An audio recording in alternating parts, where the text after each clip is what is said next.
game starts to kind of come together a little more. Yeah, this Aether Gust obviously going to do a good job of keeping Igor Kerim, a little more alive, but there's a spell pierce, alright, sure. Pay for it, I guess. Easy deal. Okay, I still have enough mana to pay for the spell pierce. What are you doing, man? I mean, yeah, sure, you get the prowess triggers, but like, what's the plan here? Oh. There it is. A mystical dispute as well. Functional. Yeah, functional spell pierce enough to get in for Xaxes.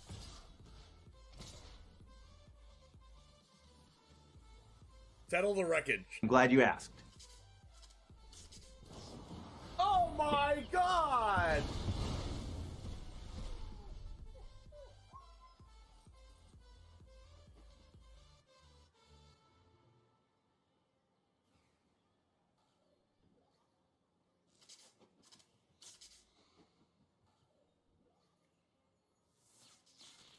A 100-card historic brawl. Settle the wreckage in hand after I called it. Riley, here we go. Nothing ventured, nothing gained here. Seasoned Pyromancer can let you ditch your hand, in this case, to draw 2 cards. And we need exactly 2. We need Bone Crusher Giant and an untapped red source. Need the Bone Crusher Giant with Stomp, which stops the 9 lives from preventing damage, and we need the red source to cast the Stomp, Dennis. And wouldn't you know there it is! Look at that! I've always maintained, Dennis, I've always maintained that Magic is a very skill-testing game indeed, and Charizard James is showing us just how skill-based this game is, ripping the actual perfect 2 off the top here, and is going to win the game on the spot because of it. Yo, what's up, Titan Smash? Oh no!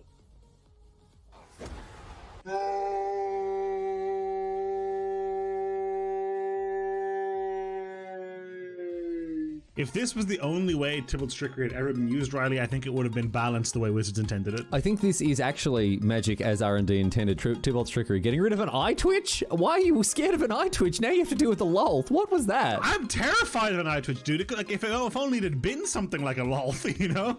Raise the alarm. We found their win con. We didn't know what it was, and now we know. I've now found their win con. I don't like it. You fool didn't play around Triple Tithe. Listen. My opponent had Sky Tether main deck and then boarded out of all the bad cards and boarded in good cards like Memory Lapse and Teferi. How am I supposed to win if I know that? Their tempo play of 2 soldiers are going to win them the game. Oh, it hurts. Oh, it hurts. It hurts. I can't look. I can't look.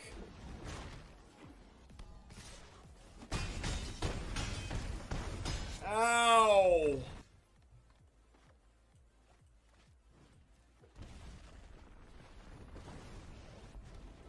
Man, Valkmira's a problem. Nope. Oh no. Wait, what just happened? Why was this 5 mana? Oh no. It came in tap.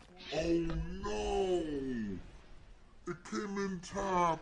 Oh my god! Did we do it? Yes! I attack! Holy shit! I attack! I attack! I attack! Everyone's clenching right now. No! Oh, he lost! He lost! I attacked! No! No! What? Oh, he lost! Oh no! Oh man! What? Okay, I want them to kill this first. So I play this first. And I want these 2 to cast my other spells. No! Stop, opponent! Stop it! Please stop. Please stop. Please don't do it to me. Don't cast another land destruction spell. Please, oh my. Let's go! Not distortion! Yeah! Feel the power of the 6 mana black sorcery. Not distortion, come forth! I summon the winged dragon of Ra!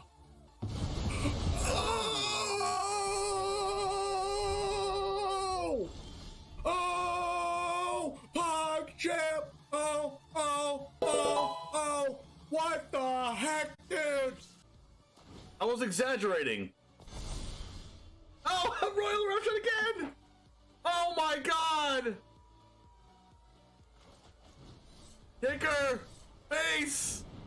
Oh, double Chandra emblem! Oh, is this... Yes! Oh!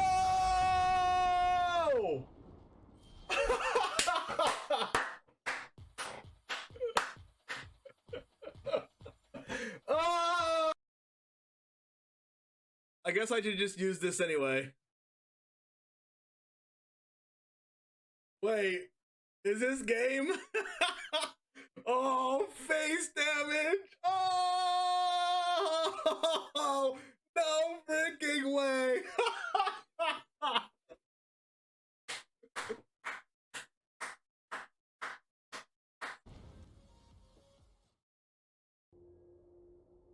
Well, hello there, webcam. What is up? How are you doing? Why are you like this? Why do you treat me this way? Okay. Well, say hello to the talking black box. How are you doing, talking black box? Are you how oh. Hey. Why my camera does that, I will never understand. But anyways, how's everybody doing? Waffle Stomper, what's up?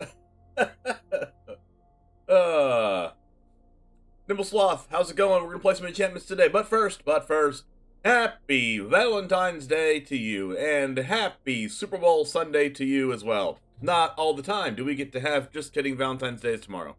But today is going to be, actually, Valentine's Day is tomorrow. Disregard what I said, but happy Super Bowl Sunday to you. Who do you got? You got the Cincinnati Bengals? I know I want the Bengals to win. I know I want the Bengals to win.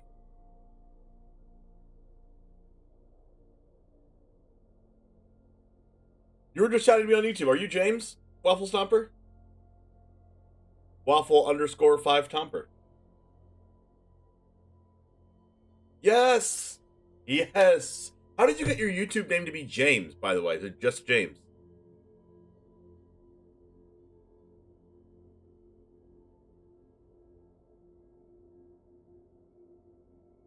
You have no idea? Did you make your YouTube account in like 2005?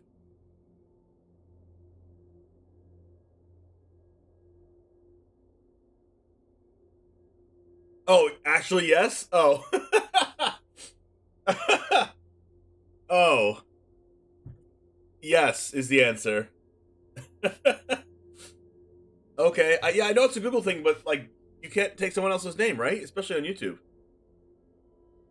Crokeyz, what's up? Oh wait, are you streaming right now, Crokeyz? I feel like I got a notification that you were live.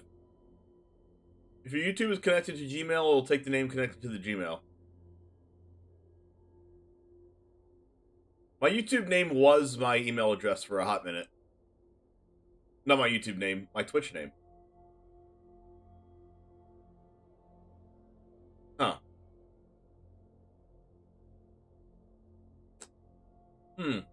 Interesting. But can all you Twitch people that are here every day say hi to Waffle Stomper real quick? Okay, first time viewer that came from YouTube. Okay, can we say hi to YouTube coming to Twitch? Can we give a nice warm welcome?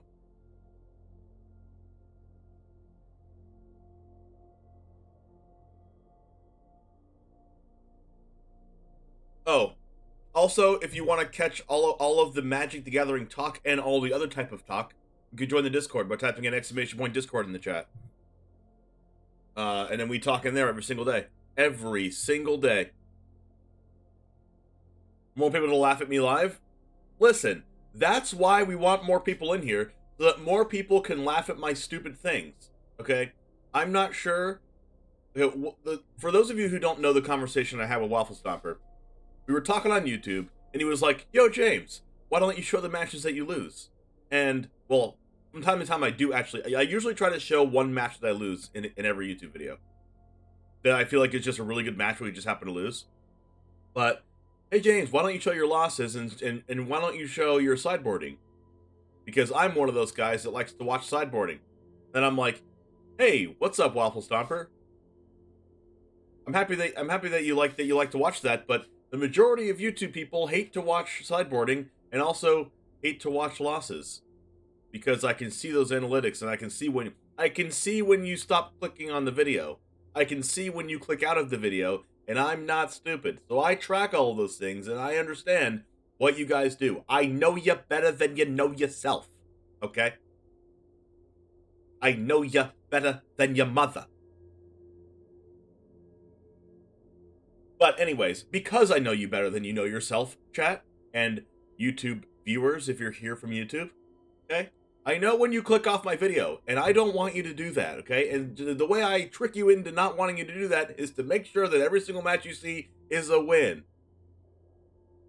And you don't watch sideboarding. Other than that, YouTube people not wanting to see the ups and downs, they'll never learn. Well, they do want to see the ups and downs. It's just the minority. It's harsh but fair. But it is the vast minority of YouTube viewers that want to see losses and how to sideboard and the nitty-gritty. Most people click on it. Actually, most people click on it, pause the video immediately, go to the description, copy deck list, import into their arena. That is like 60% of people.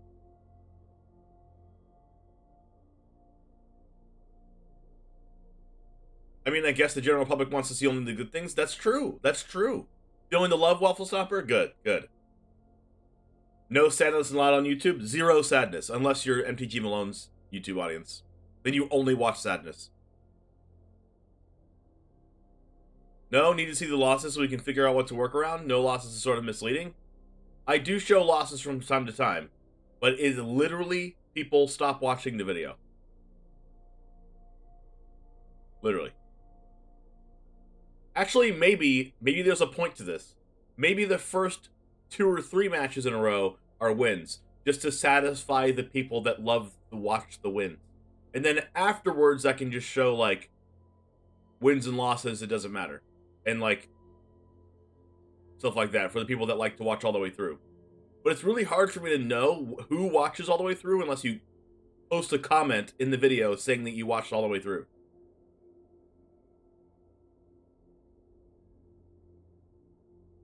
I refuse to copy deck lists without watching how it performs first. Well, I think that's the minority too, right, God Prince? People are like, oh, cool. Like, if you think about your experience with looking at a deck on YouTube and you want to learn the deck, right? You're like, oh, cool. Sweet artifacts deck. Click. I want to play that. Quick look at the first 10 seconds. All right, cool. Look at deck list. Oh, that looks fun. Description, copy deck list, go to arena. Stop watching video. That's literally how it goes.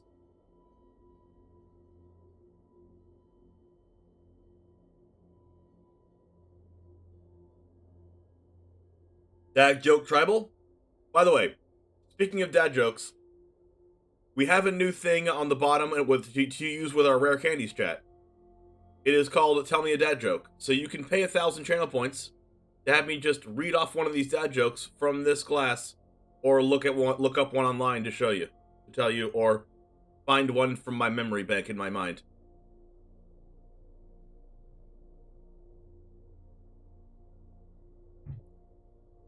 You messed around with Ninjutsu and you like it so far? Yeah, that's one of the goals that I want to play. I want to play Ninjutsu, I want to play Rogues. And I want to play updated Werewolves, I think. From one dad to another, I approve. Let's freaking go. You're one of us. You're a brand new Jamer. Well, I guess you're not a Jamer yet since you're not subbed. But hey, we're gonna get a join option on YouTube. It just doesn't let me do that yet. The one joke? Oh my god, Kunst. Need to learn Virtual World. I feel like every time I face this deck, I never know what to hit with an Imperm or Ash. The bottom line is, Imperm's like pretty bad against that deck unless your deck is going second and your opponent has the thing that banishes all of your cards that go from the board to the graveyard. So you just hold the impermanence to your turn and then use it, or you use it on the if they don't make a synchro before they make the Ultimaya Zulkin, you can impermanence the Zulkin. But if they make a synchro first, then you're screwed because it can't be targeted. Other than that, you always use Ash Blossom on the Lulu or the Lao Lao. Usually you use it on the Lulu. And yes, I'm speaking a different language to you Magic the Gathering watchers, but hey, I'm an ex-pro Yu-Gi-Oh player, so I kind of know these things. So you Ash Blossom the Lulu every freaking time, and then hope they stop playing. I'm the only person here not a dad. Yeah, I polled the audience, by the way, Waffle Stomper. I know it's your first time here, but I polled the audience like last week or a few days ago, and I was like, how old are you? And the vast majority of viewers on Twitch are like 27 and older. At least for me. And on YouTube, I can actually pull up my analytics for you. Hold on. Let's watch. Let's watch together.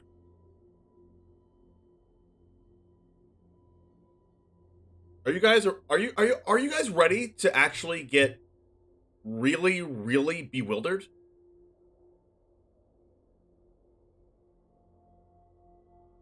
Yeah, 30 Dicho's 32, yeah. Most channels I go to is 30 plus is normal, for sure. But if you go to like all the bigger streamers like, you know, Ludwig or XQC or, you know, Asmongold, Trainwreck, freaking Rich Campbell, all these like super huge freaking streamers, the vast majority of their audience is like 17.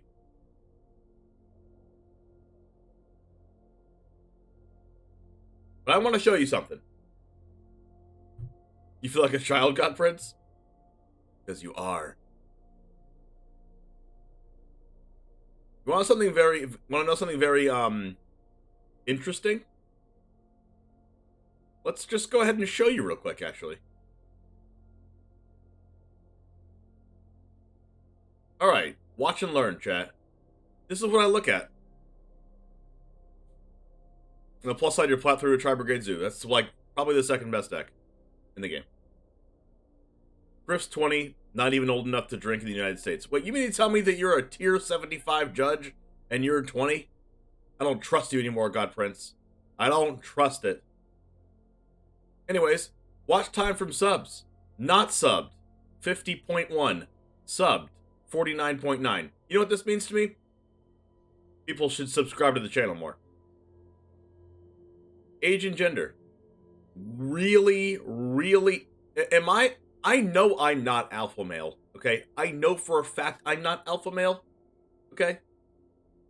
I mean, unless that's how I come across to you guys. But, yeah, that's a sick female ratio.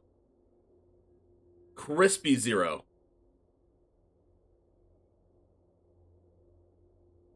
Crispy 0.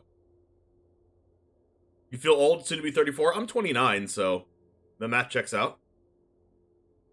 Dark Sorcerer, are you not a male? Emery is a female. Oh my god. We've defied the odds! Amarith and Dark Sorcerer to the rescue! Any other females, please, show yourselves! I want more! Show yourselves! Please tell me if you're not a male in this chat. Tell me right now so we can defy the YouTube odds and we can be the real gamers. We're the real ones.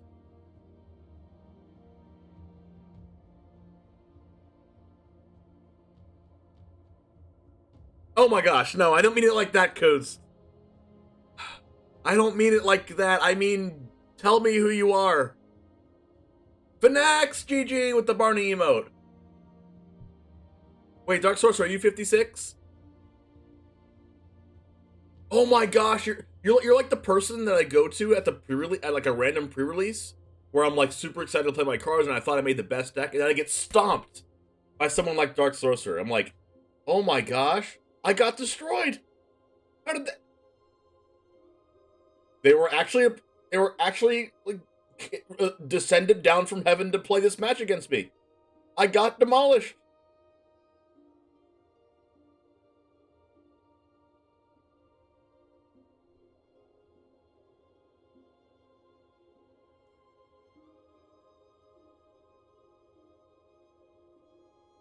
Nimble Sloth. Oh yeah, I know you're a guy. I've seen your streams.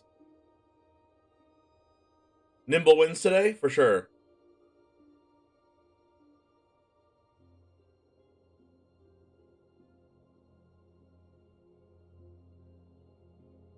What? I stream? No, you don't stream. Nobody follow Nimblesloth. Nimblesloth doesn't stream. Anyways, male 100%. Now we have 13 to 17-year-olds. This is the target audience, of course. 0%. How many 13 to 17-year-olds do you know that want to play Magic the Gathering? I feel like this demographic is just like Yu-Gi-Oh! And then that's it. And then the 18 to 24 years is like kind of Yu-Gi-Oh! And then kind of like I first switched from Yu-Gi-Oh! To Magic. Okay, Pokemon 2. Pokemon 2, Vorkaz. You played MTG since you were 10? Well, that was only 10 years ago. For you. They watch Minecraft and Fortnite. Okay, you're right. You're right. Okay, I'm probably wrong. Why in the Sam Hill would you want to target that audience? I was kidding. Literally, kid. I mean, that's the first dad joke you're going to get from me today. I was kidding. Oh.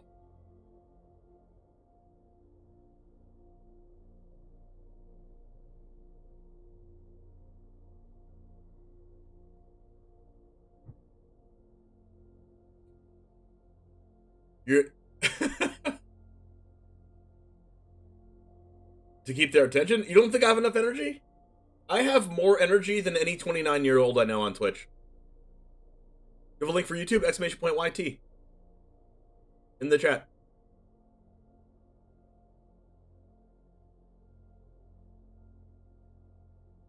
Oh, and also for you guys that don't know, I have a VOD channel that every single Twitch VOD, literally every single one, goes up on my VOD channel on YouTube. Nobody knows about this because it's in obscurity with only 40 subscribers right now.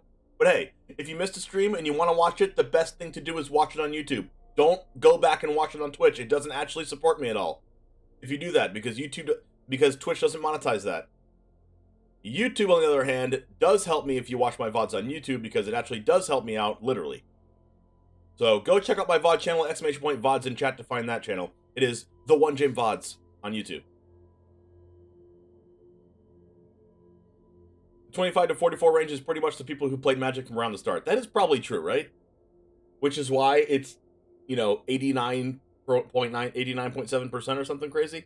I've seen channels who cater to them, and it's literally, what is a jump? Oh, jump cuts galore and bright colors for days. Yeah, that's an actual strategy.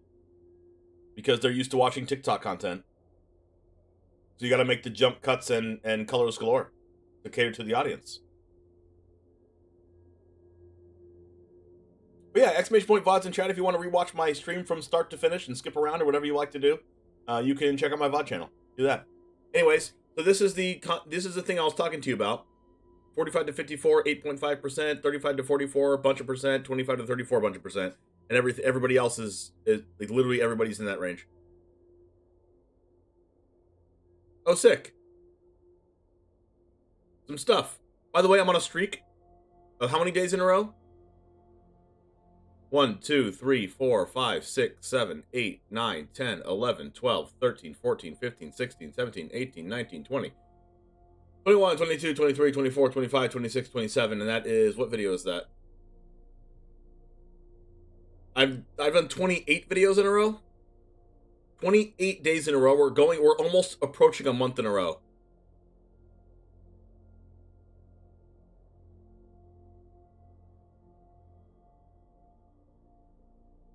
Mostly watch non-streamers on YouTube, to be honest. True. Wait, who makes Magic content on YouTube that's not a streamer? MTG Malone? Maybe Sonio? The Professor, true. Oh, Commander stuff, true. That makes sense. But I'm 3 days away from a whole month of videos in a row every single day. How crazy is that? I never thought I would do that. But literally, I've been staying up until, like, I kid you not, I've been staying up until like 3, 4 o'clock in the morning, 5 o'clock in the morning last night, making these YouTube videos. So I really, really hope that you like them, and I hope that if you miss something in stream that you watch them, but You're the OGs. You're the real ones. Everyone that's on the stream. People from YouTube, that's the general audience, right? And then when you want to watch me get my face pushed in by the decks, yo, Waffle Stomper has Amazon Prime. We learned this right now because they just subscribed to the channel on their first day being here. Wow. Thank you so much. You're a real gamer now. Also, Waffle Stomper, you didn't know this before today, but you've just qualified yourself to have me play whatever deck you want me to play. So, what you do is you type an exclamation point Discord, and then you go to the deck submissions channel. You get one free one every month if you're a sub to me on Twitch. Even with your Twitch Prime. And you get to fill out the form. It takes like 5 minutes. And whatever deck you want me to play on stream and make a YouTube video about it, you can do that. You now have power. You now have power.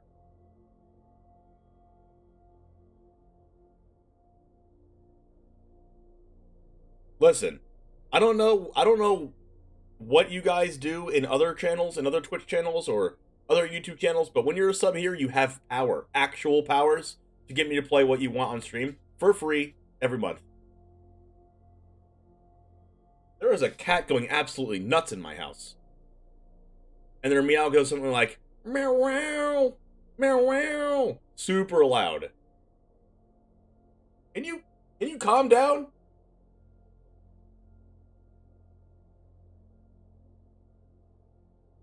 You calm down. You have mod powers every other stream I frequent? I got power. Oh wait, aren't you a mod in Rumty's stream, Kunst?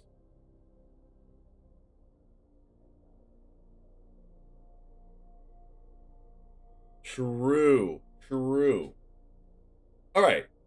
So, with that said, I forgot what I was talking about before, because I got distracted by Waffle Stomper subbing there. We're going to play our next video for YouTube, and then Waffle Stomper, since he wanted to see my losses and my sideboard plans, he gets to see them live. Let's freaking go. Your dog won't quit barking? That's unfortunate. So, I took your green-white deck, and I expanded on it a little bit. I also saw a couple things. I put the sideboard together, too. I like the Yasharn thing that we did there. I don't know about Doomscar, but I don't know what's better than that, to be honest. Against, like, really fast decks. Or decks that play, like, Meat Hook Massacre and stuff. I don't really know how we're supposed to beat that, but I guess there's, like, a big flying lifelinker here. But I went away from the creatures that aren't enchantments that were in your build, Kunst, and I went towards the creatures that are enchantments that are still really big. Like Michiko's Reign of Truth. On the other side is Portrait of Michiko. That it gets +1/+1 for each artifact or enchantment you control. And then that makes our other enchantment creatures, like, pretty huge, too. And this gets, +1/+1, and then this also makes them cost 1 less and is a huge lifelinker. And also this card is a 3/4 for 3. And you get to keep making 1/1 spirits, and then this card busts your stuff too. It has spirit synergy for Kahilda. Yeah, this makes spirits. What makes spirits again? Hold on. The Howled Haunting makes spirits. Spirit Clerics, and then where's the other? Didn't I just say there was a spirit card in here?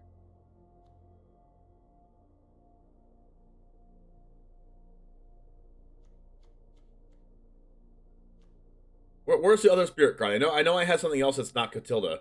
I mean, Catilda's a spirit too.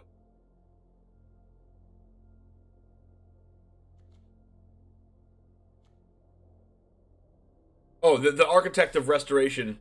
Whenever it attacks or blocks, make a 1/1 spirit. So this makes spirits, and Hallowed Haunting makes spirits.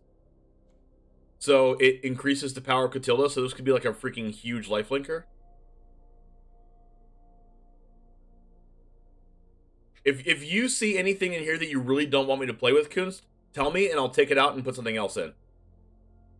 I just was trying to make the deck a little bit more synergistic. Like we can play the creatures that you were playing that get +1/+1 counters when you play an enchantment, but those cards aren't also enchantments. So I was like, well, Yeah, Kami of Transience was in the deck, but it's not an enchantment, so it doesn't help the other cards. The stats you shared were super interesting. I truly appreciate the transparency. Very cool. Yeah, Folky Magician. I don't want to put anything in like the the black void when it comes to people watching my content. I always loved when people saw the statistics, like let me see statistics on their YouTube channels and Twitch, because it's just a good insight that not many people give, right?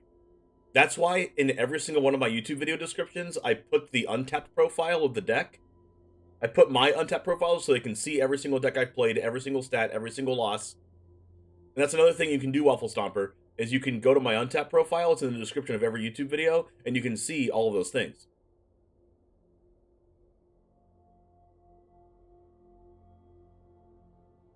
You can see what I lost, but you can actually see what I sideboarded too. Oh, that's actually a thing that I didn't think about. When you go to my untapped profile and you go to the deck, you can look at even my sideboard plans. It's so cool. Actually, let me show you. We're gonna play the deck soon. Hold on one second, chat.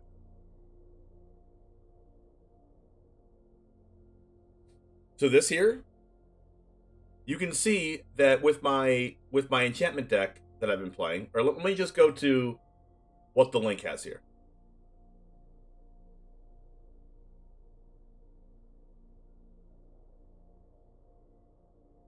Oh yeah, Kami comes back too. Okay, that's actually a thing. You can go to the deck. So Blue-White Vehicles, let's see. Yeah, Blue-White Vehicles, that's on YouTube.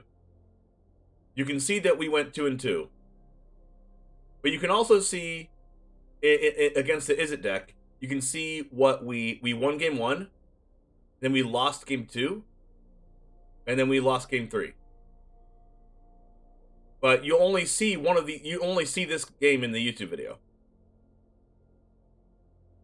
Yeah, you can check what I boarded. This is how I boarded here. I added 2 Spell Pierce, 3 Lion Slash, and 2 Disruption Protocol, and I removed 2 Portable Holes, 2 Colossal Plows, a Core, a Born to Drive, and a Teleportation Circle.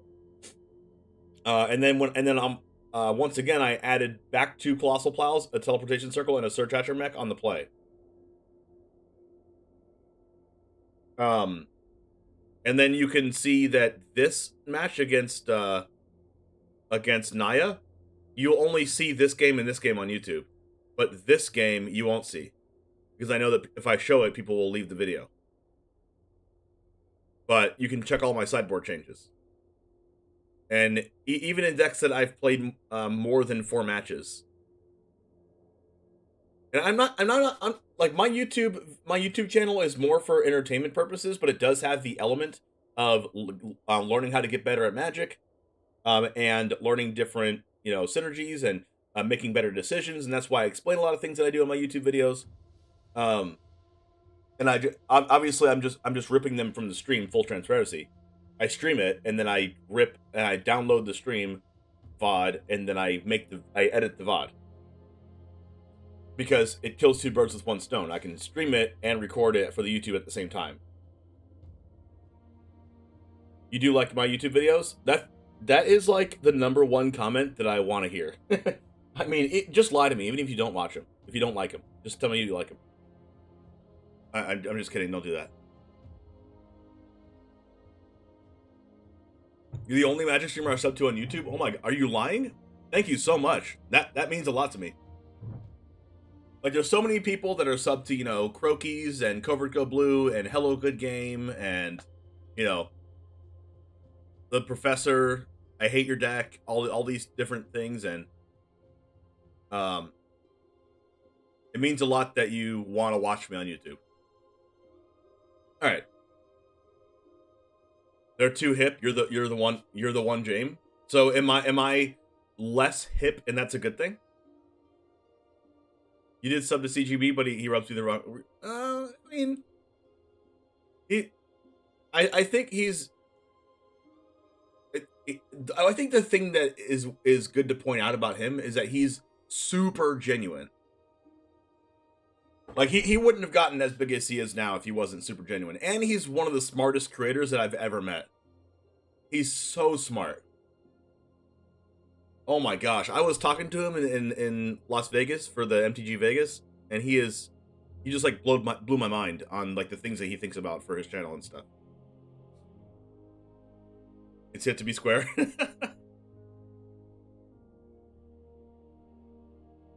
All right, so you can see this Akami War deck,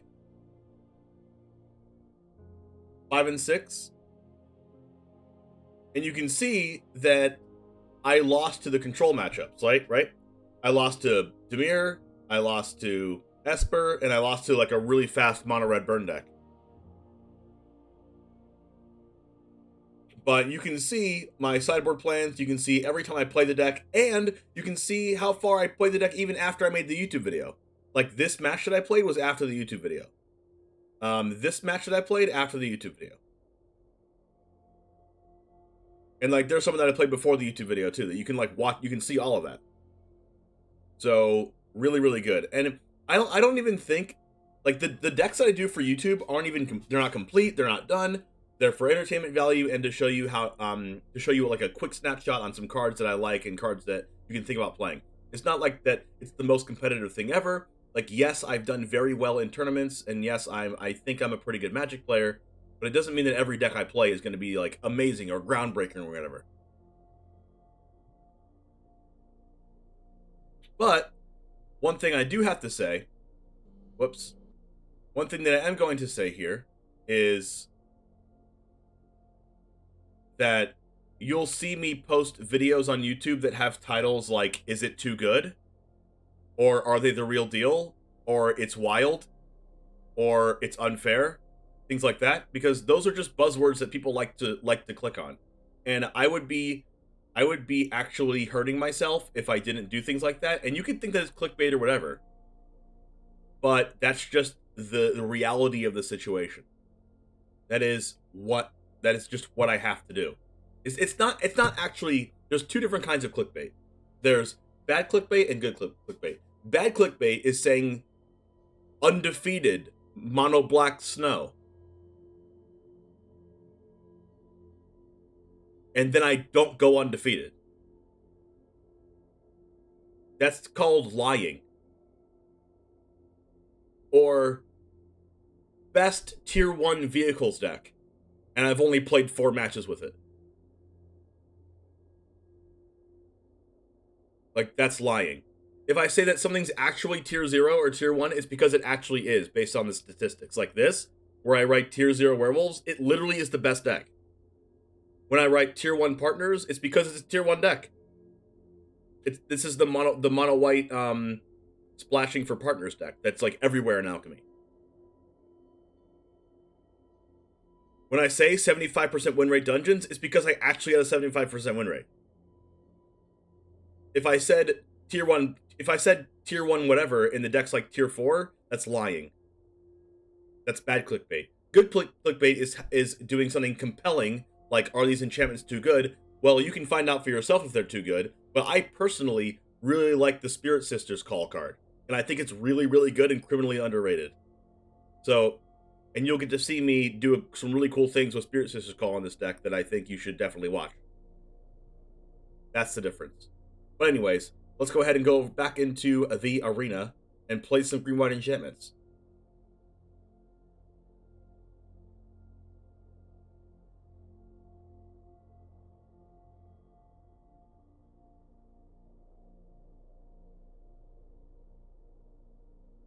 Did I finish my coffee?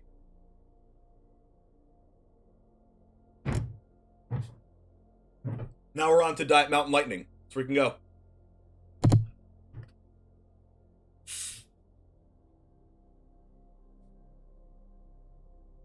For those of you who don't know or you're here for the first time, Diet Mountain Lightning is the way to go.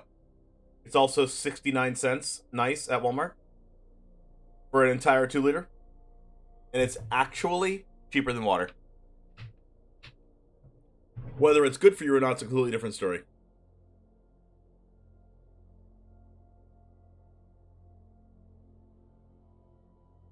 Hashtag not sponsored. And I highly recommend not drinking this right after you took a sip of coffee. It's disgusting.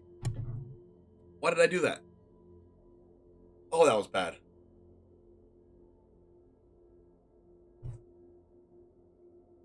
That was awful.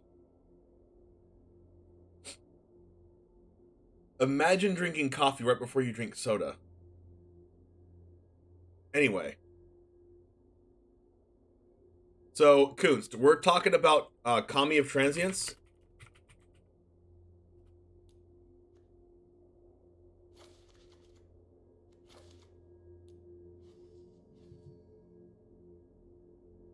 Milk and soda don't mix. I learned that right now. Please, someone say they got that clip. You can clip it, Dicho. Click the clip on the bottom right, unless you're on your phone. I'll try to clip it. See if it registers. Hold on one second. So, Kunst, we're talking about...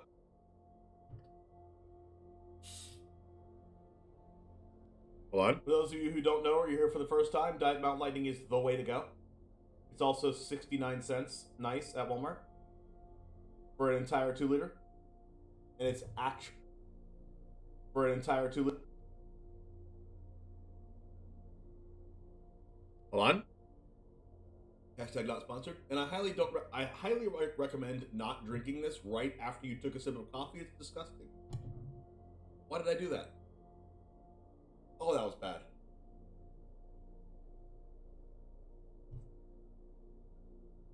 That was awful. Imagine drinking coffee right before you drink soda. Anyway. Hashtag not sponsored. Alright, I think we're good now. Not sponsored. And I think I made it. Before you drink soda. Alright, I made it. Hashtag not sponsored. Don't drink coffee not drinking this right after before soda. It's disgusting. Why did I do that? Cool. Hashtag not sponsored. And I highly recommend James, can you shut up? Drinking this. Thank you. It's what plants crave. It has electrolytes. You're not wrong. Generous Spirit's great for a 1-drop. Generous Spirit. Oh yeah, I thought about not playing this because it's not an enchantment. But it does put a 1/1 counter on your stuff. But you're lazy? It's not an enchantment, but it's really good. Either go aggro like you did or build your board up like doing Crokeyz thing. It goes in a loop. Hopefully, I guess so.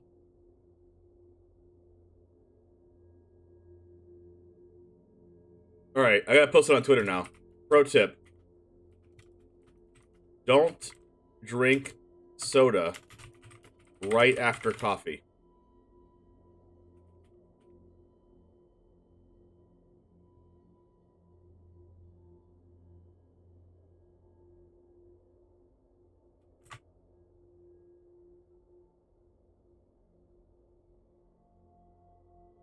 Bada bing, bada boom, done. That's how you clip.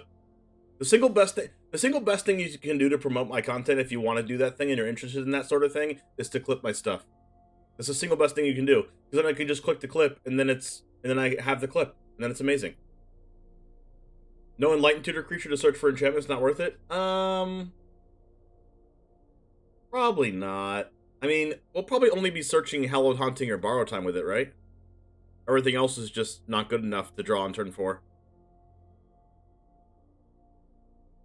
Unless you want to go like Circle of Confinement or something.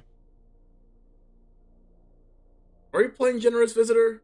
I feel like it's not enough enchantments. It's not enough enchantments at that point if we played that, right? Because like this gets +1/+1 for each artifact or enchantment you control.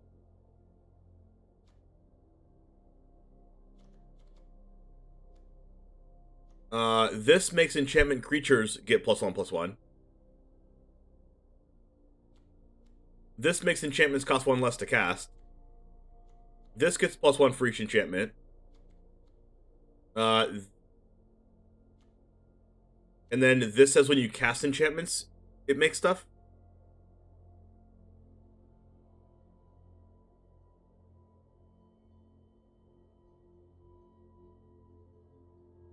Well, I want to do something as close to yours as possible. So let's play the Generous Visitors.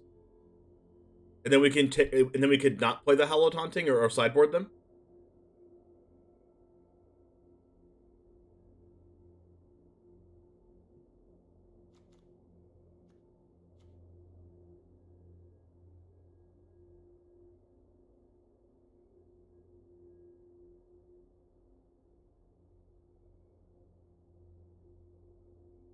because this is your next submission, Kunt, so I don't want to go too far off of it. You know what I mean? I just thought that that I wanted to go a little bit more on the enchantment synergy.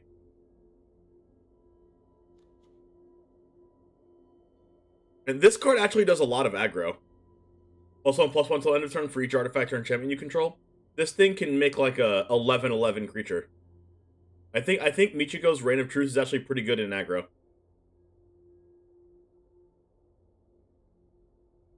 Four Jukai, 4 Generous, 4 Kami, 4 Michiko.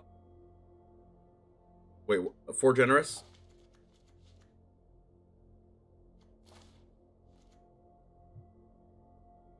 For Kami. Yep, I have that. For Michiko. That's your early game aggression. Oh yeah, I think Michiko is really good. So I think we take out Weaver of Harmony in that case. And then we take out 2 Hallowed Hauntings and put them in the sideboard. Take out a couple Doomskars.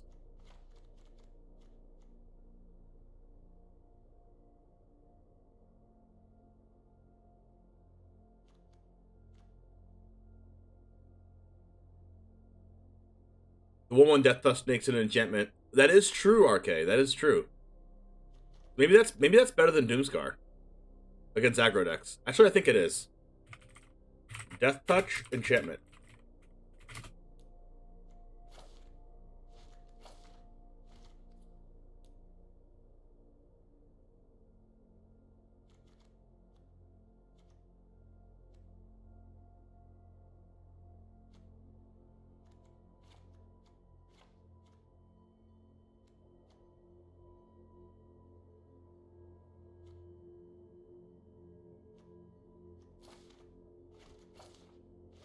I think I like this.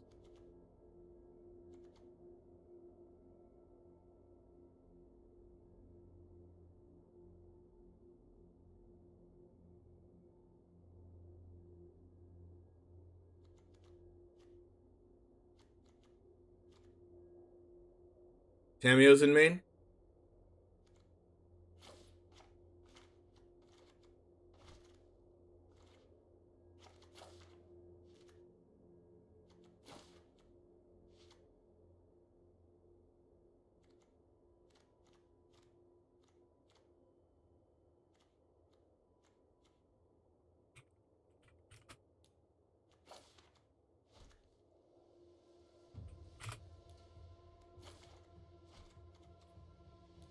What do you think of this?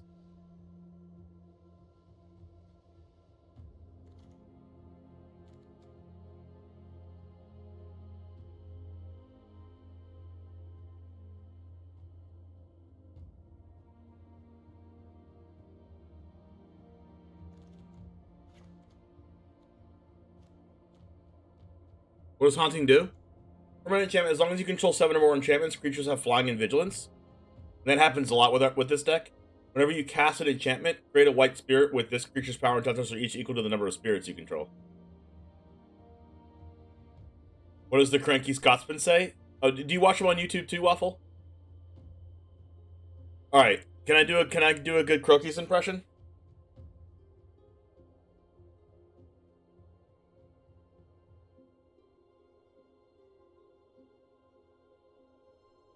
Hollowed Haunting? Hollowed? I can't do the accent.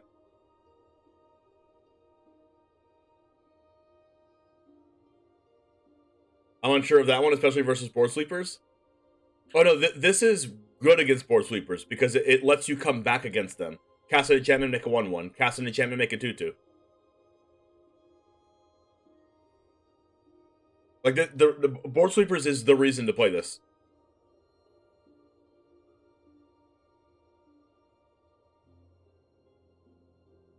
Catilda, Wedding Announcement, Restoration of Iganjo, Hallowed Haunting. Seems Goslods. Oi oi lots. Oi oi. Gos.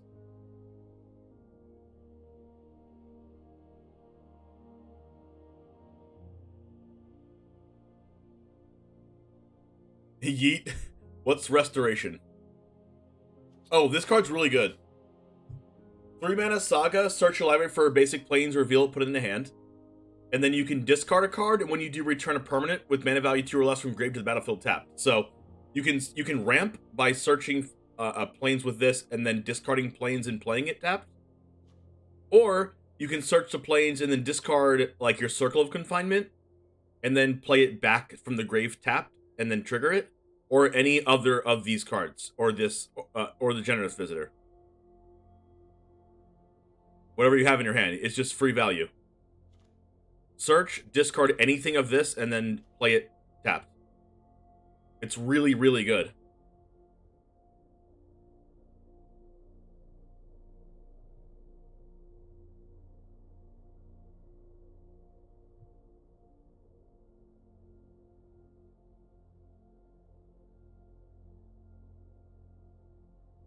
I guess that's our tutor effect. Well, it just tutors a land. It just tutors a basic land. Tutors basic land, calls it a tutor. Let's freaking go! Yo, Sandman, thanks for the YouTube sub. Appreciate that.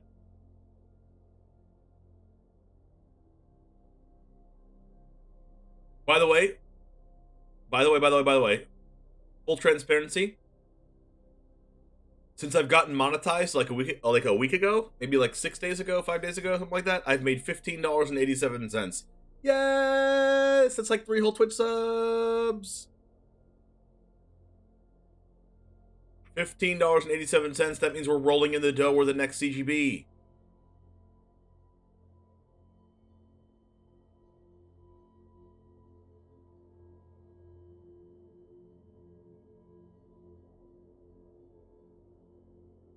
It's better than not looking through your deck. You're not wrong. Do we need that Ranger class? I think so.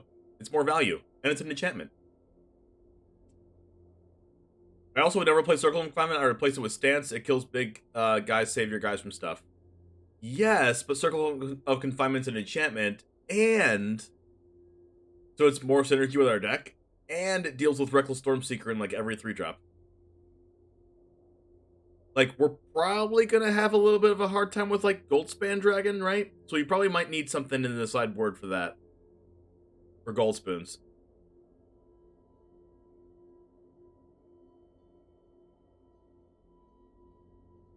Well, it's not just Stormseeker. It's, like, everything else, too. Maybe we sideboard the Ranger class. I don't mind siding this.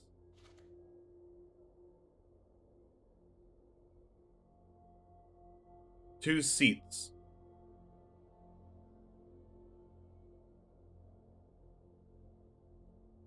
With your deck, you love Goldspan? Really? Why? Because Catilda blocks it like almost infinitely?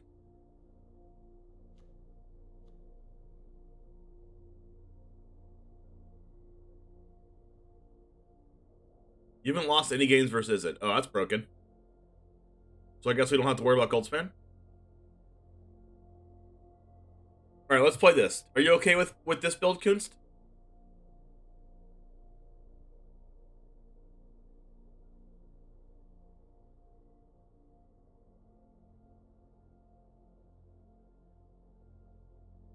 It has the visitors, it has the transiences, it has the safekeepings. It has the Formichicos.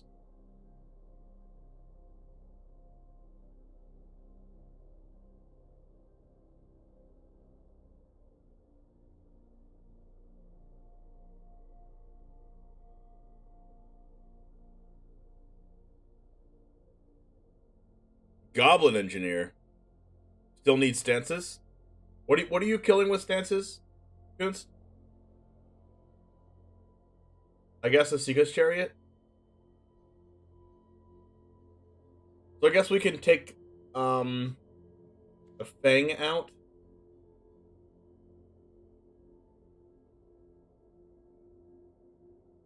For a stance?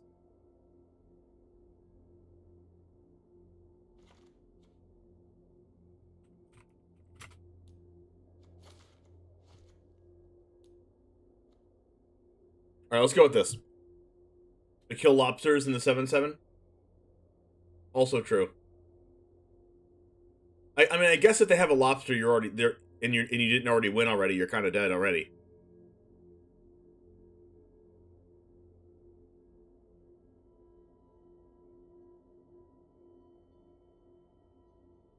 You need a way to generate a lot of red mana. Birgi generates red mana.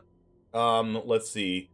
There's the 4 mana card, the 1 and triple red card that adds 7 mana and you can only cast 1 spell.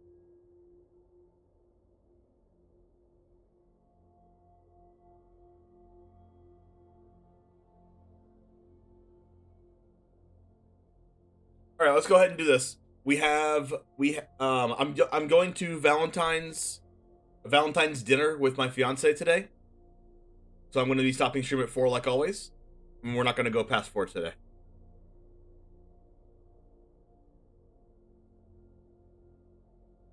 So we have 3 hours to play this deck. Let's go!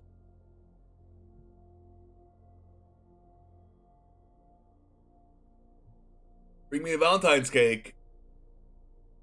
Maybe next year. If you're nice enough to me. Wait, I can't bring Valentine's cake to anybody that's not subscribed to the channel. That should be a general rule. No Valentine's cake for non-subs. Just kidding. As long as if you're watching, it still helps me. Literally, it pays me money for you to watch me and not sub. But subbing is always encouraged. Just great, give me cake. All right. Well, subbing gives me more money than if you weren't subbing for creating content. And my goal is to create content full-time and be able to quit my job because I don't want to work my job, because I don't want to make YouTube videos at 4 o'clock in the morning. But watching still helps. I won't fall for that trick again. I was promised cake when I talked into playing World of Warcraft. Oh my gosh, really? No, you were not promised cake when you played World of Warcraft. Where is my cake? Dicho, thanks for the Prime. 4 months. Where's your cake? Oh my gosh, you baited me. You baited me. Can we do cake in the form of deck submissions? Just to then no 2-drop that can double enchantment triggers and give +1/+1. We're playing Kami of Transience instead. And Generous Visitor, because we're playing more of an aggro style. Because this is Kunst's deck submission, and that's what Kunst wants. So we do what they want. Because they contribute to the channel. Alright, and for those of you that are like, hey James, just freaking play the match. Be quiet, I'm about to play. Hold on. Oh, I guess Waffle Stomper's gonna get to see how I make the videos here, huh? We're fixing stuff to make a better deck. Did you ever run that historic Ponza deck I submitted and I just missed it? Yeah, it's on my YouTube. Giggle Fritz is messaging me. I'm streaming right now. Get in here or else I won't give you cake.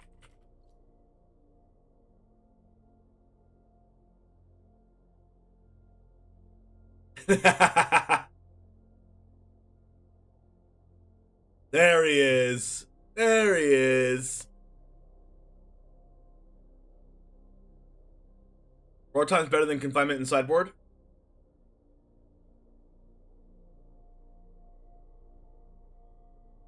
I mean, unless I'm playing against an aggro deck, then confinement's better, right? Giggle for it. Give me an updated Dimir control deck to put on my YouTube. Well, you're not subbed anymore. So if you're subbed, it's free. But if you're not subbed, it's $10. But I still want a Dimir controller, mono black control deck from you. Updated. Okay, so or Golgari controller, whatever control deck you're playing right now. Okay. What's up, Jamers? Today we have green-white enchantments, and if you're wondering, Are these enchantments going to be good after the new set comes out? I'll explain some things to you right now. This is an aggressively slanted enchantment-based deck, and we have a lot of enchantment-based cards to show you, and a lot of things to go over with some of the new cards, so I'm going to let you know what those cards are right now. Starting with Generous Visitor, it's a 1-mana 1/1, but whenever you cast an enchantment spell, it's a cast trigger, put a +1/+1 counter on target creature. Tameo Safekeeping is a really new card, and it is kind of like a Snakeskin Veil, but doesn't give a +1/+1 counter, and instead, you get to give your creature indestructible and gain 2 life. So, very much better against sweepers.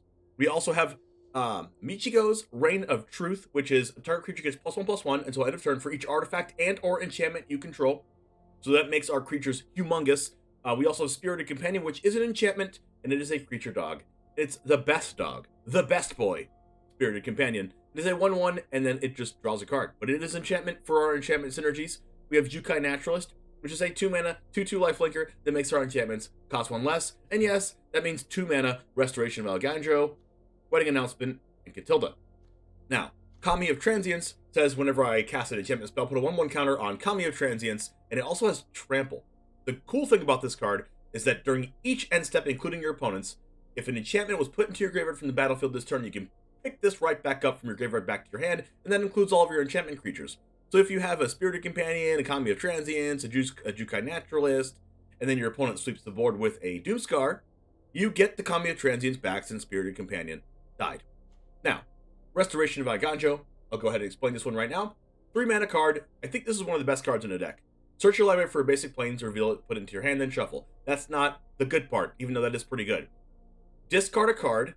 When you do, return a permanent with mana value 2 or less from graveyard to the battlefield tapped. So you search that land, and then next turn, this triggers during your draw step to discard that same land that you drew and play the land tapped for ramp if you need an extra land drop. Or you can discard Reign of Truth, Spirited Companion, Kami of Transience, Jukai Naturalist, Generous Visitor, and play them tapped. Or Circle of Confinement, and play that tapped as well, for free. No added mana.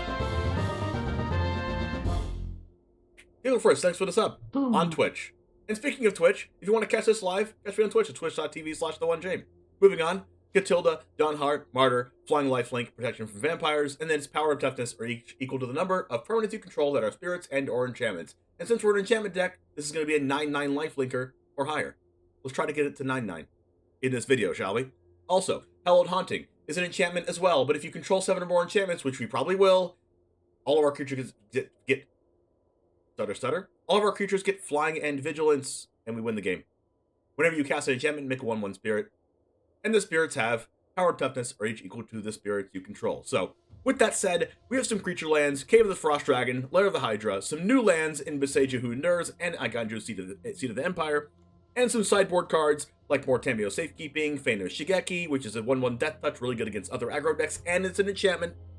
Borrow Time, Circle of Confinement for aggro decks, Valorous stands for 7/7 lands and other things like the Lobster. We have a Ranger class for more card advantage out of the sideboard against control decks, and we have Yasharn, Implacable Earth for the sacrifice matchups. If you're playing best of one and you're a best of one player, you can play some of these cards as well. They're just some ideas.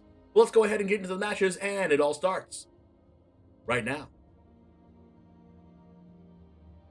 Let's go! You go first, thanks for the sub! 5 months in a freaking row.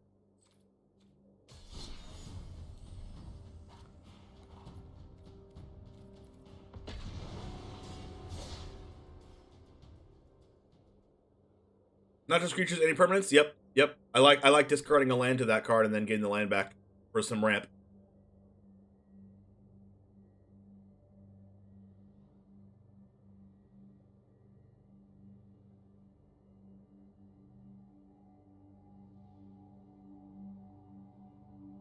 And in this chat, we usually like to call it Rampus Bampus.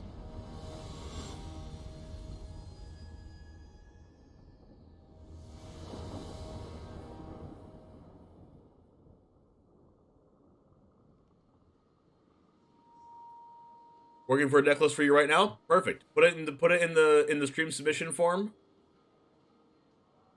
It is time. Whatever.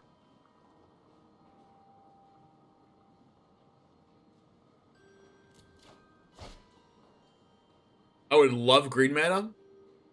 But the game just hates me. I would love green mana, but the game just hates me. I literally just said that twice in a row. But hey, we have this card.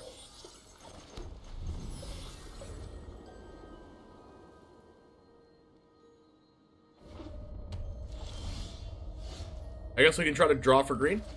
Green mana? Oh no. You hate to see the needle verge pathway, chat. Hey, look, it's green mana. If you go Ironcrag feat, Irene, GRG feat, that's what, 11 mana and at least 11 damage. Broken. Oh, come on, not Jeskai. You have to be kidding me.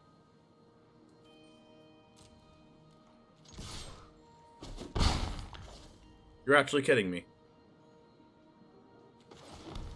Play. Rory? Okay. Nothing? Nothing? Play that Jiraiya Disruption tap. Play it, tap. Just kidding.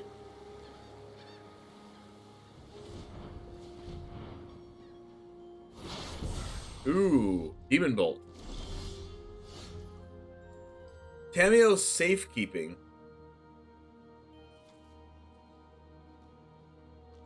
I kind of want to play Wedding Announcement this turn, though.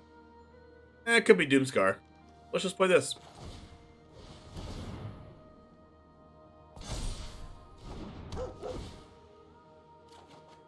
Hey, look, green mana. Sick.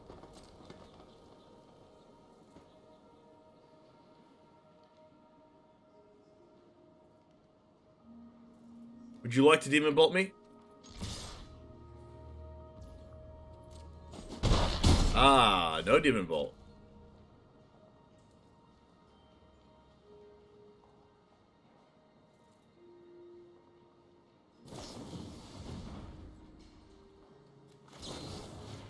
Demon Bolt?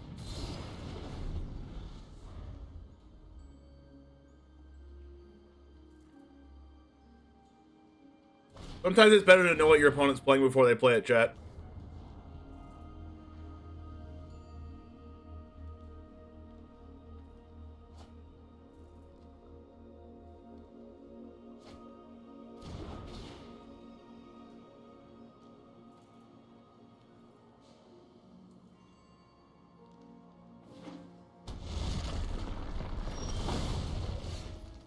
Alright, you love to see it.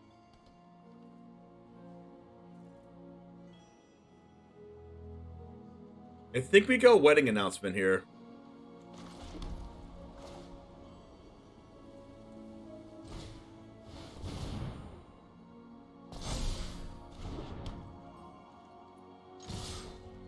Can we draw a card? How about some more coffee? I would love to.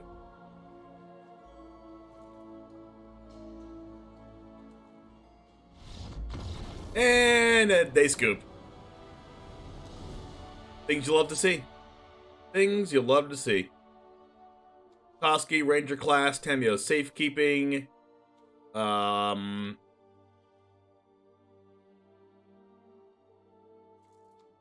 Taking out the Circle of Confinement.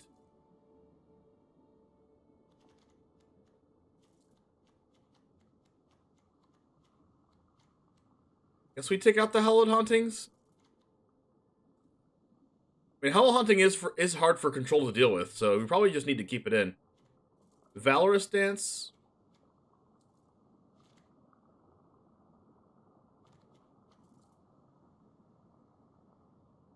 So what are we taking out? We probably take out the Jukai Naturalist.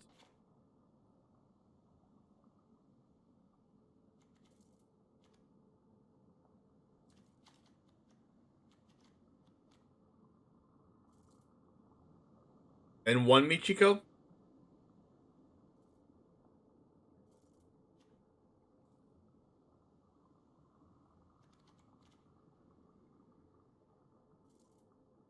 Remove the visitors. Well, this card's a 1-drop. That gets counters.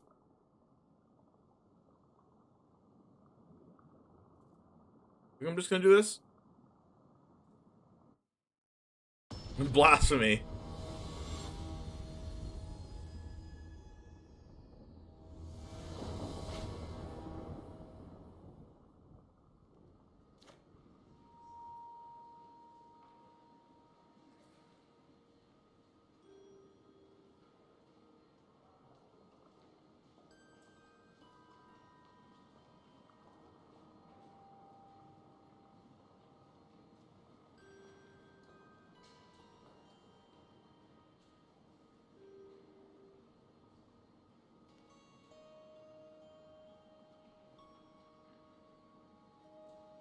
Yeah.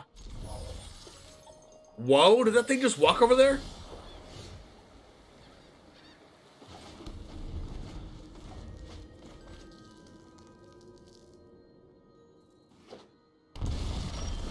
Seems goss, lads.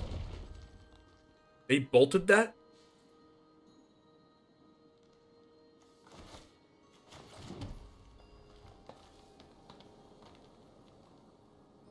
Wow.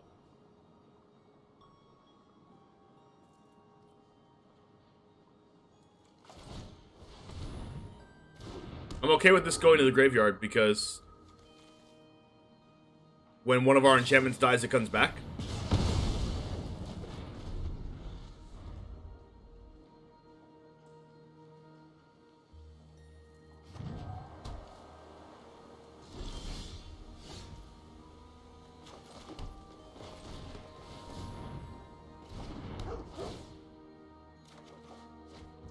Yeah, exactly what I wanted to draw. Look at that. Magma Opus? I'm scared. Oh my gosh, Tamio Safekeeping says target permanent you control gains hexproof and indestructible. You can target your own lands to protect against land destruction. I've never seen a more perfect card in my life.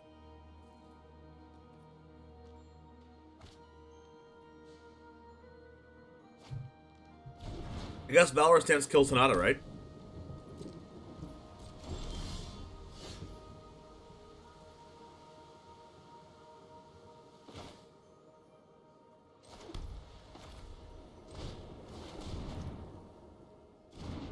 You didn't target your mom. You're not wrong.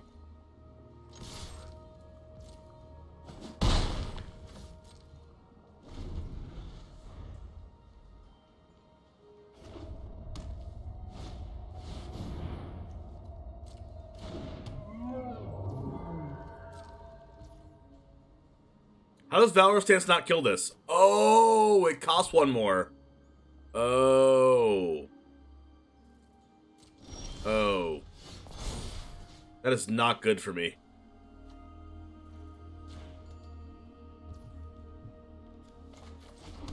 That is not good.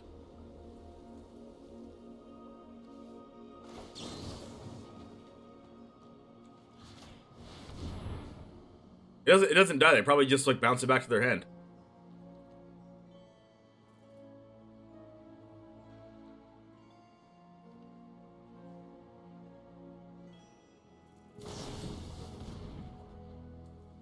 Oh my gosh, they're phasing it out. Oh, that's annoying.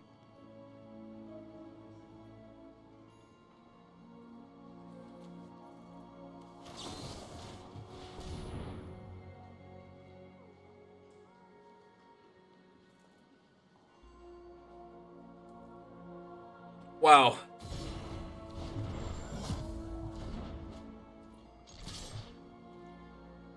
I think we're dead, chat. We go Magma Opus and then we die.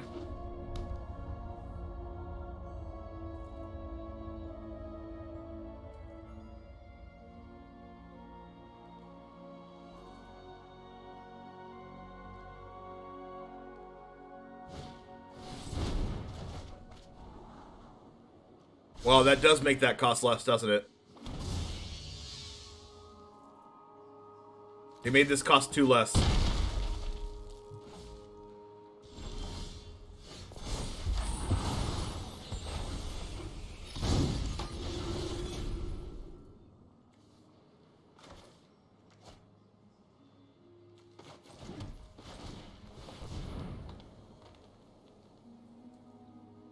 Oh, they have 2 mana counter spell. They have 1 mana counter spells, right? They can draw disruption off this 1 mana. That's disgusting.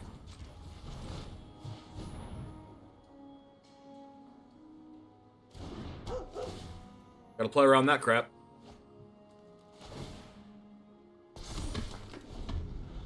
Alright, here's where they go Magma Opus and target all my stuff and kill my stuff, and it's like so much cheaper.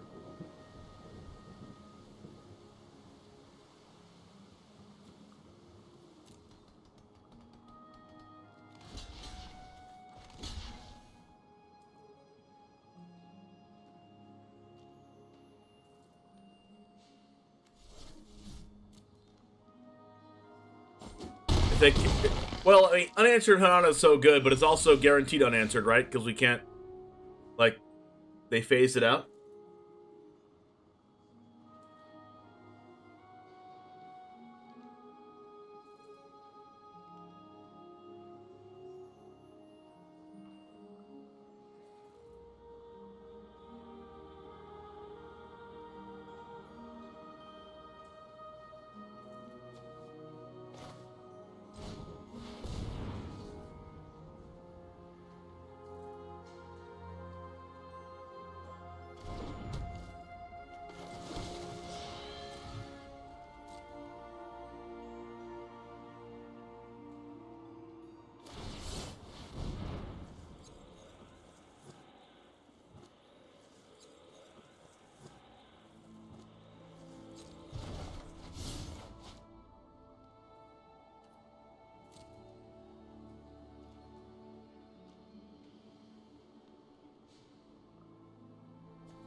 Huh. Am I supposed to draw 2 cards? Or make 2 creatures? Will we draw 2 cards?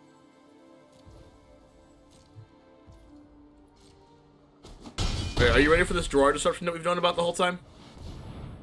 So you probably shouldn't have played this layer, we should have played this one. Told you. That's unfortunate.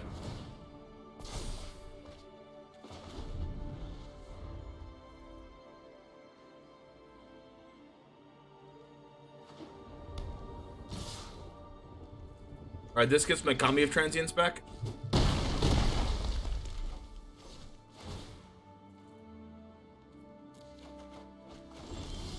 How about a land? We like lands?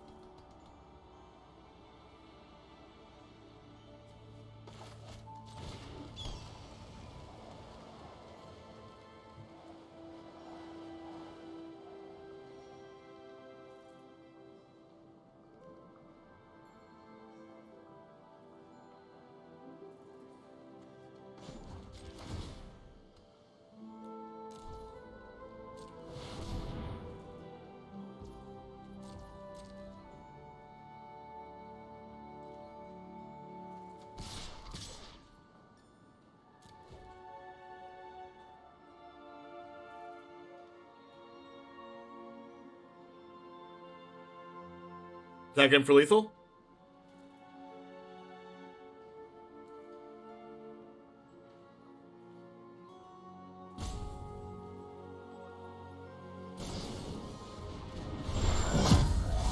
Crap.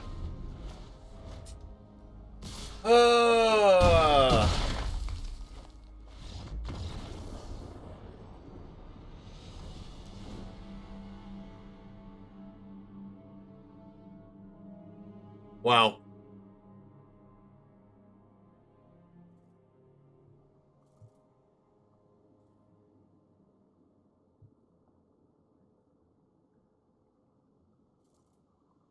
I guess I want borrow time.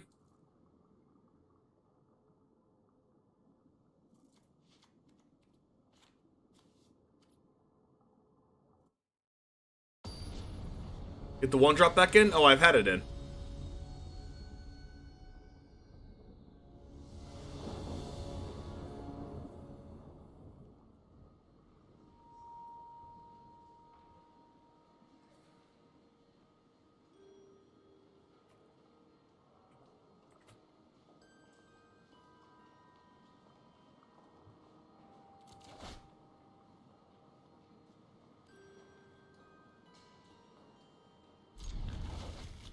don't think this hand's great, but Wedding Announcement and Toski are really good.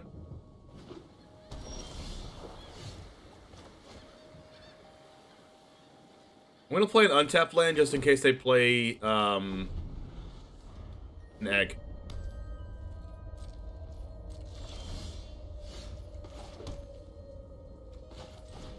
I don't really care about this. I care about Wedding Announcement more than I care about Catilda, so I don't care. I don't really care if this card gets Drawer Disruption. Spikefield? Spikefield is a problem with that card. Okay, Braid. That's fine.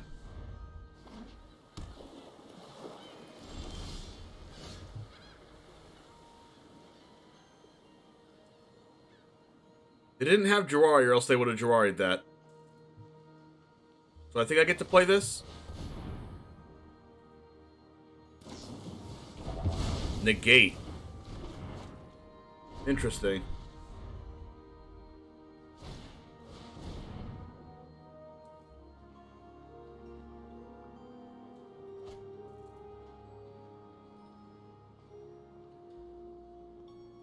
Well, them having Negate in their deck makes me really like the Toski in my deck.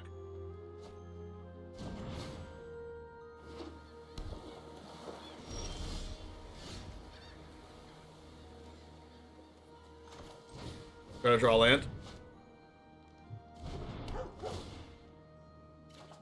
Perfect.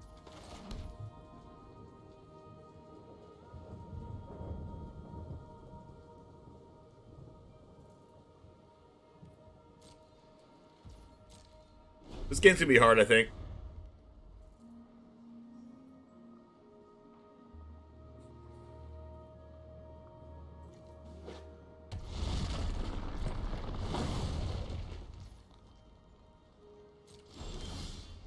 Land is good.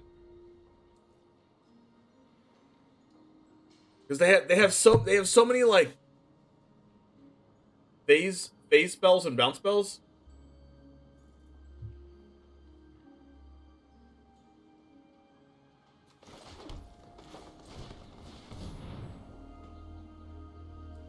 I think this is a good play. I get to safekeeping in Valor Stance. And this still gets to attack for 3.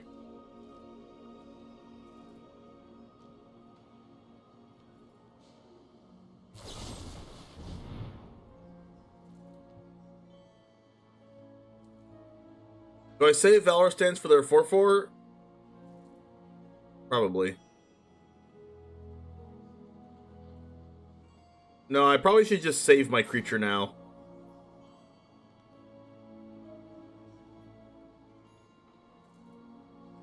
Because Tamiyo's Safekeeping can stop a phase spell, and Valor Stance can't stop a phase spell. Phase or bounce.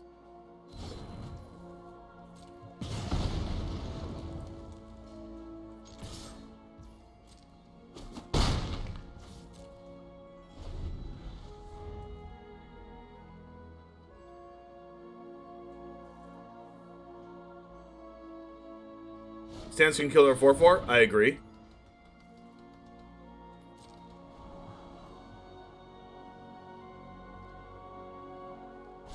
Although I don't think they have the 4/4, they probably would have cast it.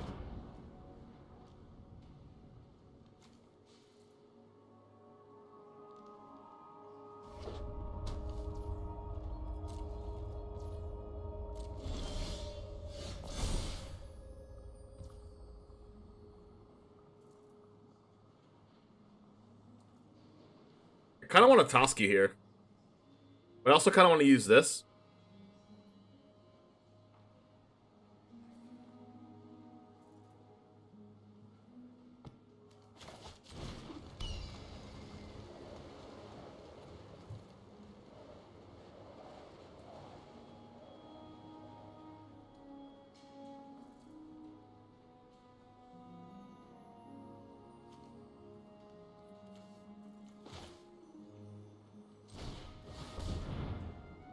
You gotta go, Toski.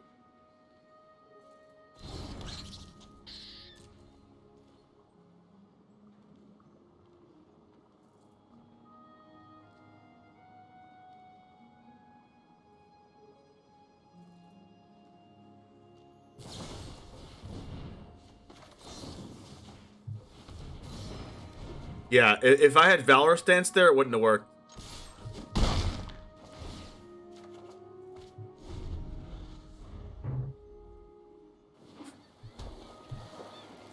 Please don't cast a 4/4. Please don't cast a 4/4. Gold span. They probably just have a bunch of Magma Opuses, right? And that's unfortunate. Yes! Best card to draw.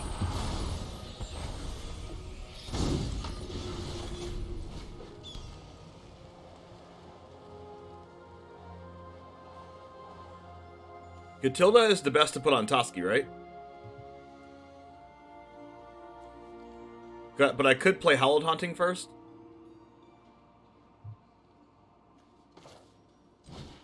Whatever, we're going for it.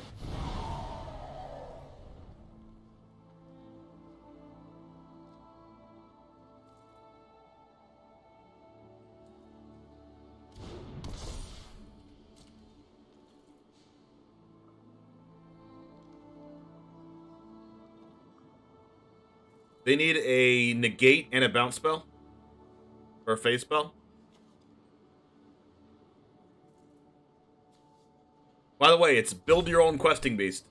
Pro vampires, can't be countered, flying lifelink indestructible. Attach each combat. Whenever a creature deals damage, draw a card.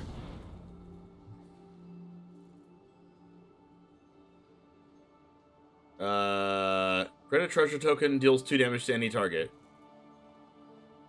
I think I need to save my Toski. I just need to let that go. Save Toski at all costs.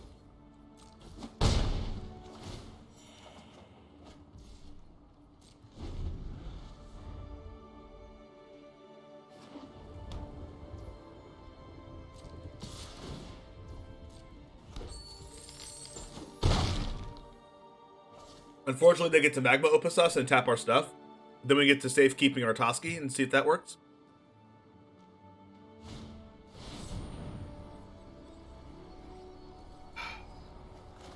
Alright, do you have negate? Yes!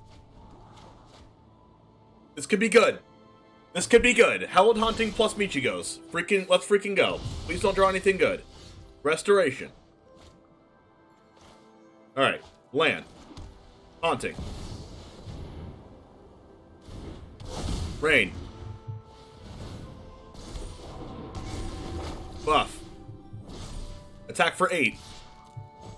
Get in! Yes! Oh wait, that's the visitor. Crap, I thought that was safekeeping.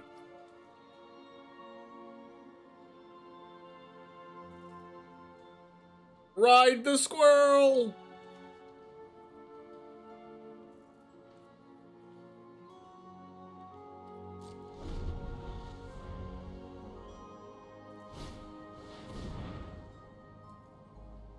Crap, if they get Magma Opus here, I'm like done. I'm done for. No Magma Opus, please. Or another inscription. Oh, that's a phase spell. Crap. Oh, crap, they had it.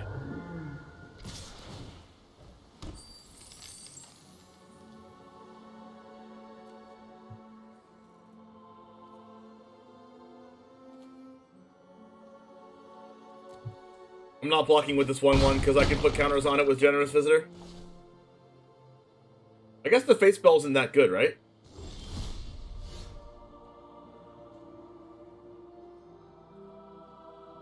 Alright, now they Magma Opus.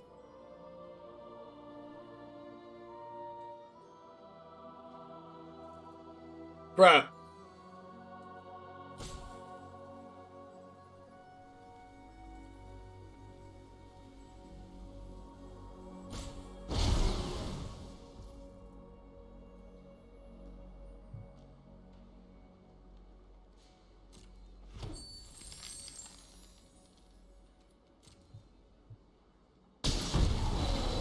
Yikes. That was like a 2-mana Magma Opus. Like, not really, but still. Holy crap.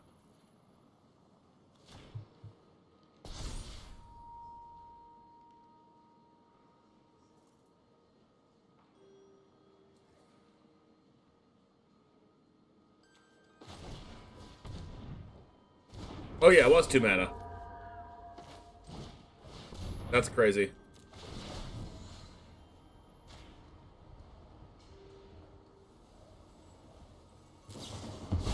It actually had a spike field. Wreck.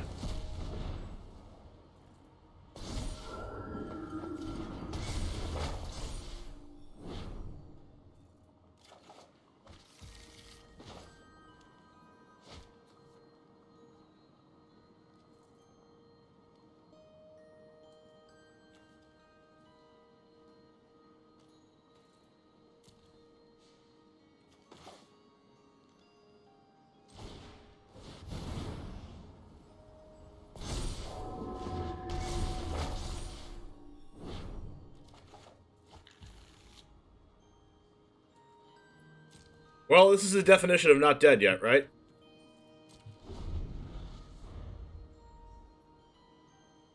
Until they cast another Magma Opus. And then we're dead.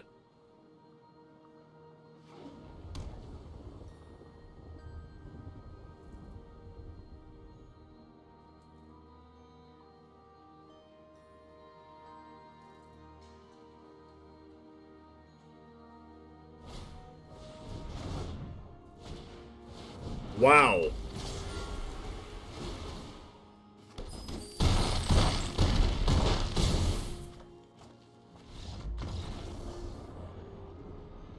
That was stupid.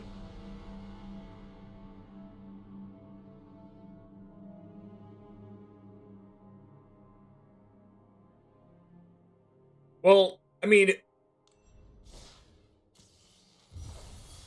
like, playing it's one matchup that we happen to need them isn't enough to say we need more.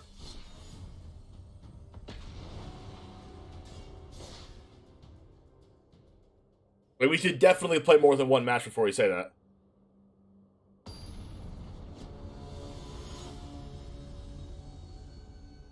Like, we don't necessarily need them, but if that deck is gonna be one of the best decks, then yes, we need them.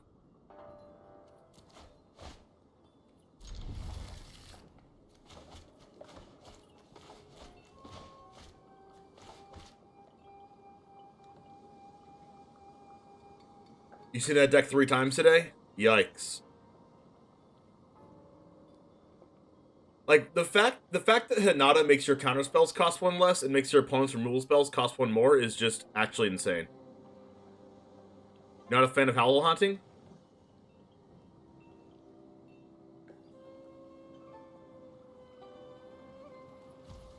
I don't know, I just think this card's really powerful. I mean, it might not be, like, the best card competitively. But it's like one of the best cards for our deck, right? Catilda cares about spirits. This makes spirits. It continues to make 1/1s over time, kind of like a... kind of like a... whatever that card is, whenever you play a land, you get a 2/2, and then you can buff your team. This makes things flying. Vigilance. It builds a board after a wrath, that's true. Wow, they just actually countered me.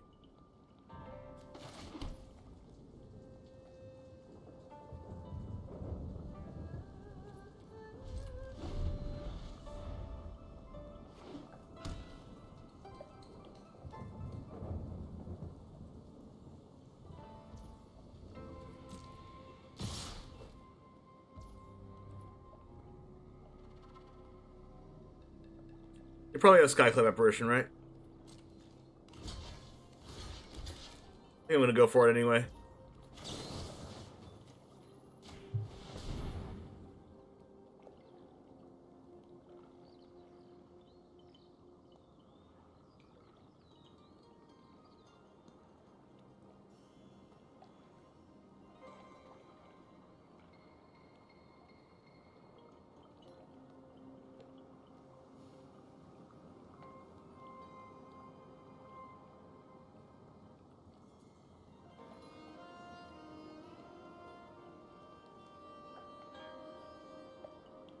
What are the other payoffs for playing enchantments? Kami of Transience.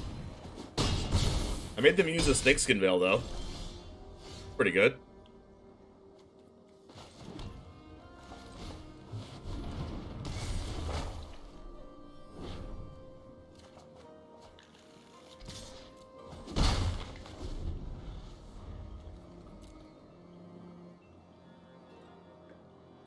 Catilda is a payoff for playing enchantments as well. Restoration of Iganjo is a payoff for playing enchantments. Our 2-mana enchantment saga is a payoff for playing enchantments.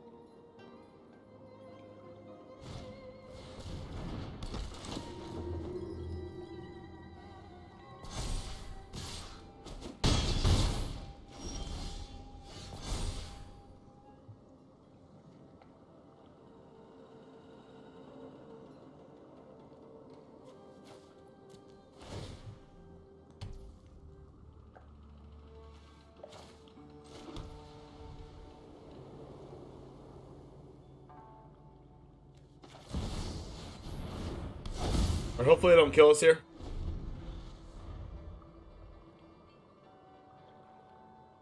Oh, that's true. I should have jumped with the dog. Yep, I should have.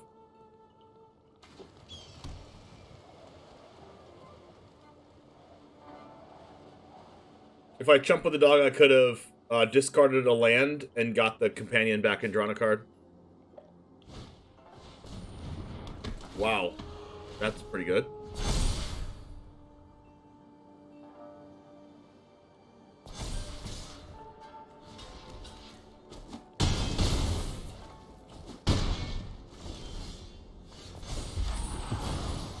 This Thalia is really annoying.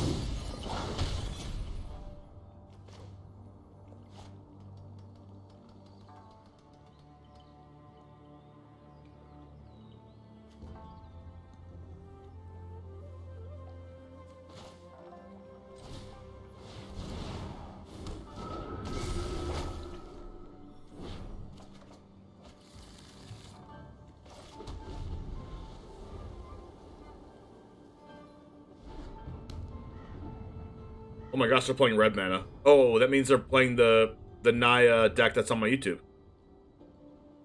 Maybe not exactly, but I'm playing a lot of these cards. They're splashing for partners. Yeah, Halana.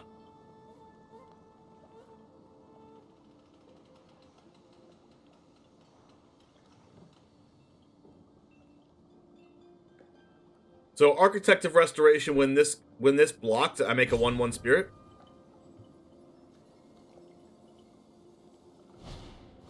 Oh my gosh, they actually have it too.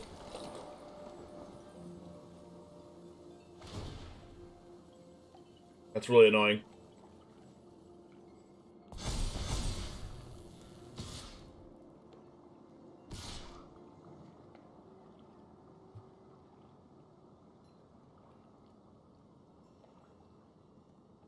Their deck's basically First Strike Tribal also. Like, a lot of their stuff has First Strike.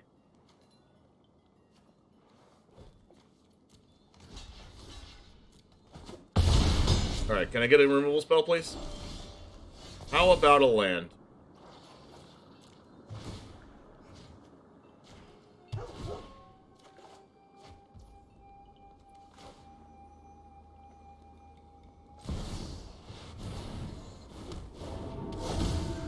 Probably dead, but...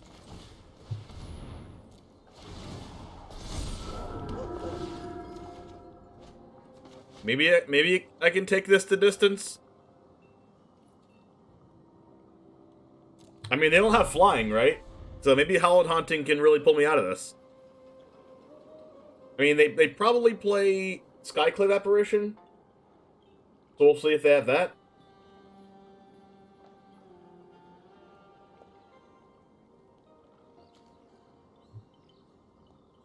And then right now I have 6 enchantments. So when I play Catilda... Well, no, Catilda's not an enchantment. Rukathar, crap. I almost have Flying and Vigilance, but I don't.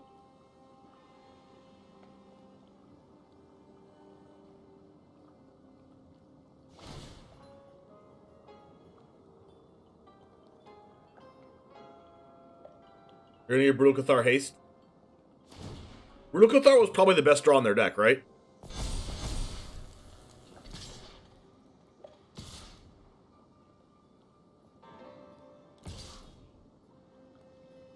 They win the game right now if they attack all.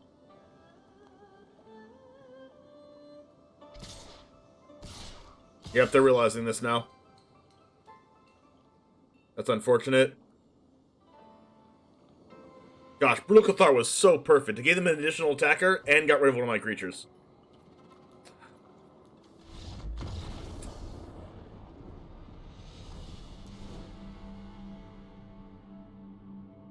It was so good. That was so good right there.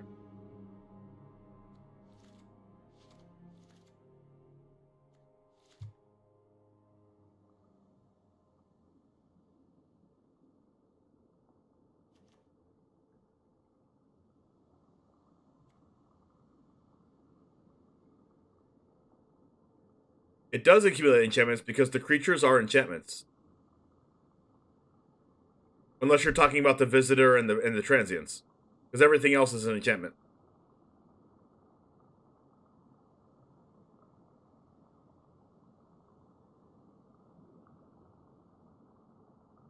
We were literally one away.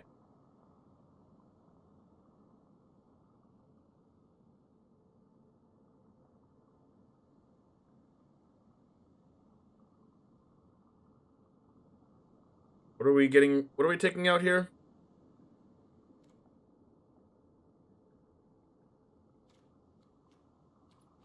All you visitors?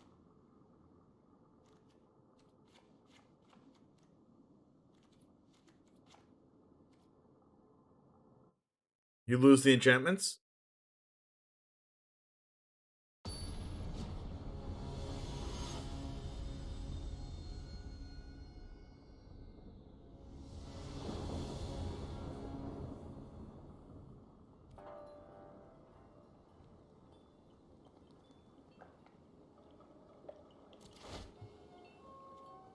I don't have any creatures with this hand, but at least we can stop them.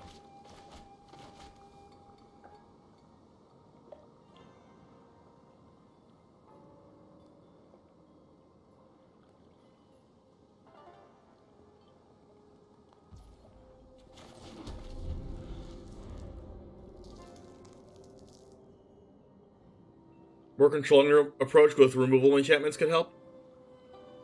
Yeah, we had 4 Circle and Confinements in the main deck before we switched it to play a little bit more of an aggro style. This thing has ward, so we can't kill it, unfortunately.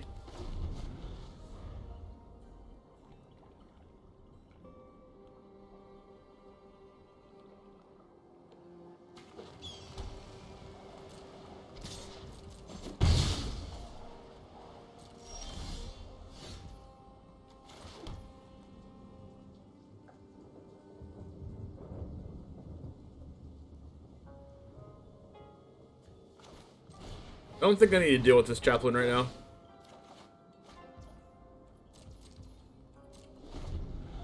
Alright, so what we can do here is we can play Restoration and hold up Tamiyo Safekeeping. Then we can discard Circle of Confinement and then play it from the graveyard tap.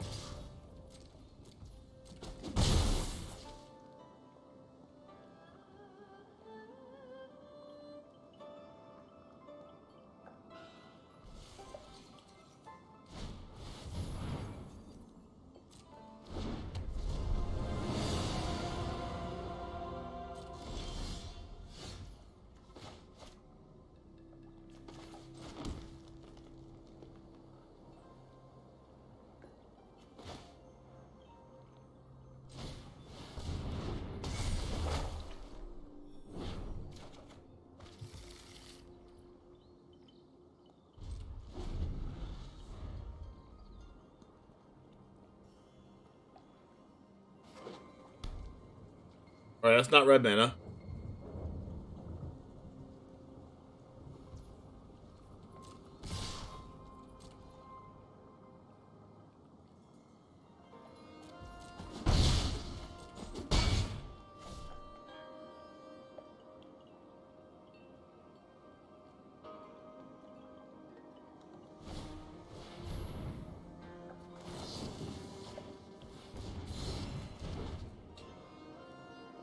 That was really strong.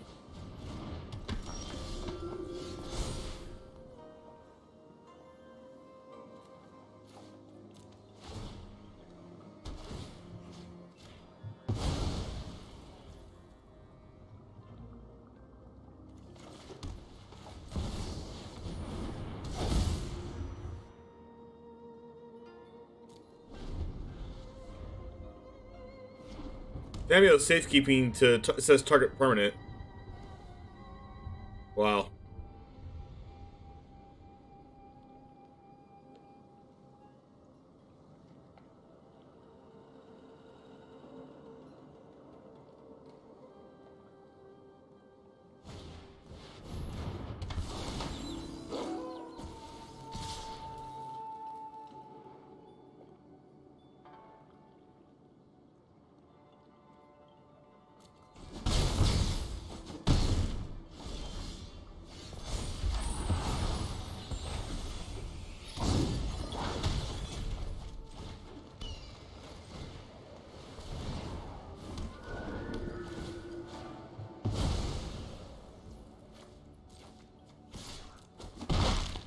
Alright. We got this. We got this.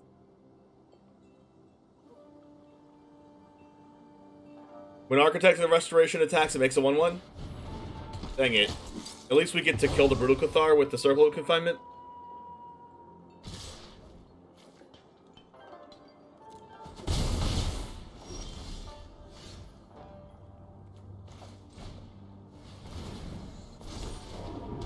Then we actually get to trigger this restoration again.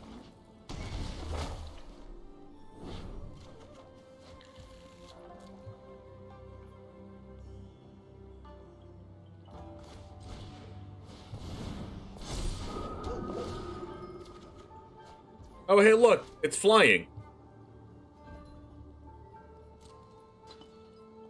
We did it!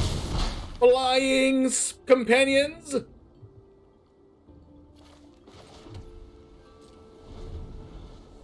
One, two, three, four, five, six, seven.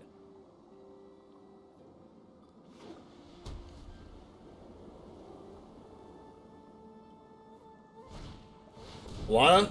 Perfect for my borrow time that I saved for their 4-drop. We block with this so we can bring it back and draw a card. Bog?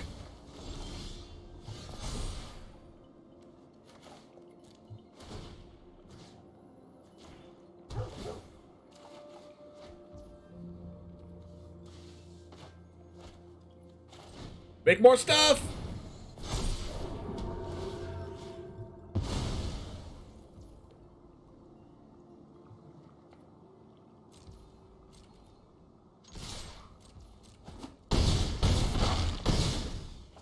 Almost there. Almost there.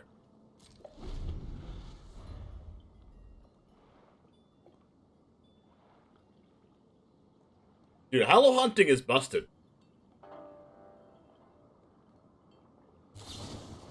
Valorous Dance? How about I Valorous Dance you back?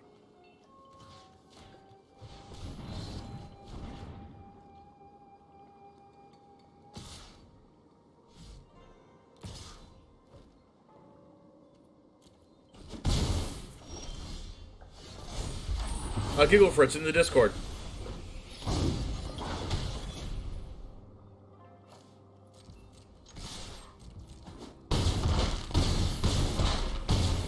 Boom!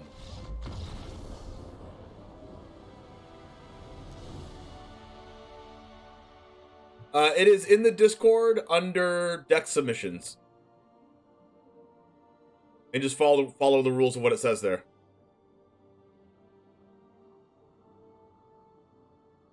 Hey, Bona, quit stancing yourself. Quit stancing yourself.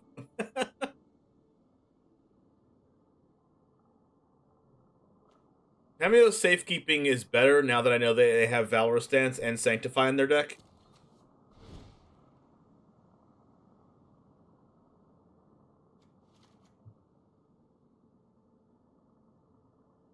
And they have Raydane, so Hollow Hunting's like a little bit worse.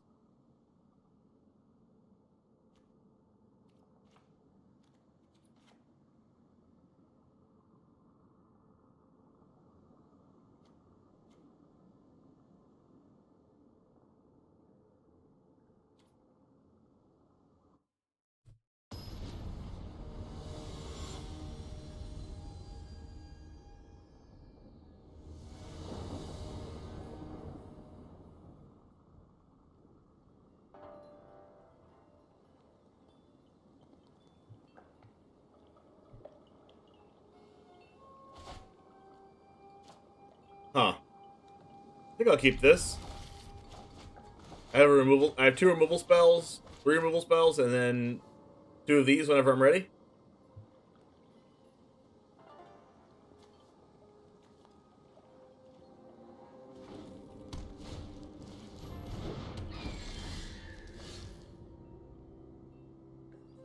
Destroy target artifact, enchantment, or non-basic land.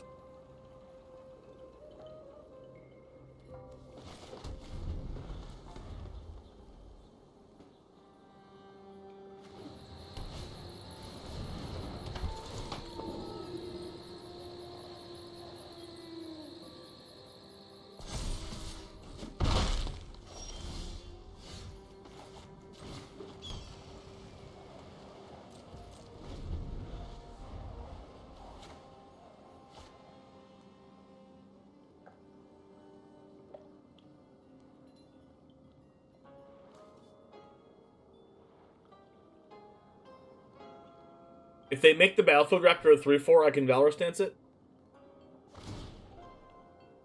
Which they're not going to do because they're smart.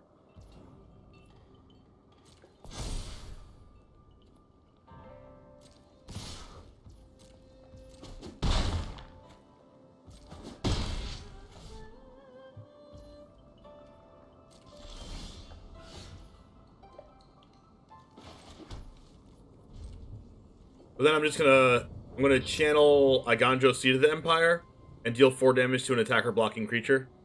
If I don't Valor Stance.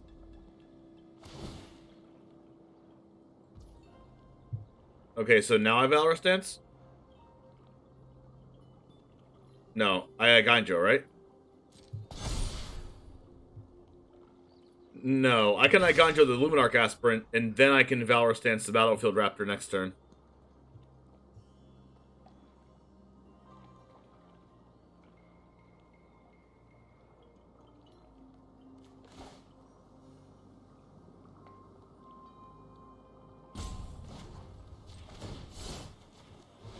Although they could Valor Stance their own creature. But if they do that, they're not playing anything else this turn. Granted, I don't even think they have to play anything else this turn. Anything else to win this game, they can just survive off these 2 if they just protect them. Unfortunate.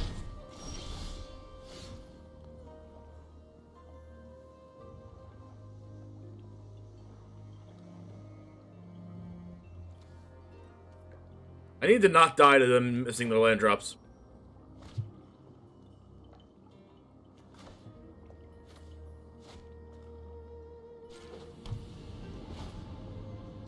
So I guess we chump block. And then we block the Aspirant and hope to Valor Stance the Battlefield Raptor next turn.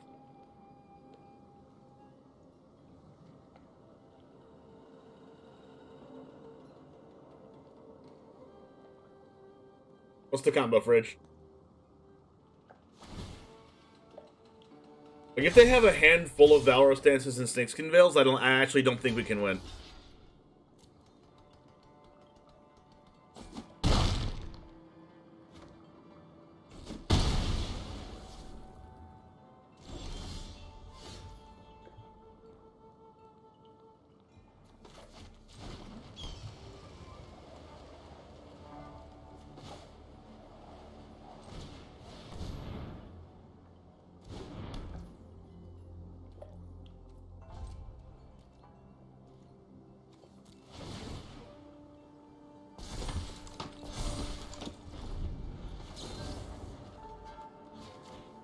Alright, do you win?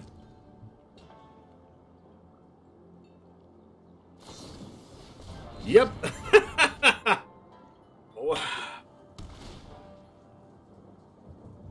Could I have prevented this? No, right? Because even if I would have targeted the Battlefield Raptor, they would have... God, that feels so bad. Want me to link in chat or whisper? I would prefer that if someone's interested in it, they'll message you about it. Unless you want to message it in the Discord.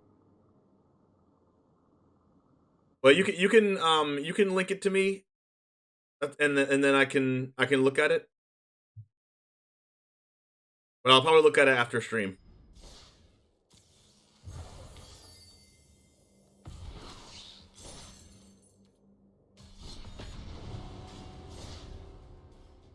Man, imagine losing to an opponent only hitting 2 lamb drops, but having a lot of ways to protect their consistently growing flyer.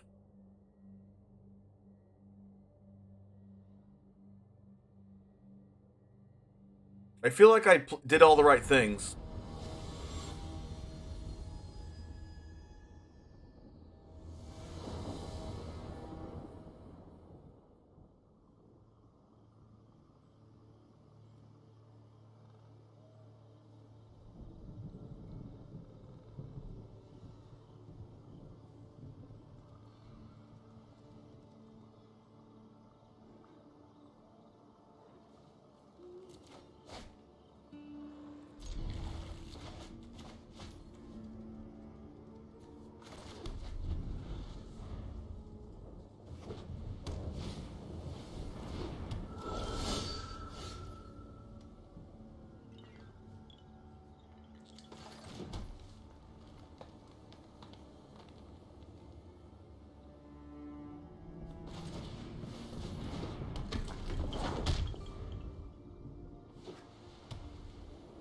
I did put in the Death Touchers.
It's a 1-mana wedding announcement.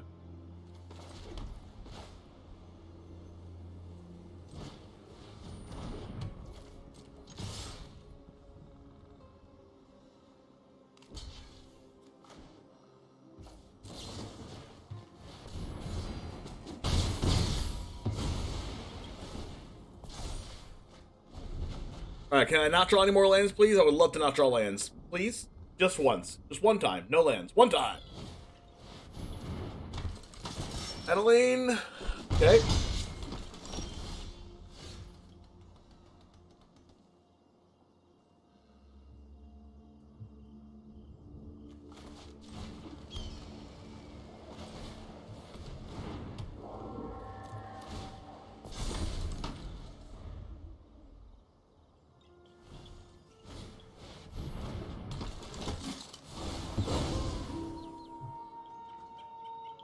Okay.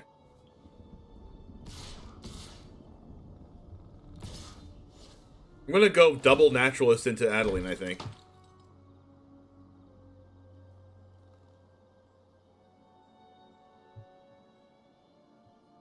No, I'm not.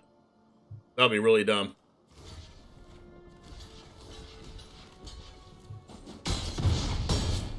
Because these things are gonna grow anyway. Oh, I could have double blocked the 1/1, you're right.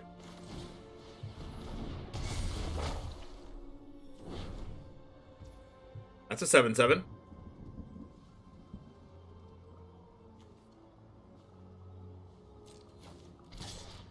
Seven lifelink? Sure.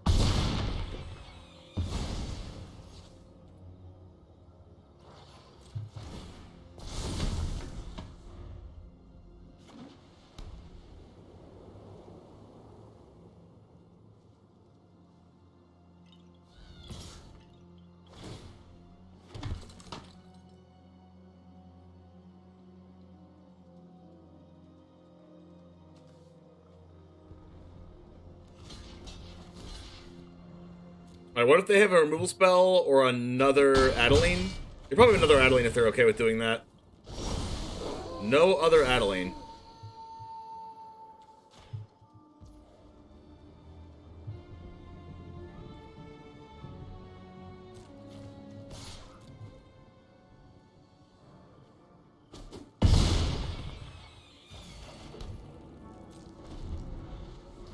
Alright, what if they play 2 spells, and then they exile my Naturalist?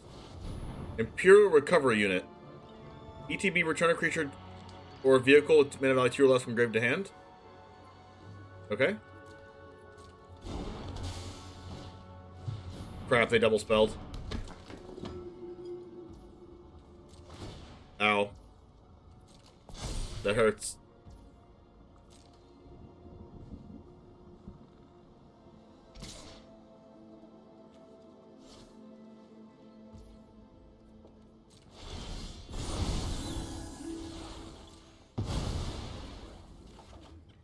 Wow, imagine never drawing a spell.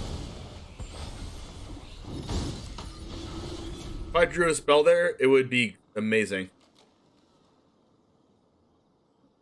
The 3/4 vehicle?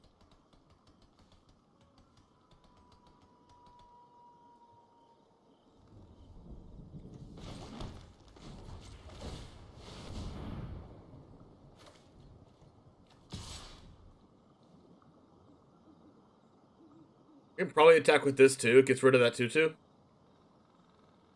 No, then they just block it.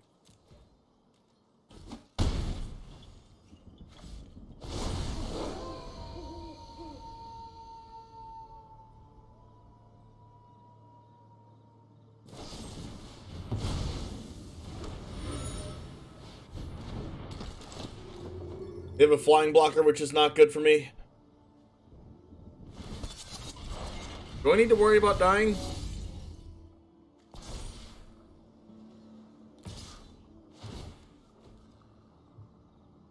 Probably not, right?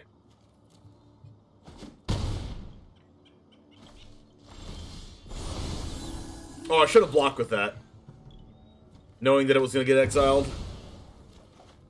-4 kick W.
Wedding is a very good card obscure.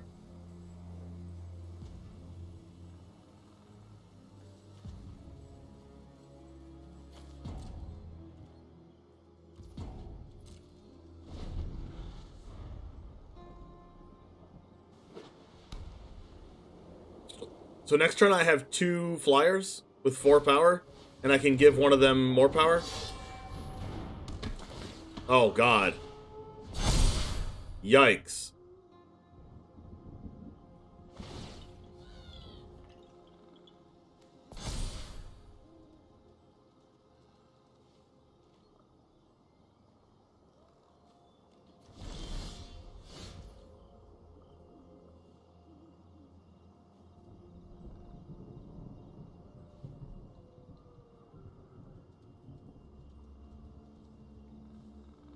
I can go Cave and Michigo, and that trades with Spellbinder.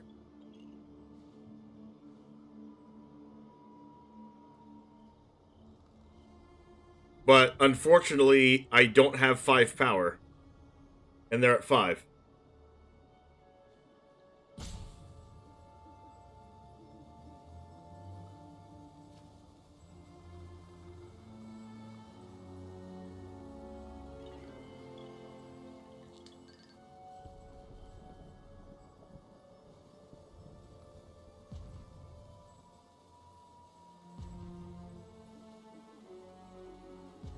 Um...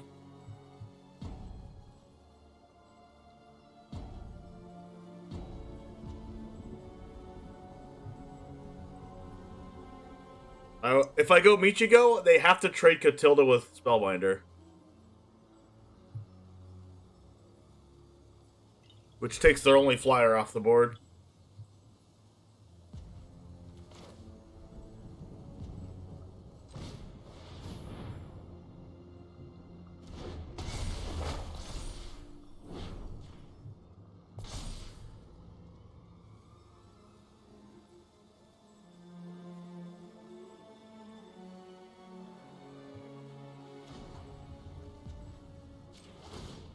So they're gonna go to 1 here.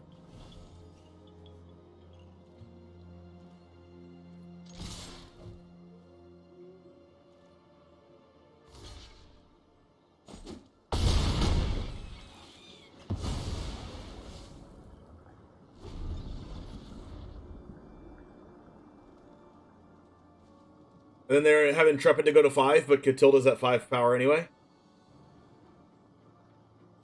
I'm going to put a stop on my upkeep so that I can animate the cave in my upkeep. And then give it more power, because they're going to be at 5. Or they're going to be at 6.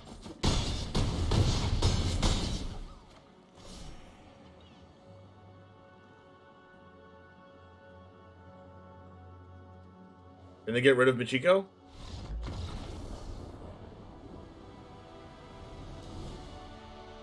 Okay. Okay. That was kind of impressive.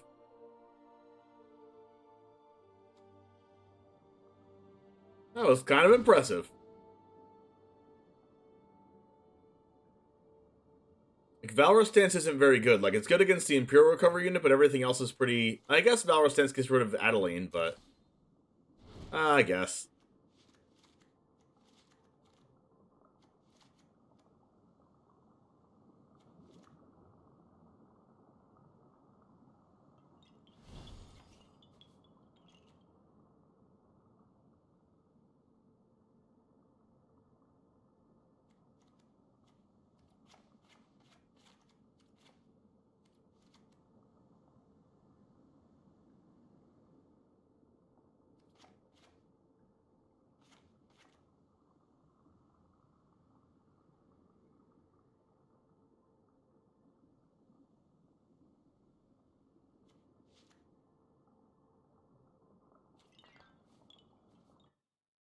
Yeah, Naturalist did gain a lot of life for us.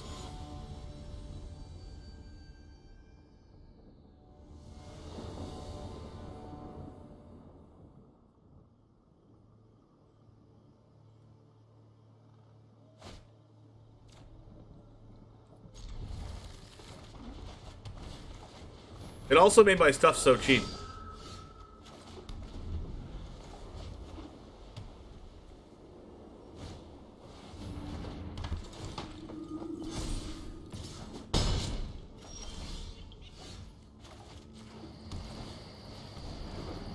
Alright, please don't have Brutal Cathar. If they do, they probably win.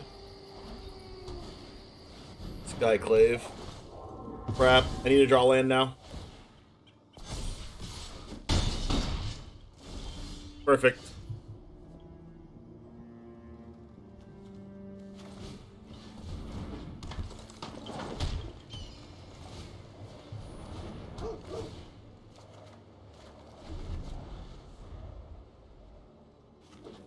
Don't kill my Naturalist. Okay. Now my stuff is the same mana value as it always is. Block with this, get it back with Restoration. I can make jump blockers with this. Oh crap, Initiate. That's not good for me.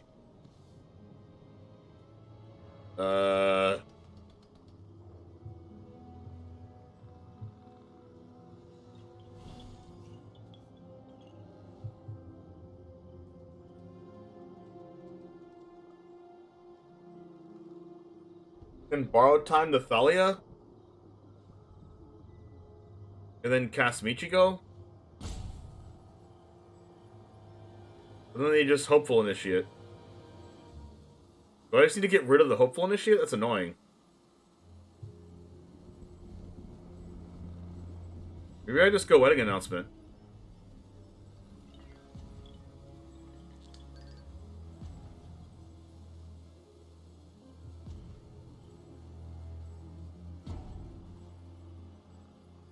This is really bad for me.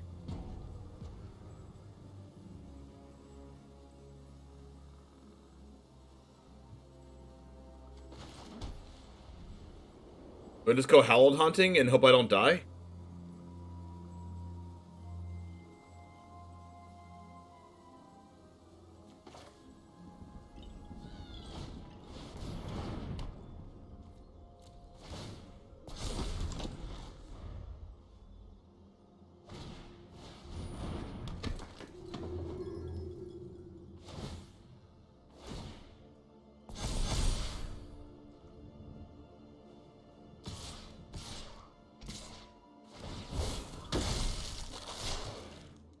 This is not good.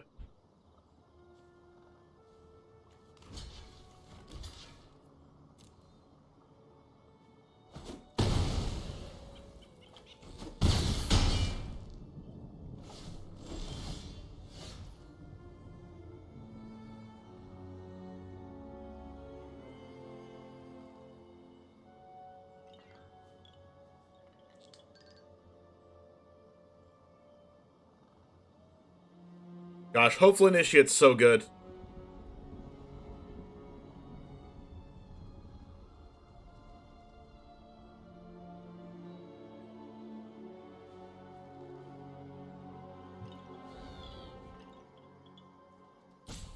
Plus the Thalia is really annoying.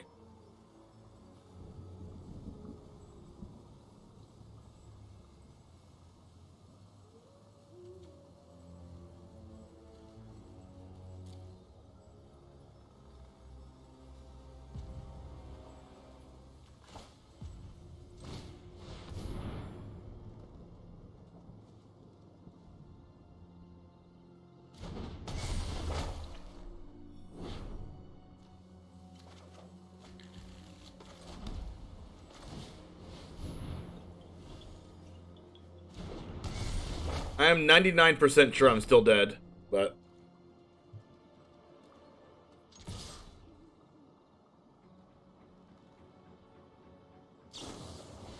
Cathar Commando. Not expecting that.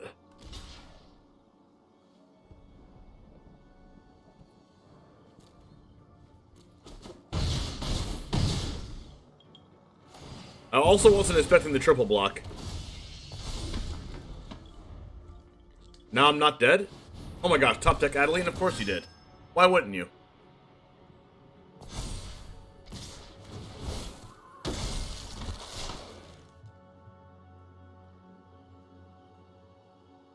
Oh my gosh, this is exact lethal if I double block.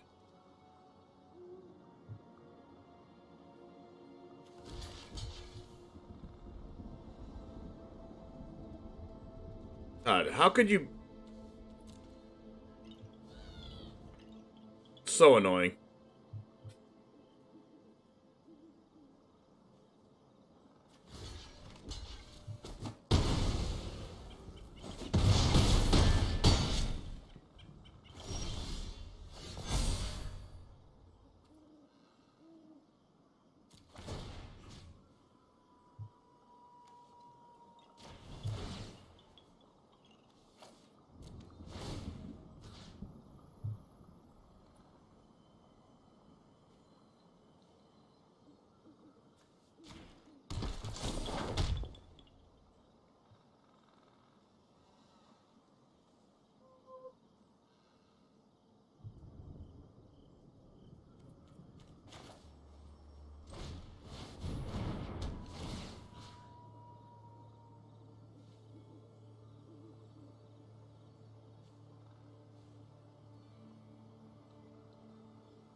Uh...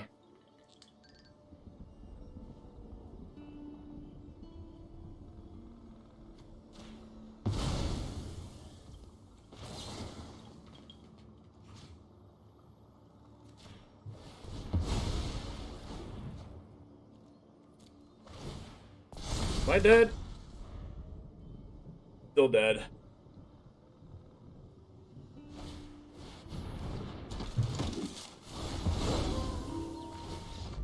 Top decks are too real.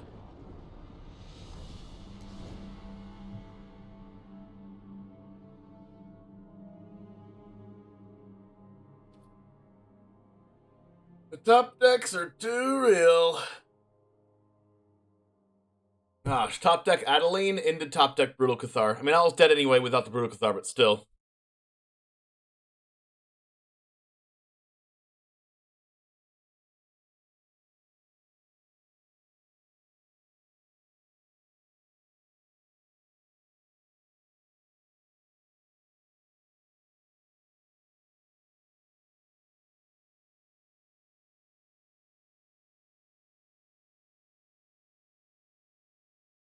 Like, it seems like every single match I'm siding out the 1-1 that gets 1-1 counters on stuff. Besides, like, the Is It matchup.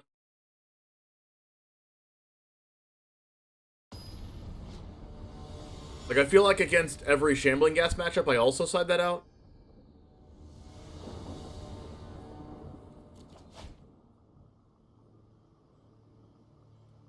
This hand will be so good with one more land. Alright, this hand's good.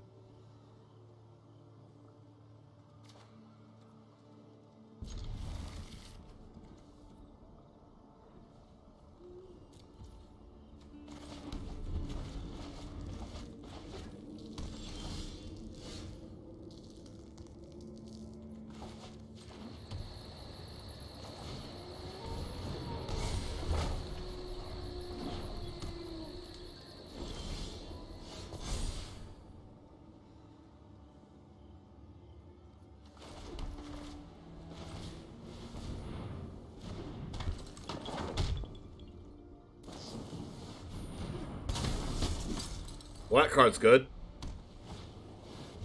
Wow. Actually wrecked.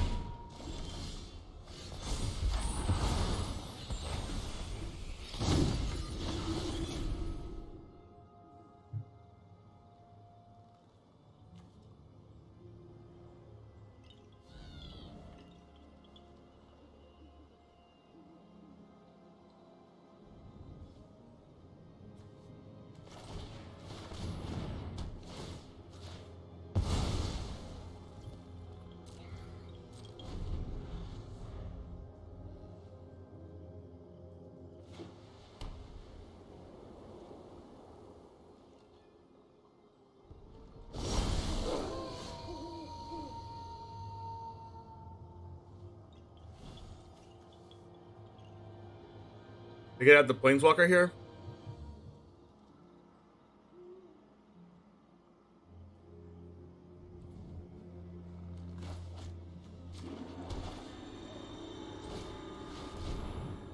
But I can borrow time and then get this back and then also play the companion.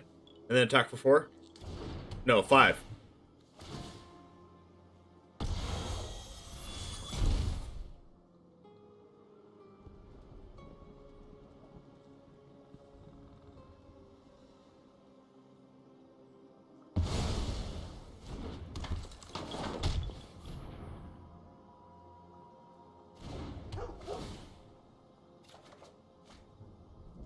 Perfect.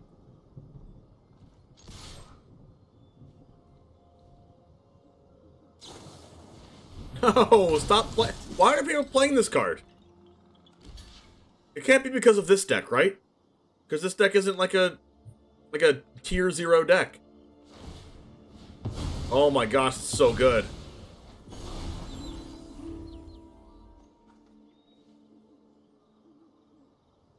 Oh, I thought they were going to target my borrow time.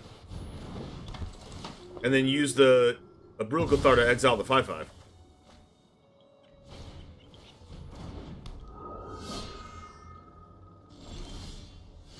How about land? Do we like that?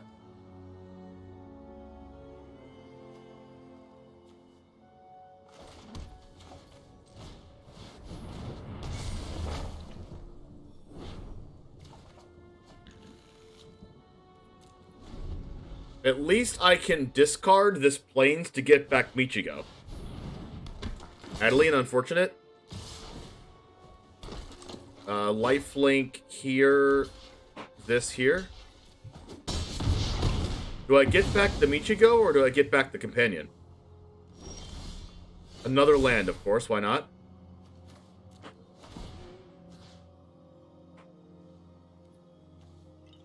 Michigo is a lot of lifelink damage.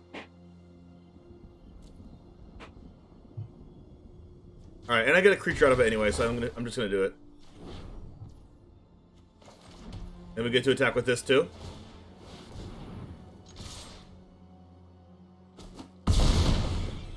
Go back to 20. Unfortunately, it's nighttime, so they can Brutal Cathar plus a second spell.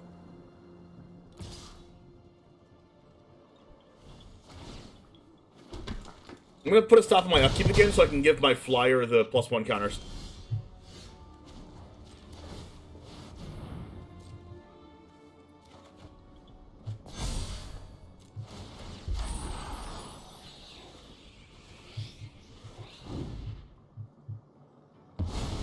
Oh, I guess that was a mistake. Because they're just gonna jump it anyway. Huh.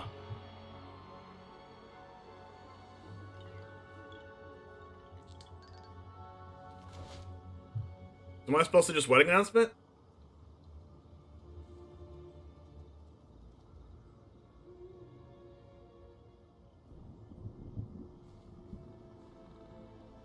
Well, I know it's not counter. I know it's not counters, yeah. I just thought for a second they didn't have a flyer. I don't know why, it just escaped my brain.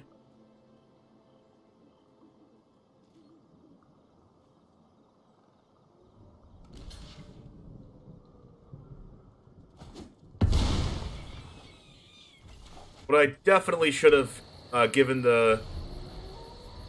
I said counters, but I meant power and toughness. I should have given the power and toughness to Naturalist, maybe? But that was still impressive. I'm into...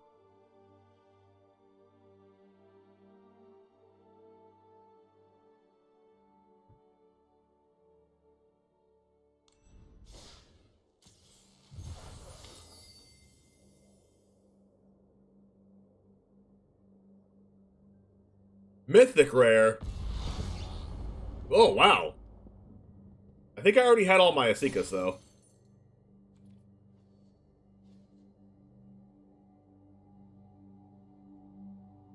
Interesting. I'm gonna use the restroom really quick. I will be right back, chat.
More enchantments.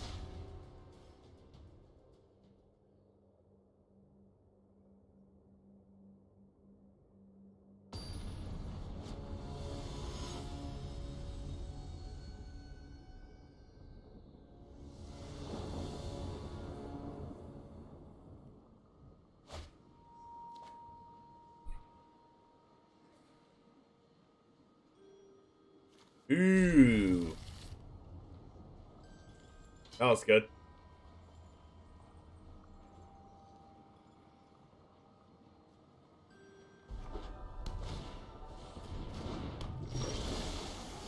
Merfolk. Alright, at least we have a removal spell. We have a lifelinker with flying.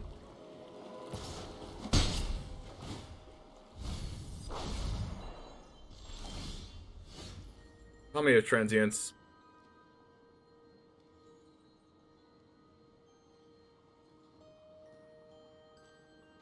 It's probably a Soaring Thought Thief, right?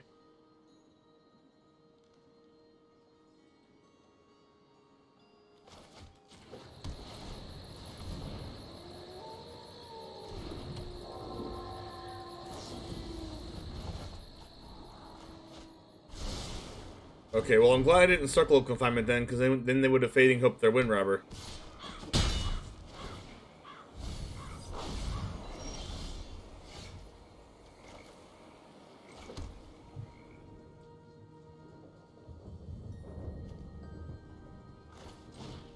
Now I'm playing this.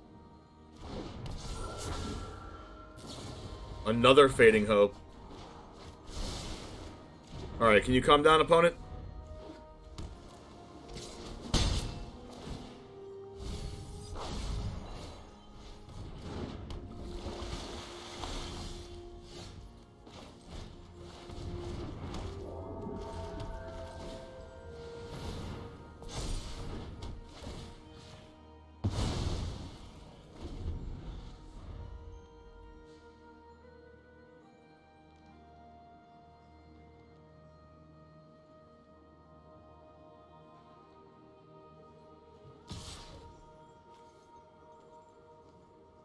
The cool thing is if they mill my Kami of Trent. Oh god. That's not good. At least they don't get a basic planes. But then they get to discard a card and bring a Wind Robber back. Or discard the Wind Robber itself and bring it back. Not very good for their game plan, though.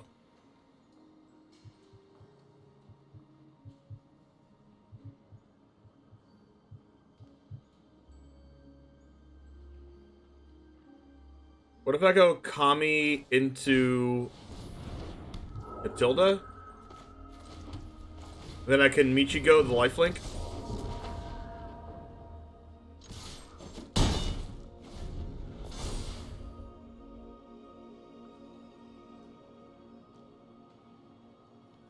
We better get Thieves Guild Enforcer reprint? Oh my gosh, no. Heck no. Bloodchief's Thirst might... Okay. Another Bloodchief's, okay.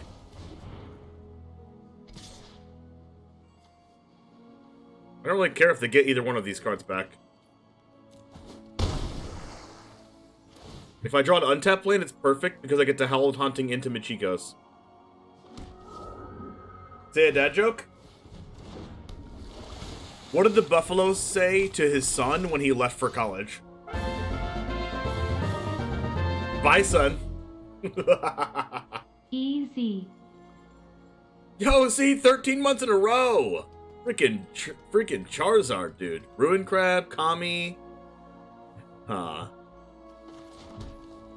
This. We drew the untapped land, so that's Pog.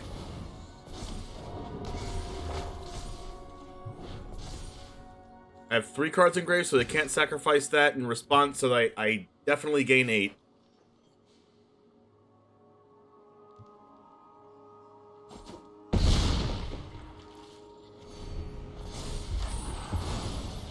Okay, and now they get a 1/1. I mean a 3/4. They drew Soaring Thought Thief for turn. That's pretty good.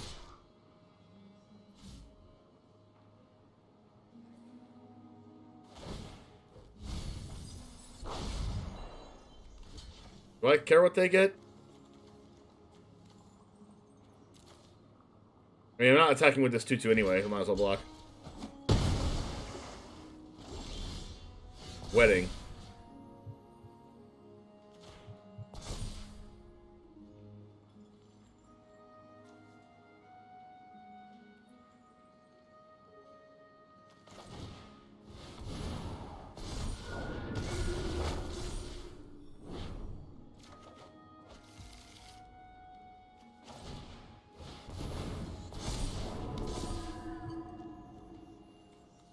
And this guarantees me 11 life.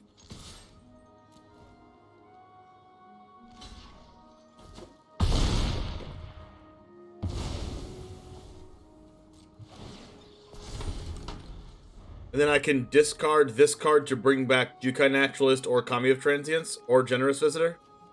Tap.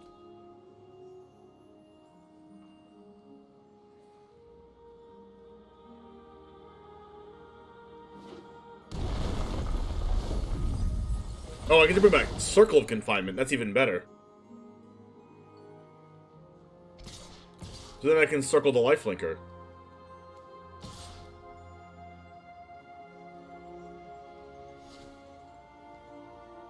I can double block the Xerath Sand. Ooh, I can bring back Wedding Announcement.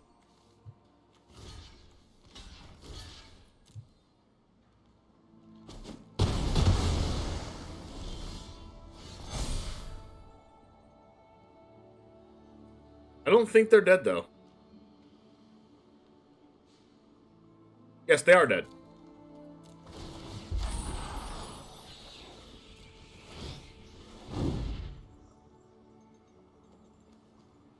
The Circle of Confinement comes in tapped, exiles their flyer.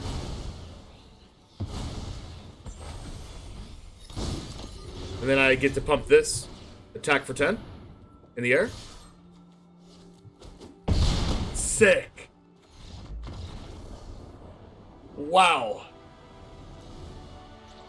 Starnheim Courser also makes enchantments cheaper. I don't even know what that card is. Starnheim Courser. I'm going to have to look that one up. But that was impressive. Also, I want to take out the Hallowed Hauntings because I don't want Xerath Sand to get that card out of my graveyard. It was good there, but they probably bring in Spell Pierces and stuff post-board, right? Borrowed Time's probably good. Valorous Dance is probably good because it gets rid of Xerath Sand. Doesn't get rid of much anything else, though. But it does stop Bloodchief's Thirst and stuff. And maybe it's worth having one in. 3-mana 2/2 with flying and reduce enchantments by 1.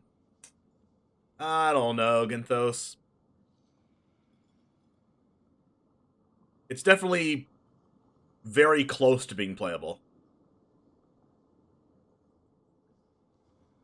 Alright. We want safekeeping, right? Do we want Fang of Shigeki? Probably not. 5 cards to take out.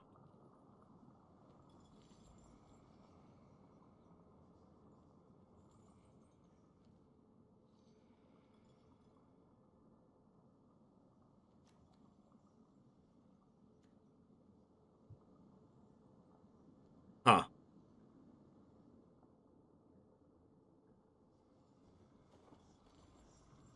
I think we're going to do the good old... I think we're going to go minus this. Well, Restoration's really good against rogues.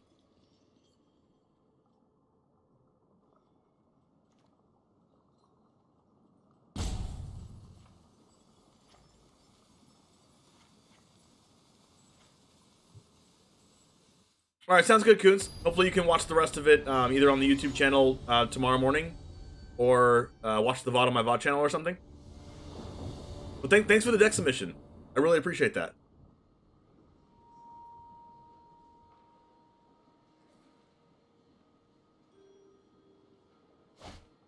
Ooh, this is good. I would love a turn 1 green source, but here we are.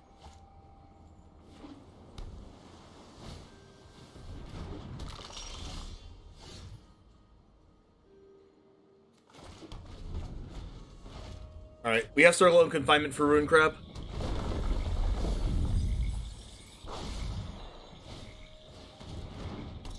Silver Fur. Restoration can bring back the Generous Visitor from the grave. Do I get rid of Rune Crab or do you get rid of Silver Fur? I feel like I won't get milled out, right? I didn't have to worry about not dying?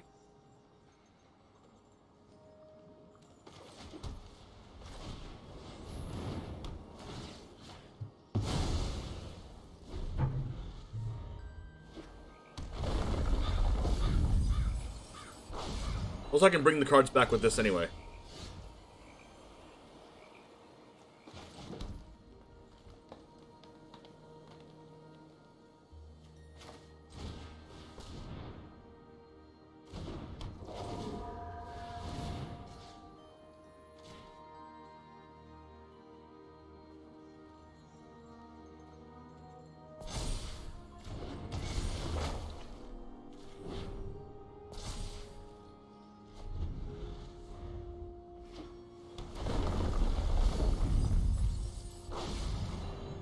Blood Chief?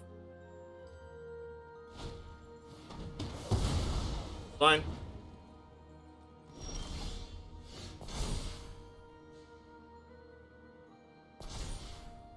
Hey, 2/5 Rune Crab.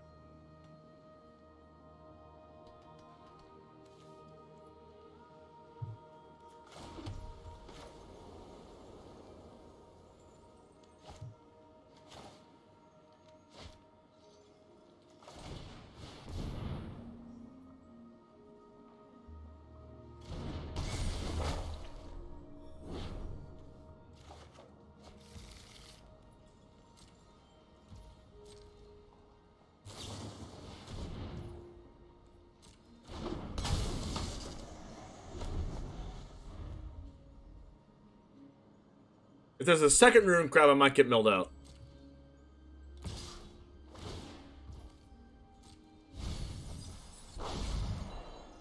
Oh, it's a Zerasan. Nope.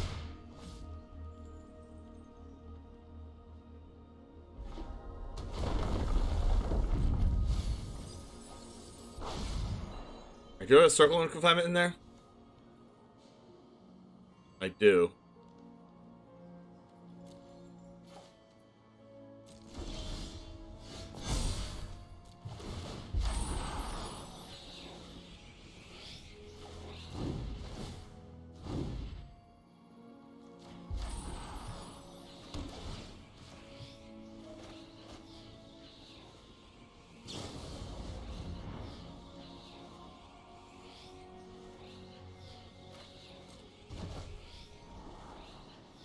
Well, that was unfortunate.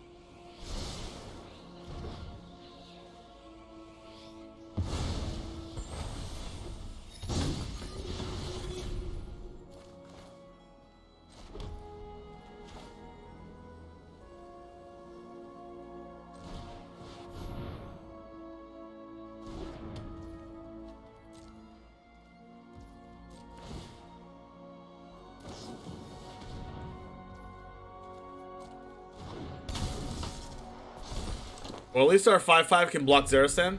Well, actually, no, it can't because it's unblocked. How about not?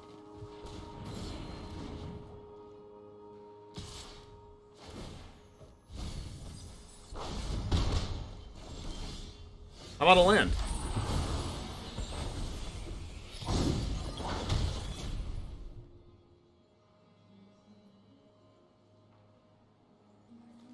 Who's gonna have Fading Hope? Perfect. Kinda wanna draw a card instead of making 1/1.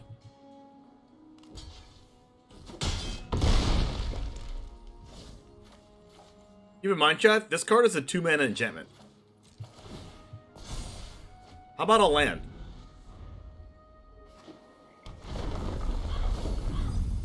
I have 26 cards in deck. Oh, it's a... Oh. Oh, it's an Agadeem's Awakening. Oh, just kidding. How about a land, chat? Do we like lands? I feel like we take those.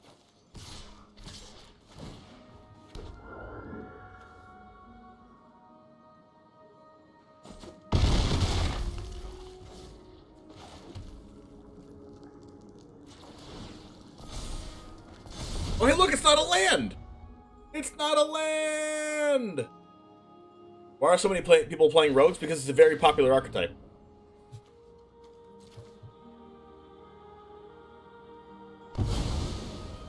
You thought Crippling Fear was gonna make me cower in fear, opponent.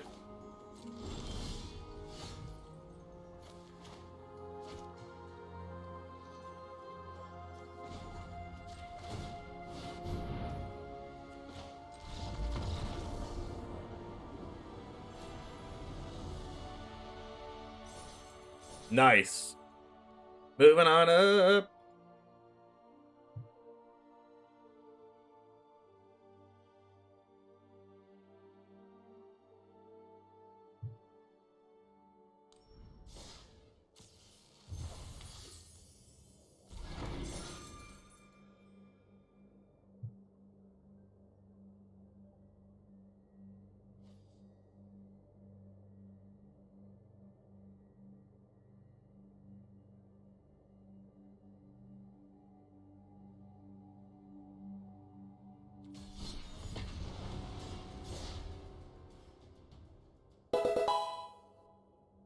Hey, Damgy, thanks for the follow.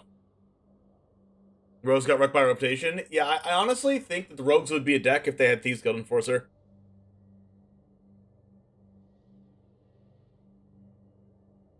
Like, that card by itself just makes it viable.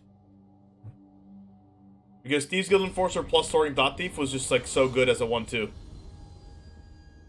And also the rotation of Fabled Passage it makes Ruin Crab worse. And also the rotation of Drown the Lock, and also the rotation of Into the Story. Oh, this hand's good.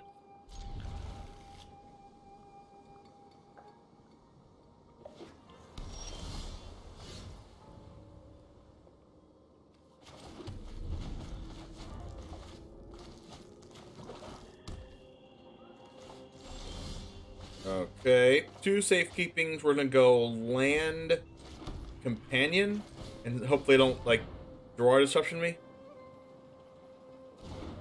Perfect. How about a land? Oh my gosh! Not again! And not again!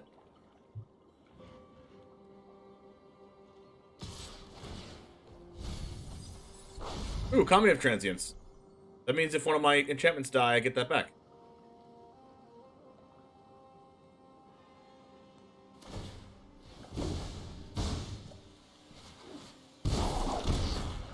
They draw a card? Well, that was actually a really good play. Wow. Sick.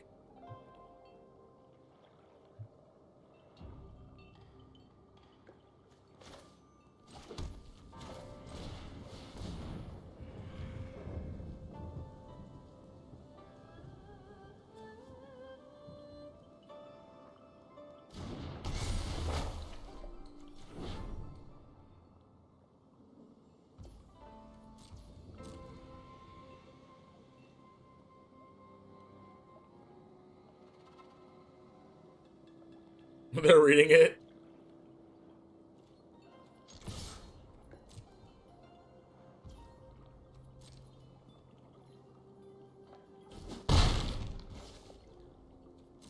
Yeah, Rogues are missing Luris for the Wind Robber loop as well.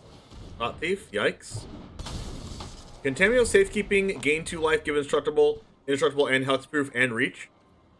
Gonna do all of that. Gonna just be questing these the 1 mana instant.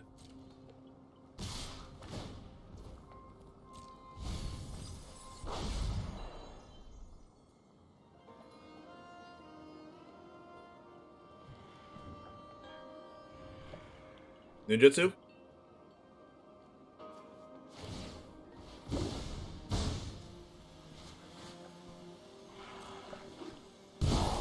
Wait, what the heck just happened? What just happened? Did they change their mind? What just happened? Did the ninjutsu itself? Wait, that's not possible. What happened there?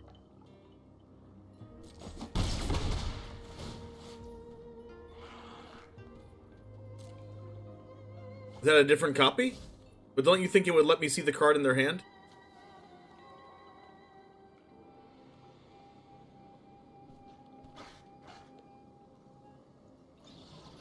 I am really confused.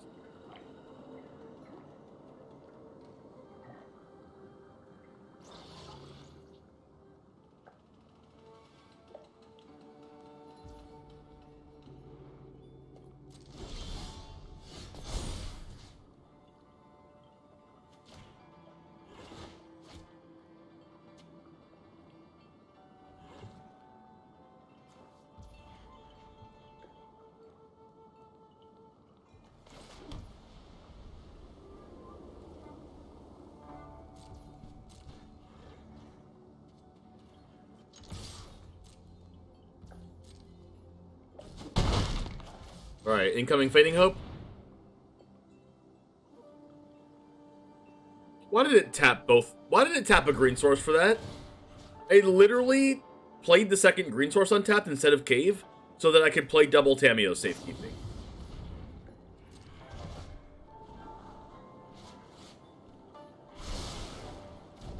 Auto tapper, come on.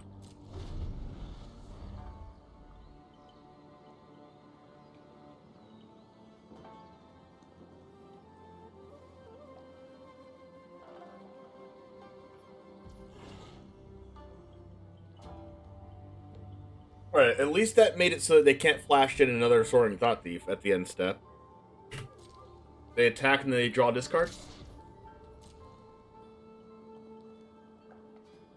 Ninjutsu?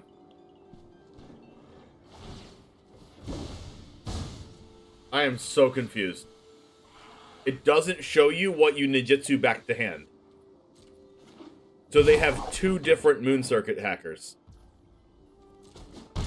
Is what I'm understanding here.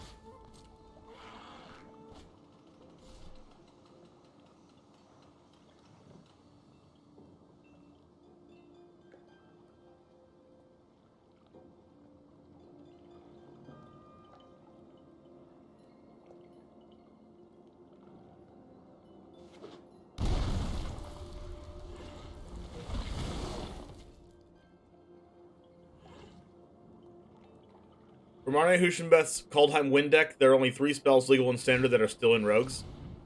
Academ's Lull Mage and Crippling Fear. They didn't play Bloodchief's Thirst? Watch, I would love to keep that second green open, just for spots like them having another removal spell in response here, but Auto Tapper screwed me.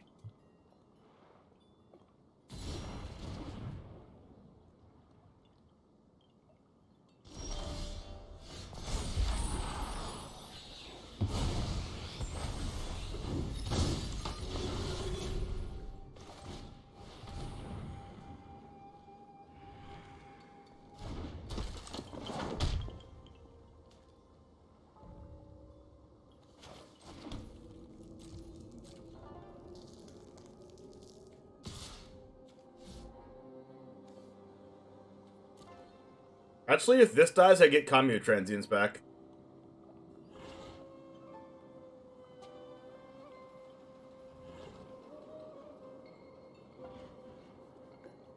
No, the one block isn't worth... The one attack damage here isn't worth having not as good of blocks next turn. I really hope they don't have Zerasan.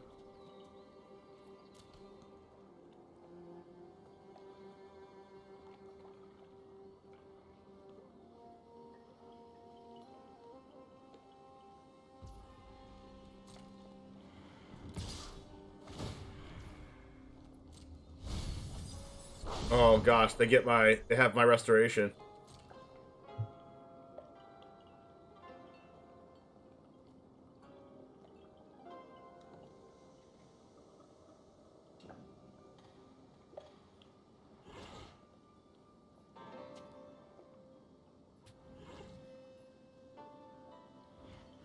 Now, they're okay with using Zerasan here because they can't die on the backswing. Right? Even if I get rid of the 2-1 and I increase the portrait power by 2, it's only 9 damage. So they can Zerasan here if they want to.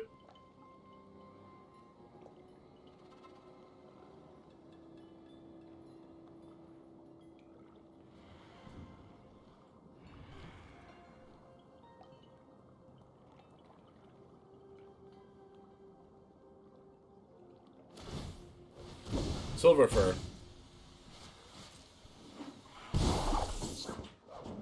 Ninjutsu costs 1 less? Okay.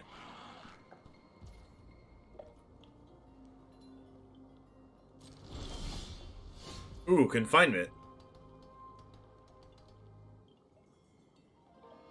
See, this is what I mean about them still not being dead.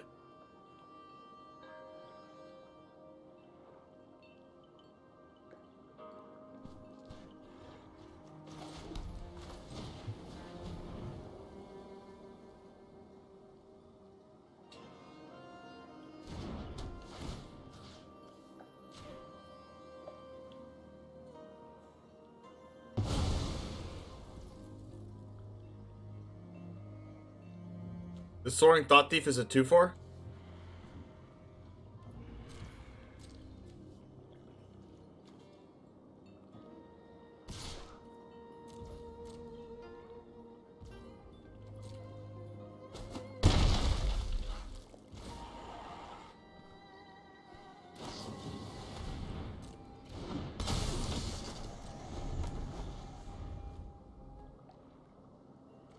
And they could potentially bring back my Jukai, Kami, Spirited, or Restoration Angel. Not Restoration Angel. Restoration of Ganjo.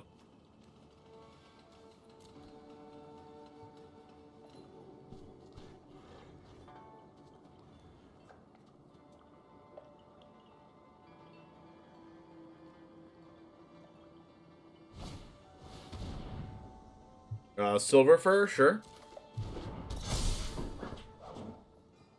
I guess those are just making blockers.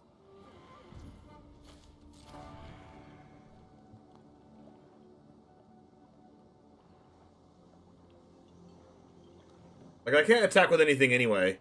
But I might as well not block because it increases the power of Portrait, and I need the Portrait to have 1 more power. Oh, wow. Hallowed Haunting is gone. I mean, next turn, I have 3 damage with Cave. And holding up Tamio Safekeeping.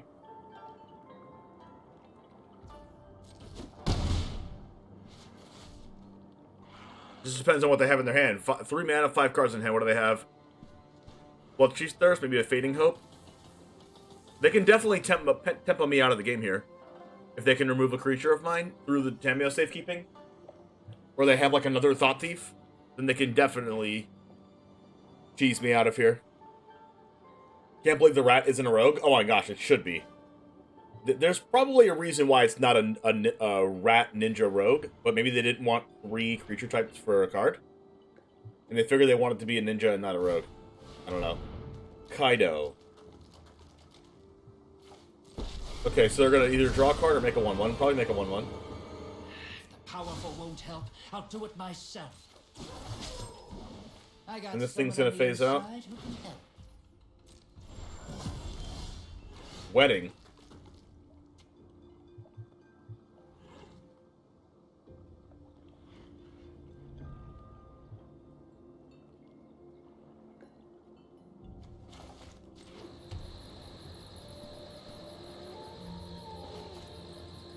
See, I like Wedding, but I also like attacking in with this 3 power flyer. But if I do that, then they're just going to keep the Soaring Thought Thief back.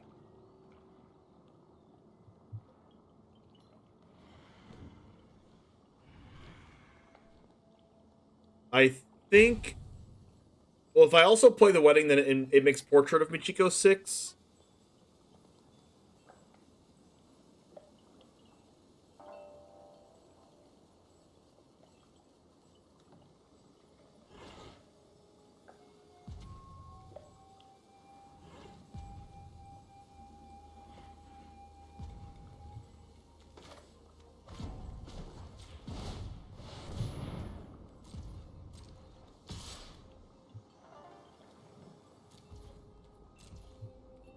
I think I need to make them not attack with Soaring Thought Thief next turn.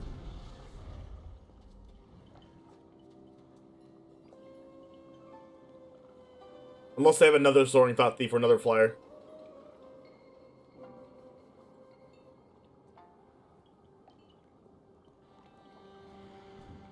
Portrait of Michiko is a really good 2-mana card, chat.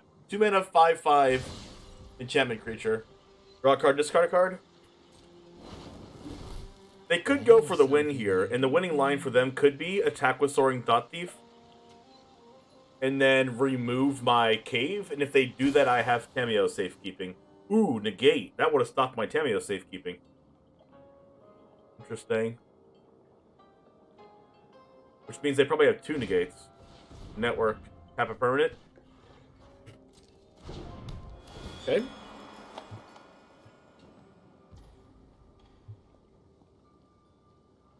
So 4/3? Oh, they have 2 silver furs.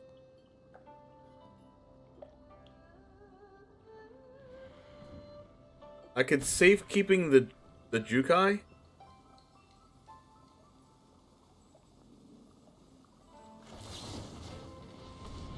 I think I'm going to, since it gives it indestructible this turn. And I gain 2 life. Spell Pierce.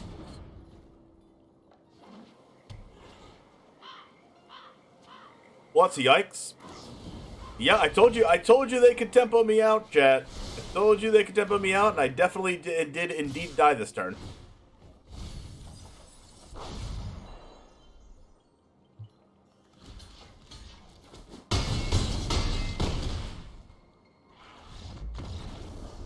They were just holding on to a bunch of removal spells in their hand, I guess. No, it wasn't removal spells, it was Spell Pierce, Fading Hope, and a Tapper.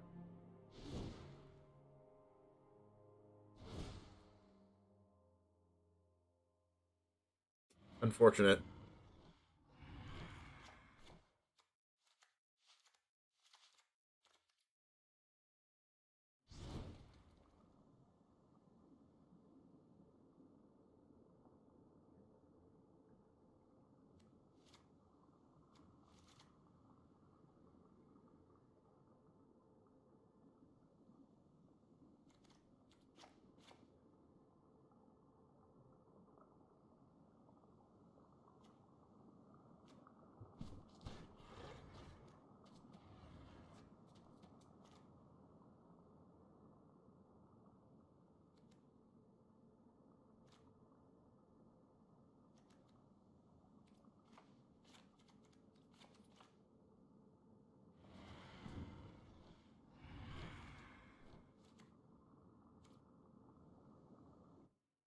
You think the Divide ban hurts rogues the most?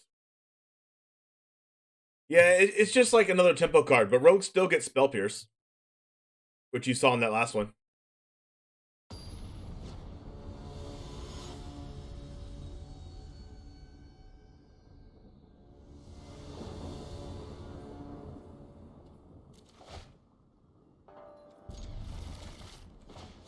Yep, definitely keeping this.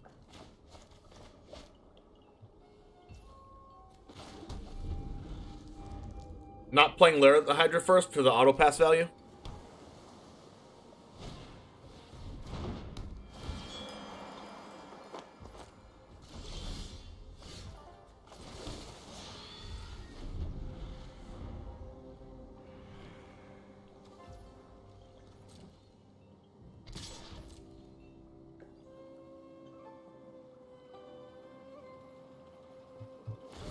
They got a lot of value off Moon Circuit, Hacker.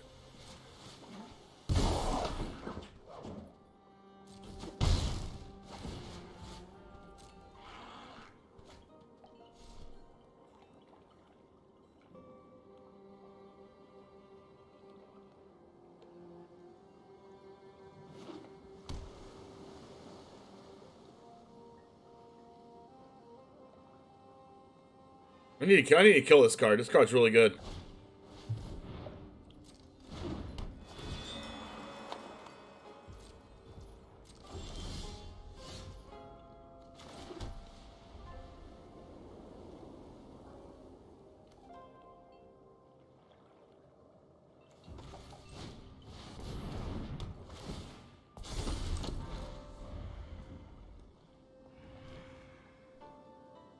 Inatsugu consumes all? Oh my gosh. You win the game if you deal 10 damage with that, right? That's insane. Alright, do they have another Moon Circuit hacker? That would really suck for me. Crap.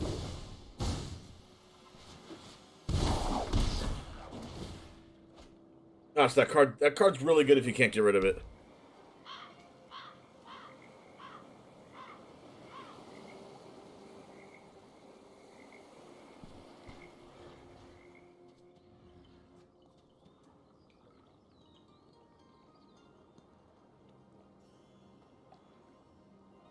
You win if it has 10 counters and you do any player damage. So is the combo just give it counters randomly and then just do damage to them?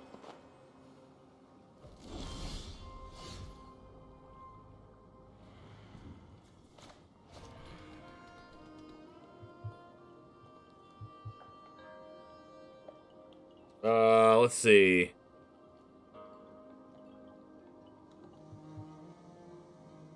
Do I just go for all the wedding announcements?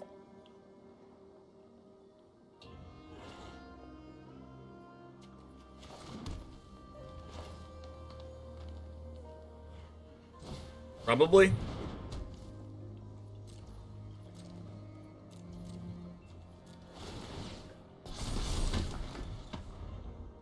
Unfortunately, I can't deal with Network Disruptor right now. It's the thing that's going to give them ninjutsu availability.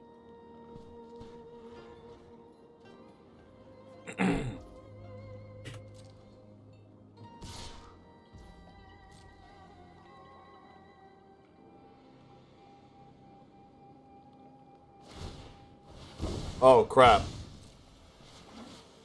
That card's good.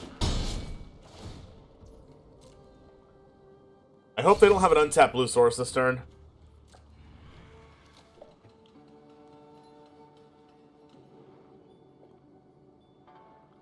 They're going to get rid of Catilda.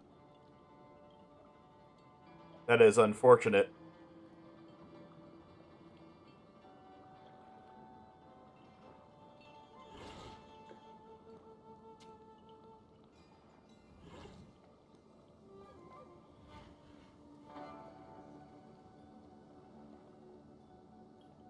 On it? Don't play an untapped blue mana. Please?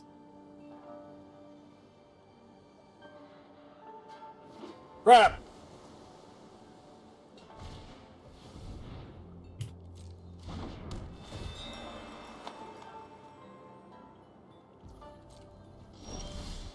Ooh, Ranger class.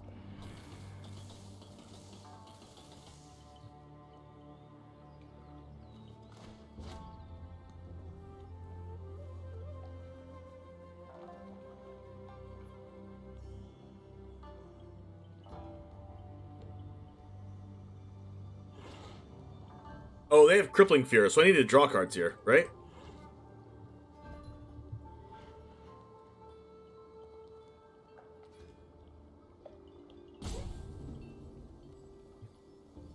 I probably need to get... Yeah, I guess so.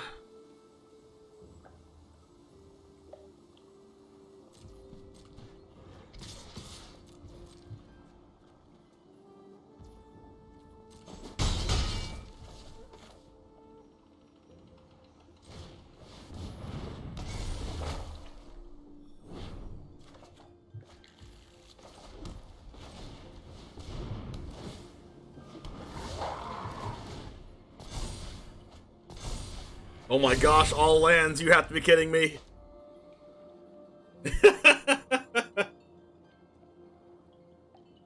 Alright, please don't have Crippling Fear.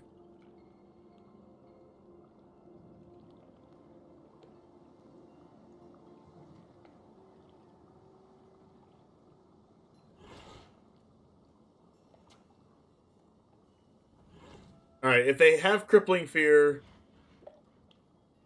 We're just gonna, like, use this to discard the forest and play a tap, I guess.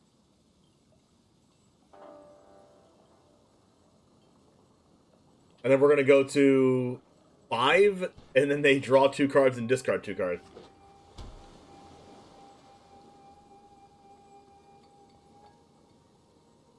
Alright, they don't have double black, so they can't Crippling Fear.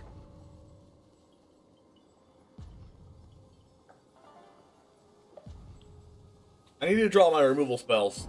And I drew 2 cards at end step and drew 2 lands. Fading Hope, no! Oh, okay, this is actually fine for me, because I have all lands. But they do get to do this, and then they get to Fighting Palm Ninja, and then cast the Network Disruptor again, and they're basically just looping their cards at this point.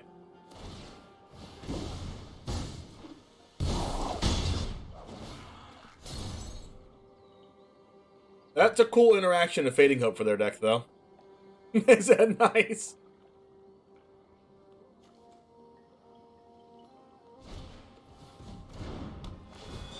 Hey, they must not know me, chat. They must not know the true landlord.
I think I'm attacking all?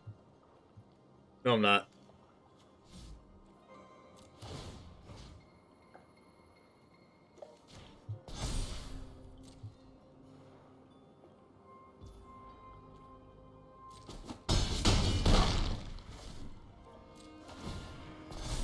A land? Come on. Jeez. Oh no, second black off the top, Crippling Fear, let's freaking go.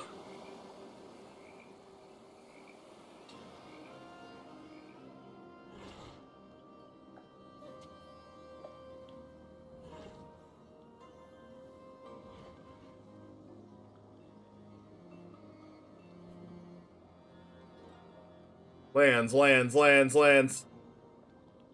Welcome to my only lands.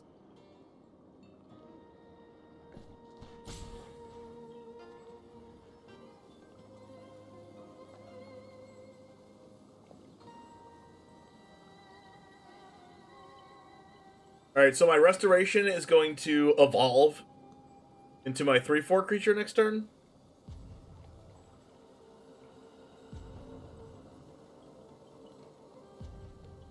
They have 3 humans? I don't have any humans, though. Oh, wait, I have humans. They're just gonna call ninjas, though. And then they lose their Network Disruptor, but I lose everything besides my 4/4 and this Wolf 4/4.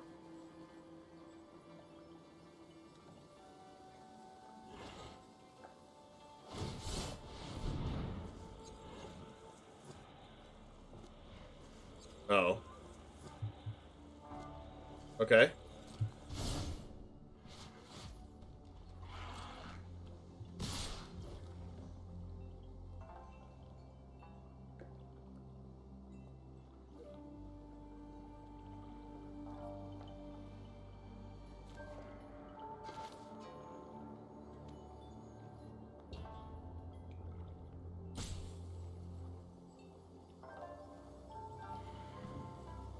Huh.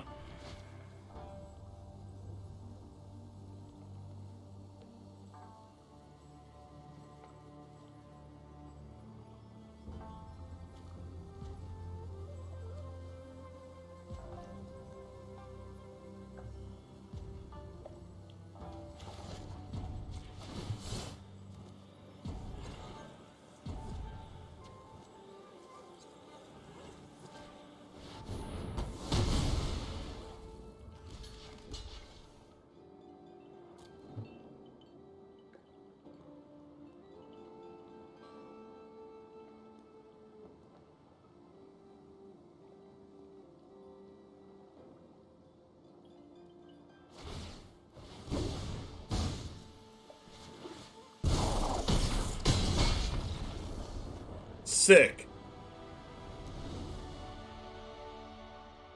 Well, that was kind of scary.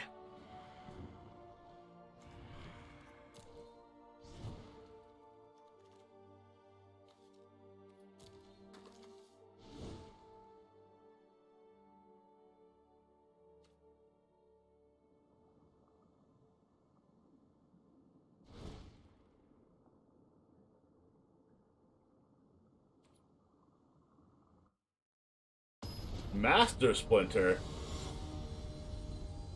Isn't that a thing that makes a 4/4 golem?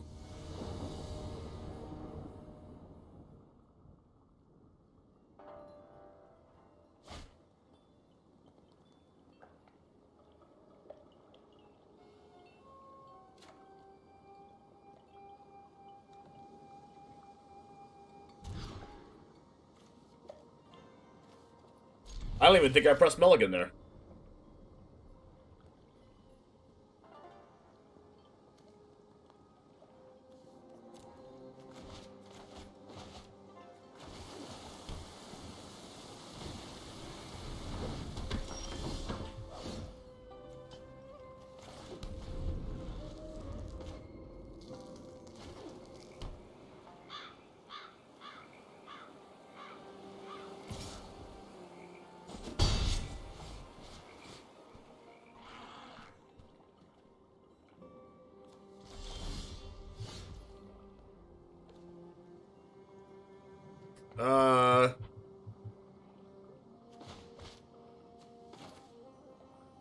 You probably have Fading Hope.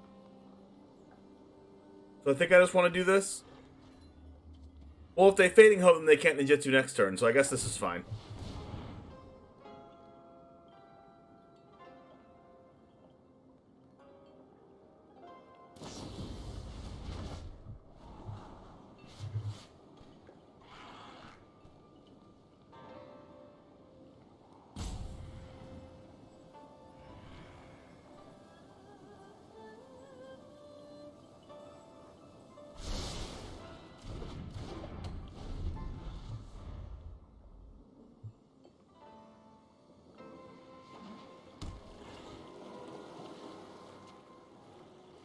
So the worst thing for me would be like if they had Sorting Thought Thief.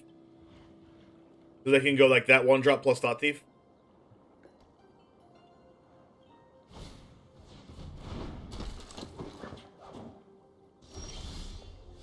I guess I'll just go Circle again.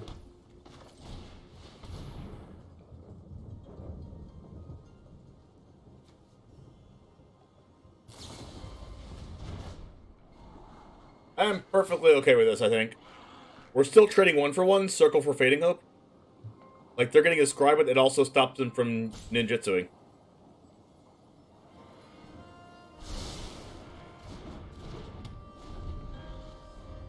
And the Face Shadow isn't a rogue either.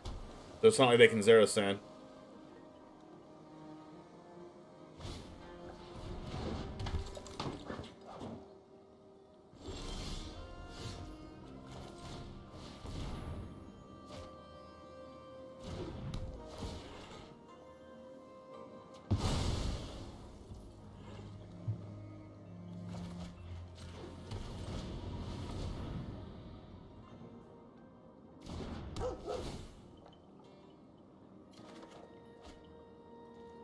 Alright, so next turn I can visit her into Wedding Announcement.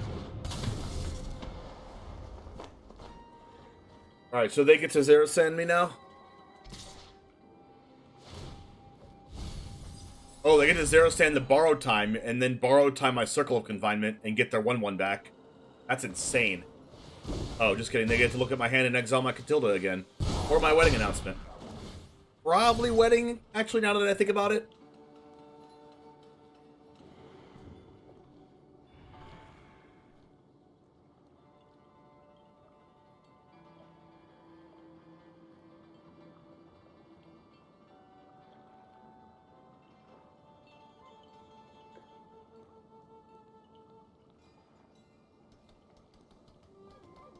Or I guess they just might not be able to beat Catilda on the battlefield.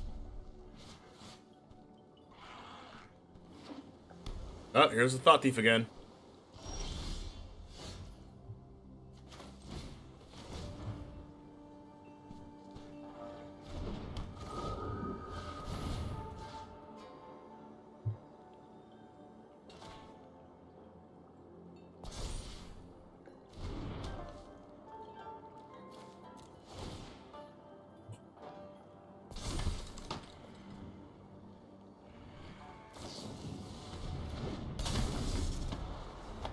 Hopefully they don't have Zero-San. I guess they can use... Okay, Network Disruptor, tap a card.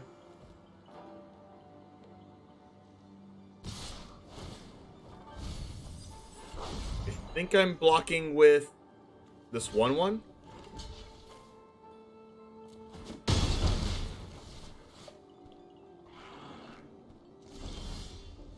Oh, Restoration's perfect here.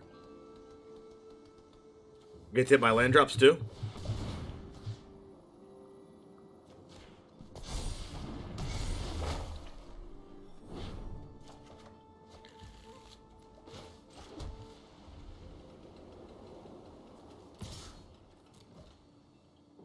And then I make another 1/1.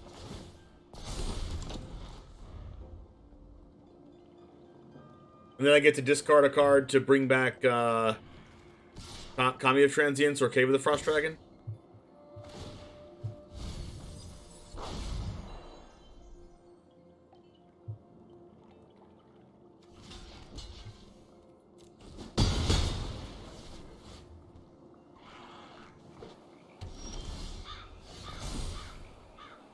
Ooh. Okay, I want to play both of these, so I'm going to decline this.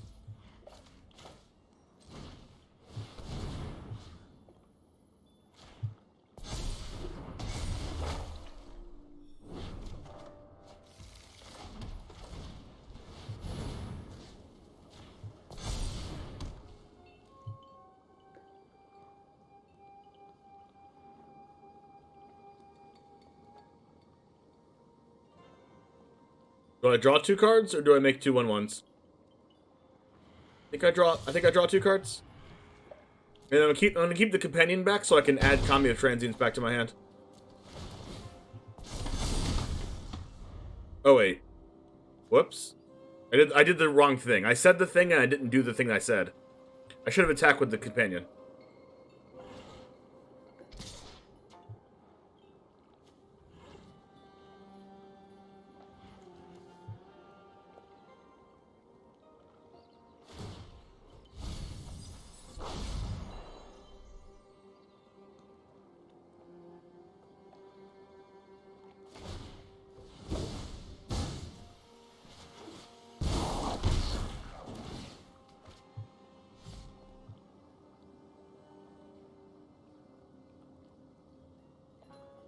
Alright, if they have Crippling Fear, it still doesn't get rid of these 2, which is good.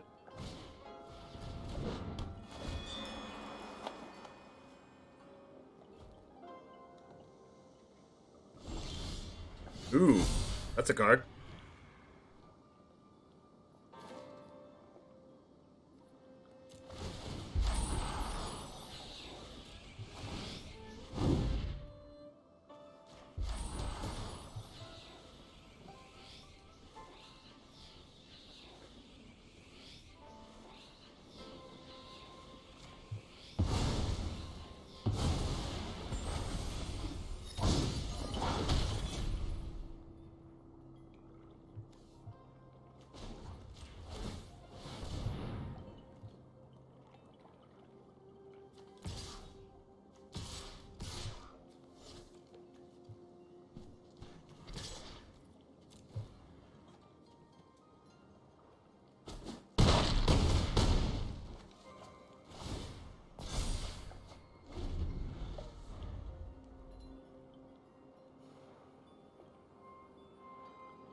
Is that a good game?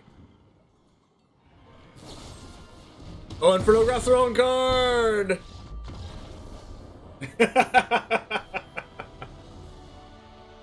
They couldn't just let me win. They could not let me win. Could not, would not.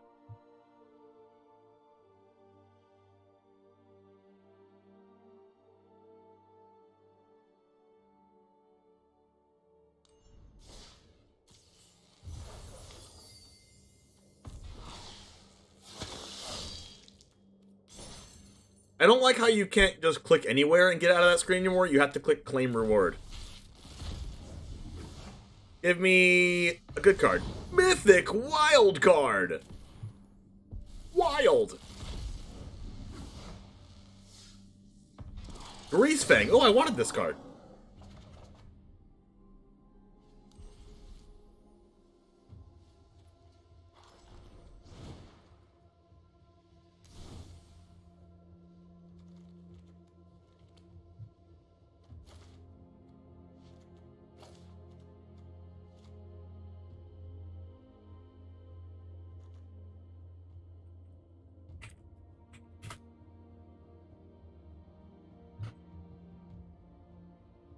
Alright, Chambers, here is green-white enchantments. Thank you for spending the time with me today and watching to the end of the video. If you liked what you saw, make sure to leave a comment saying what you liked about it and what you would change. There's some places where Hallowed Haunting was amazing. Wedding Announcement was amazing as always. I would say Wedding Announcement is probably one of the top 10 cards in all of Standard. There are some really cool synergies with this deck. Michigo's Reign of Truth really impressed me, so I hope you like this deck and try it out for yourself. The description in the video contains the deck list to import to Arena. And as always, I'll see you in the next one. Right over here. Peace. Alright. Let's go ahead and spend the last 40 minutes playing my favorite deck, the Kami War Control.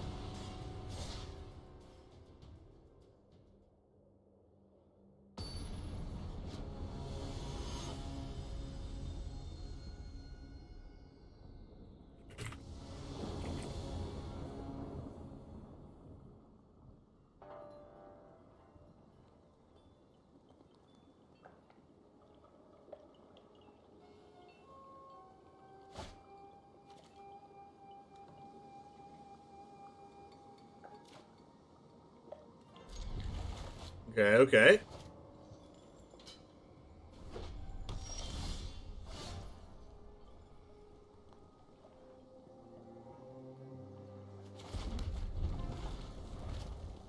So I go black next, and then I go green, and then white-blue.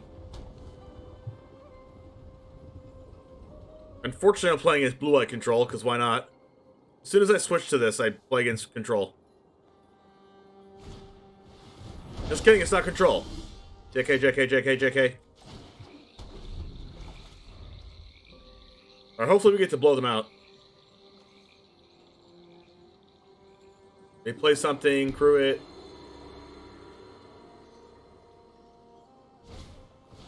Just kidding, they're not going to do that.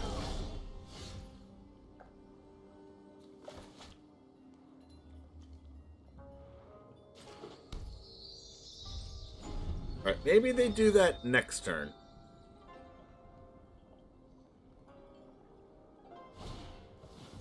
Hot shot.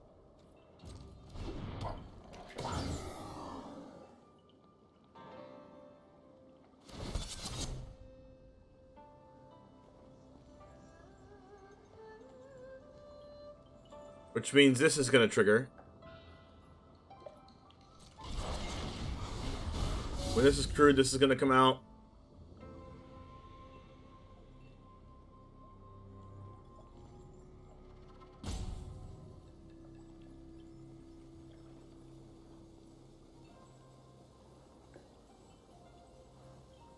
Huh.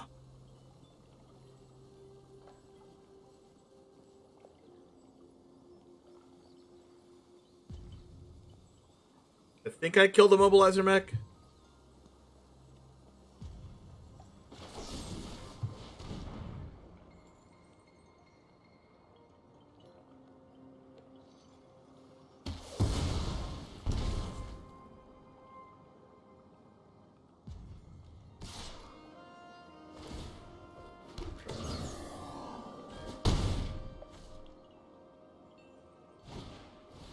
Crap.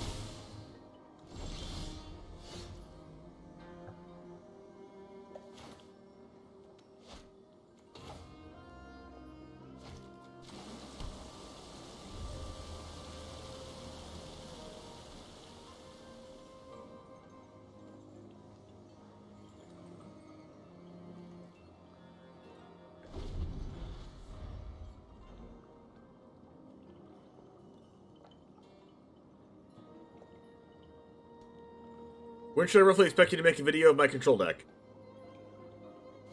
You being an OG and all? Are you pulling the OG card? Gotta check my Goose Gang submission form. It's probably next. Yes. Esper control? Okay, tomorrow. 100% tomorrow.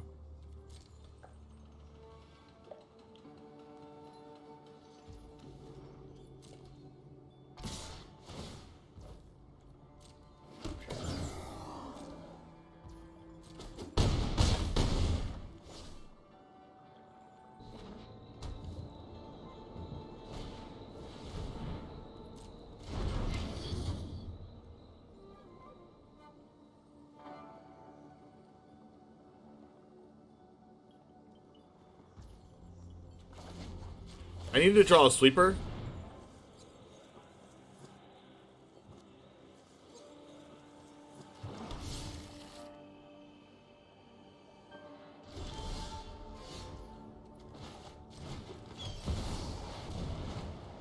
Which is not going to happen. And I am dead.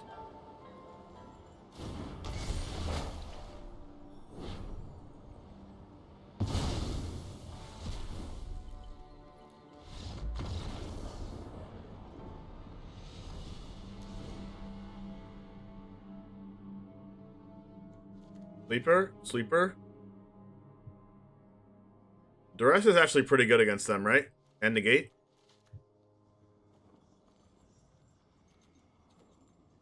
And then we cut...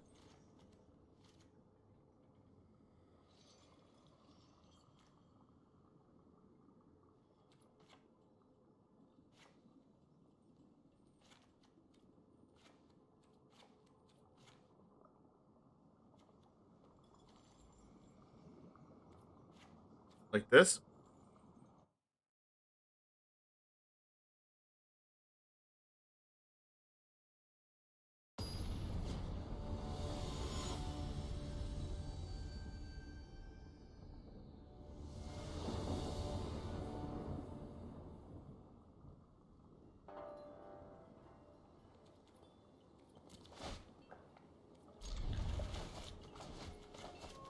This hand's like really good. Well, yeah, I asked you specifically to do it, but it doesn't mean I'm playing it next. But in this specific case, I'm playing it next. Oh, hotshot mechanic, you think you're a hotshot or something, huh? Huh? You think you're a hotshot or something, huh?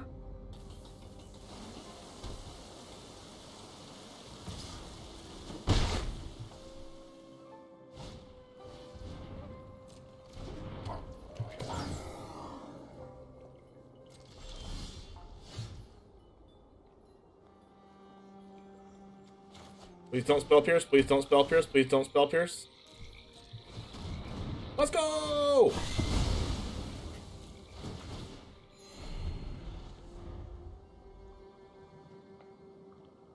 Tell me all hype to show you something I've been messing with. Oh, I'm for sure gonna play it. Like I'm definitely playing it.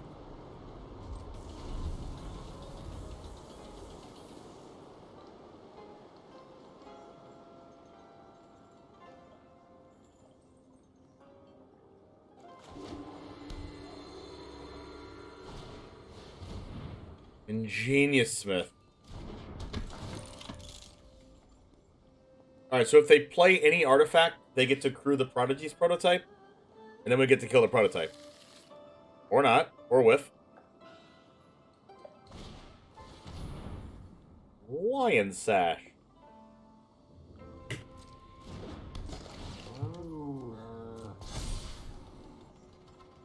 But what time tomorrow? Like 11 a.m. Ish.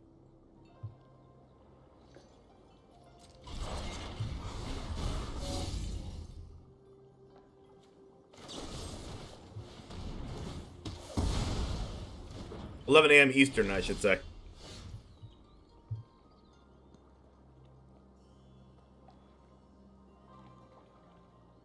Yeah, Florida.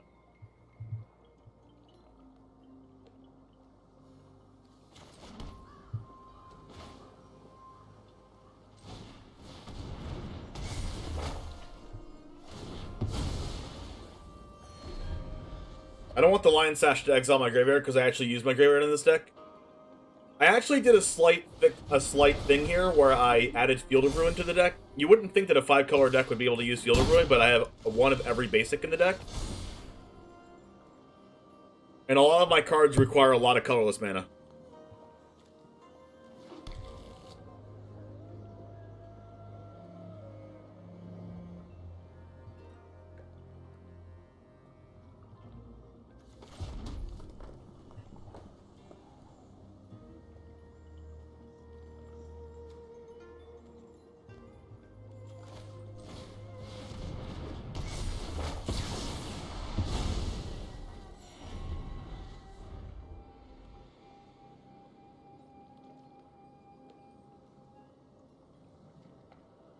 They passing?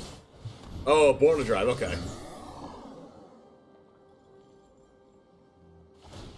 Wait, they just messed up there.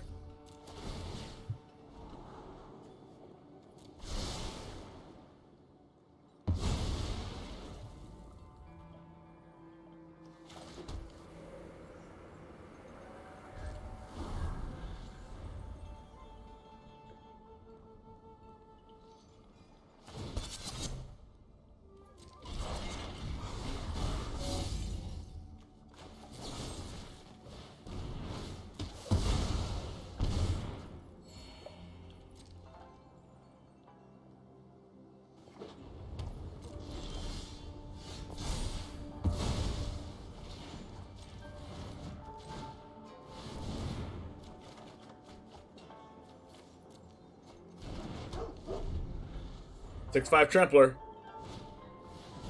Bank Buster. Okay, good. Binding's gonna kill that.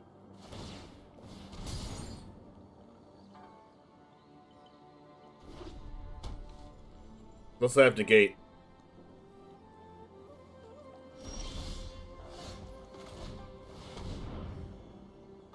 Why did it use my blue mana? What's wrong with this game? Why would it use my Rimewood Falls? Now I can't cast Battle of Frost and Fire. That's messed up.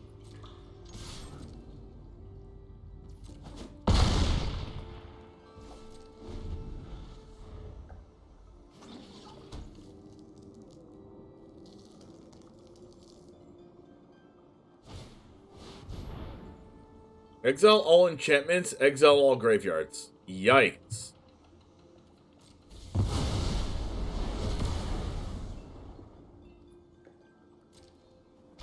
Yeah, playing land first helps.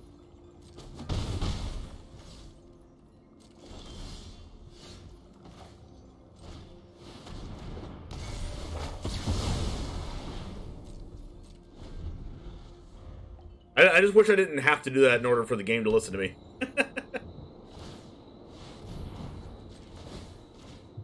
See, this is why I play Field of Ruin. Because I kept losing the creature lands. And I would rather not lose the creature lands. You feel me?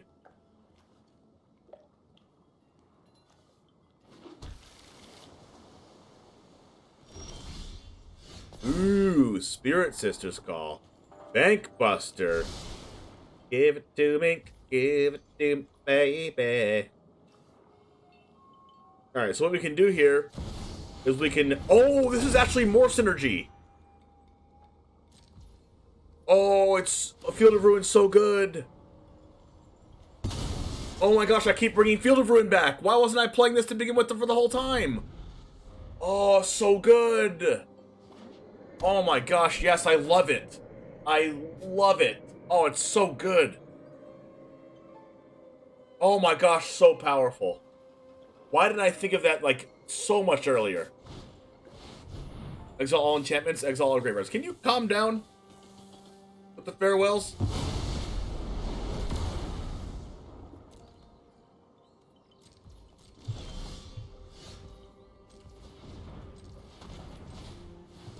Yo, what's up, Mike? I will draw a card. Yay, land!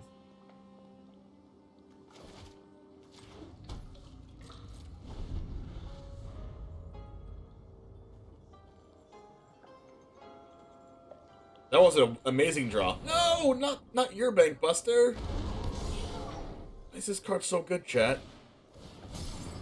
Can I draw a Calming War, please?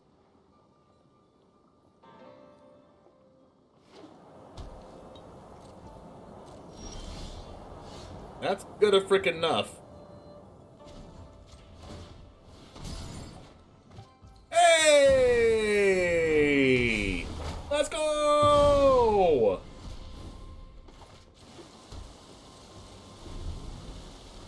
Riley, what's up? Grease Fang!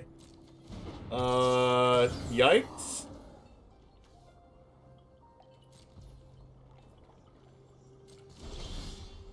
Another Tanuki.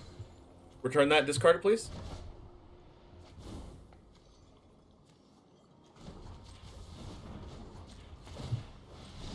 Let me play the game!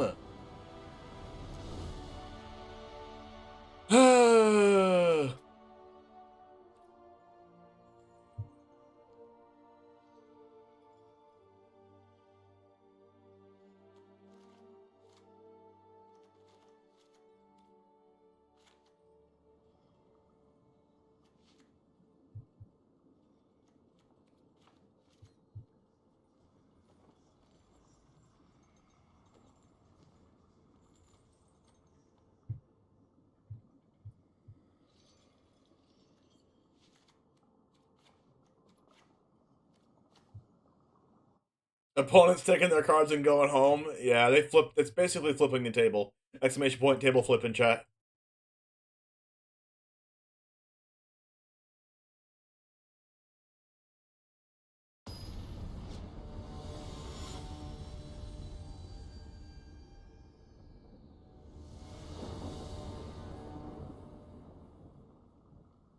I'm off for the day. See you tomorrow. See you tomorrow, Giggle Fritz. Thanks for submitting the deck. Ooh, we have Duress. Oh, perfect. Duress, Binding, Tanuki to fix our mana. We're gonna Duress turn 1 so they don't play the Record or Bank Buster because that card's busted. A lot of Mobilizer mechs and no way to mobilize. Besides this Born to Drive.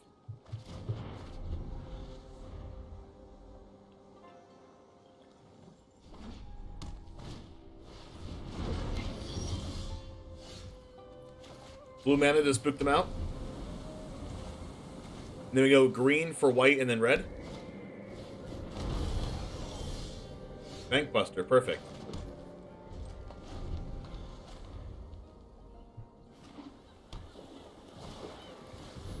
A lot of Mobilizer mechs and nothing to do. Can you imagine if I didn't have that Duress?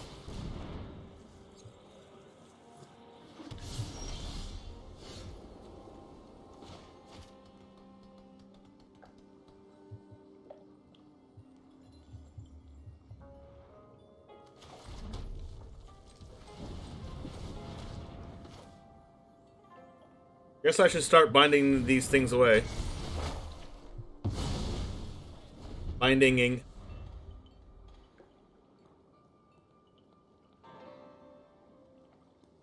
I have not played those yet, Nimblesloth. The Fairy. Alright. They're gonna look for a hotshot mechanic. They did not get hotshot mechanic.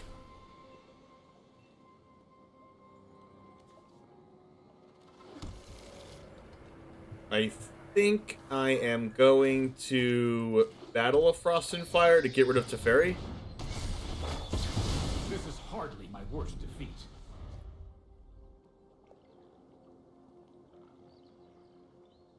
It was the deck that Jim was highest on from his 10 new brews for Kamigawa. Oh, nice. Ooh, Lion Sash. I have one creature. They have... Okay. I don't think they can crew this.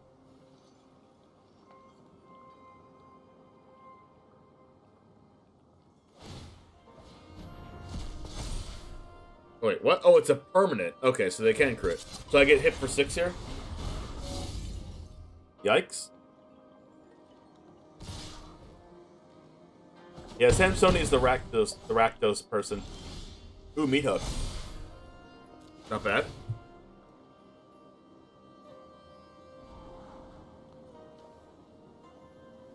Kami War. Guess I just want everything.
And then I guess I Bankbuster?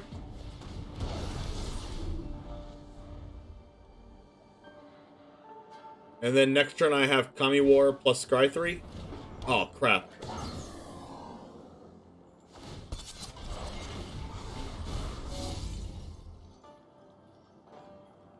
Well, I'm really glad I got rid of that other mobilizer mech, I think.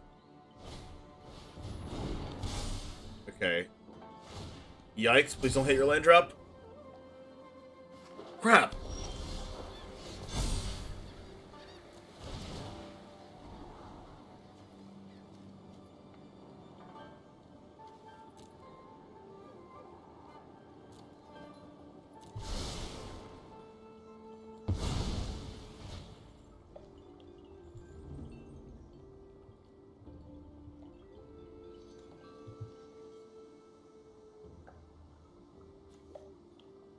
This Hall of the Storm Giants might kill me.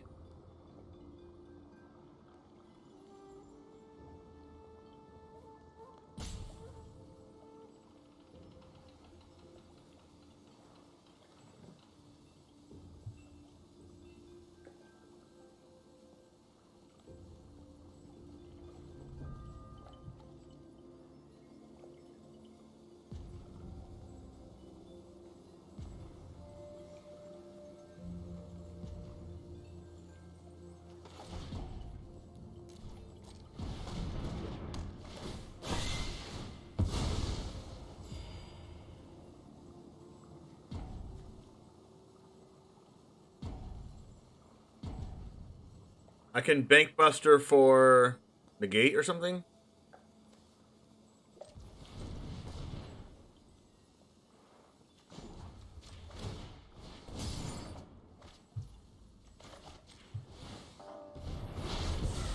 Alright, please don't kill me.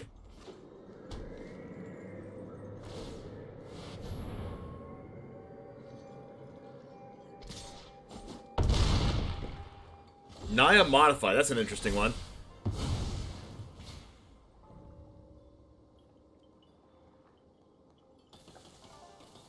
Alright, how do I win?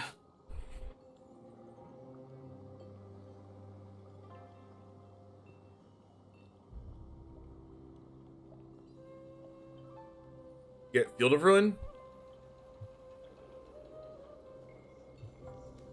And if I don't get Field of Ruin...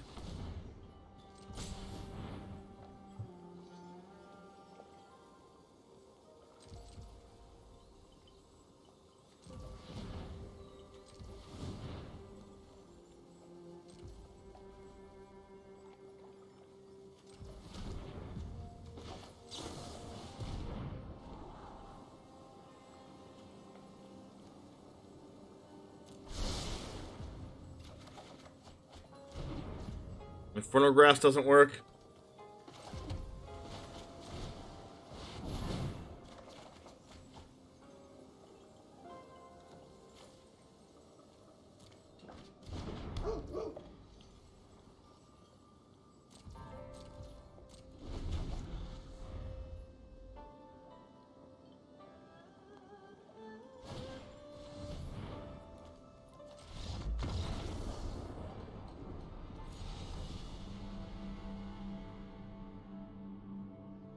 Unfortunate.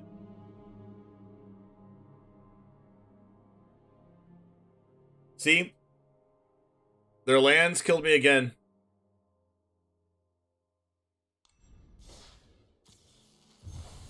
Like, Mobilizer Mech was really good there, and I was not able to get rid of all of them, but besides that, their land was really good. Let's play a best of one, because I only have 15 minutes.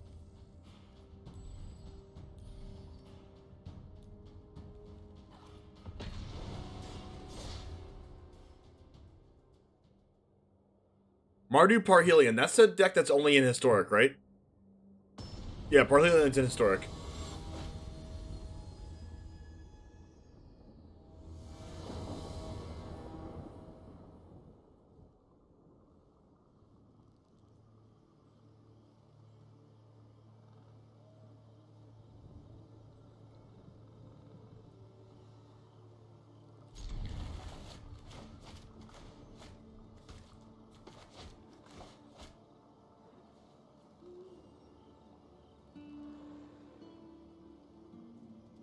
Honestly, you can't even remember what you sent you as your deck submission? I can look.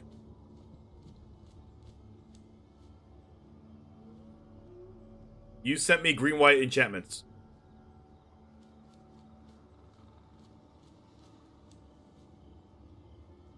Which was the... Hold on.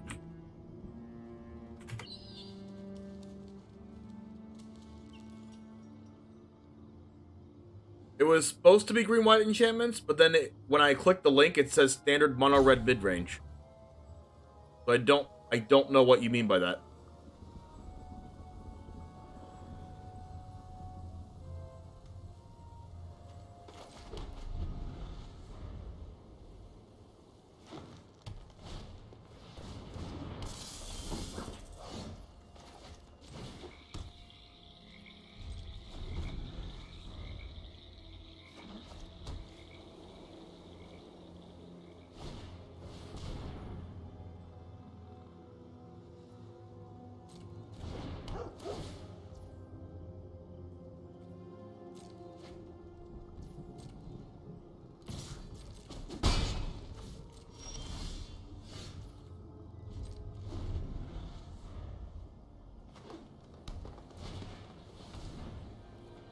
It says 2 Carl Sands but didn't show up on the thing. Yeah, it's Field of Ruin.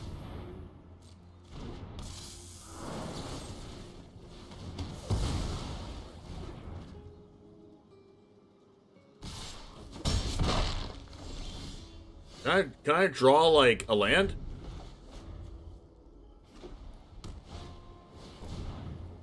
Like, holy crap.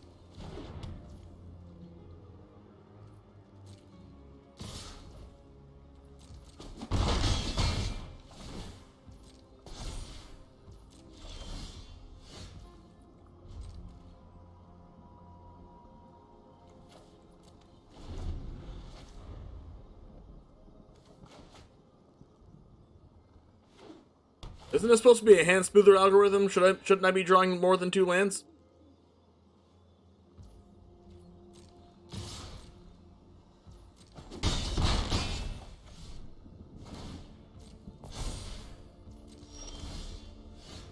Well, finally.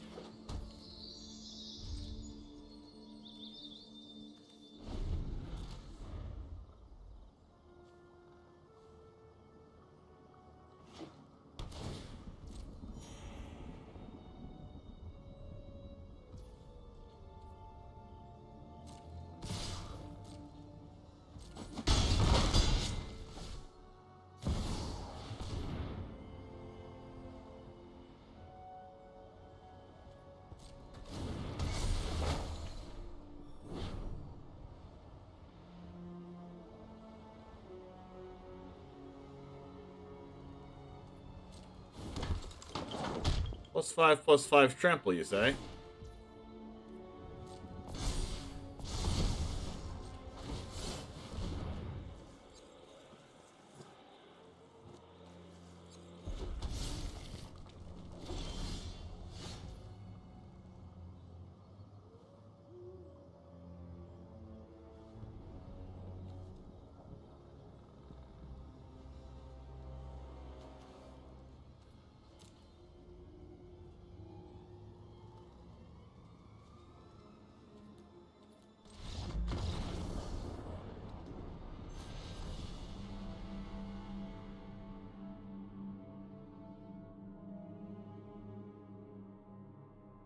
Well, I guess that's what I get for missing 2 land drops in a row, right?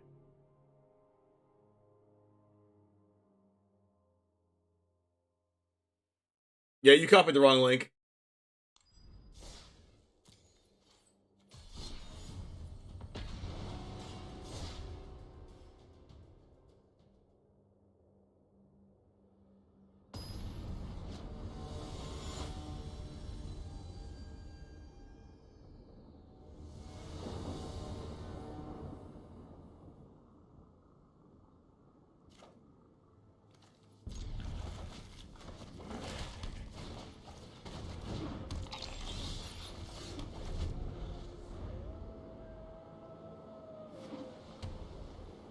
Prevent all damage that would be dealt to Istvan by creatures. That's insane.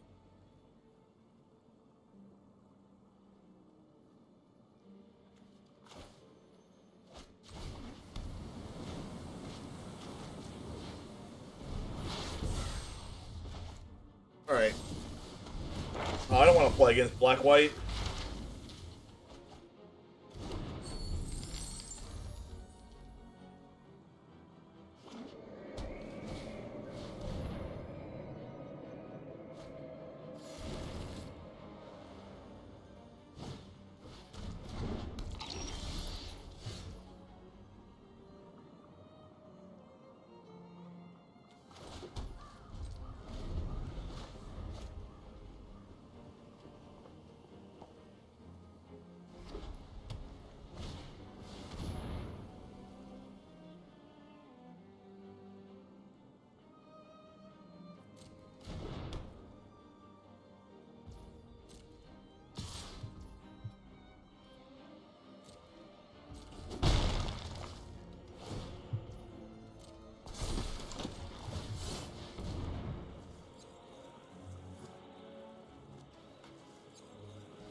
All right, the other dispute.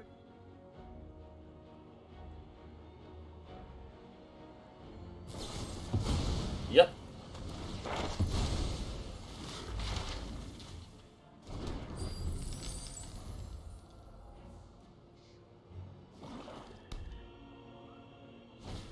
Why don't people think of the combos? Because they are combo players. They like combo decks.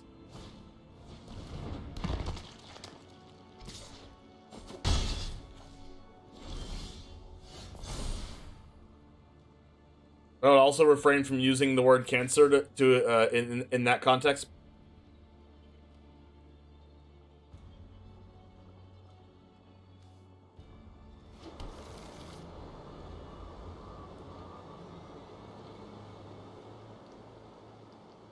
You're a combo player, but it's awful. Hey, learn how to play a combo mirror.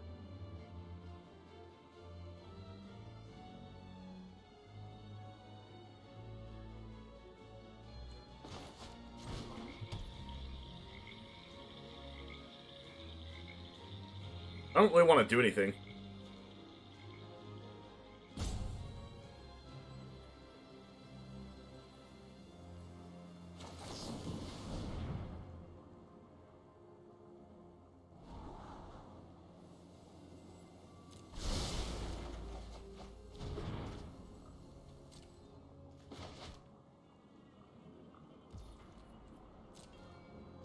These are fine.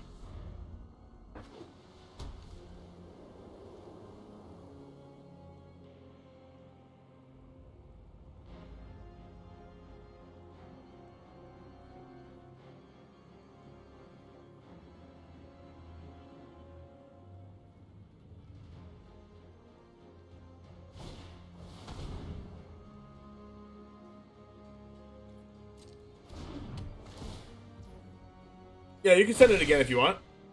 Well, I probably won't play the green-white deck soon, because I just played a green-white deck. So if you have a different list, I would rather that one.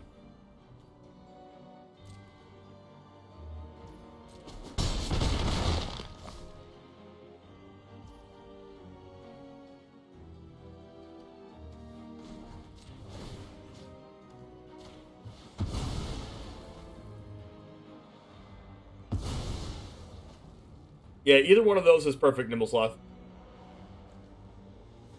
And that was for last month when you were subbed, right? And you just haven't renewed yet? I honestly forgot.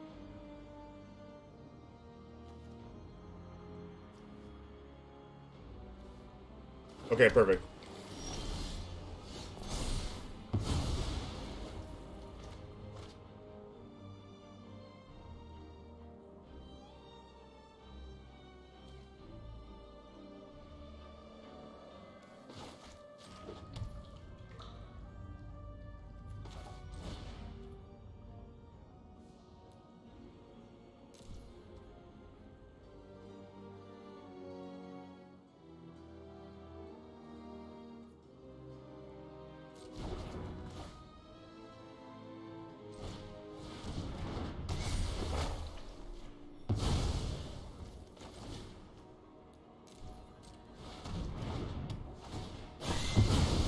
Not available till tomorrow? No worries.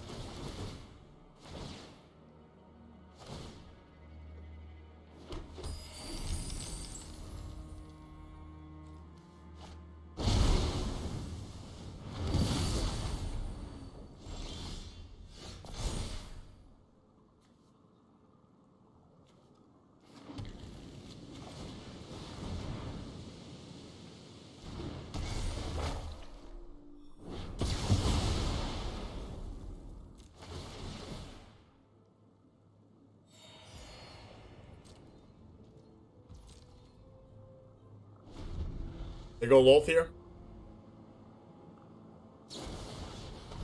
Fracture.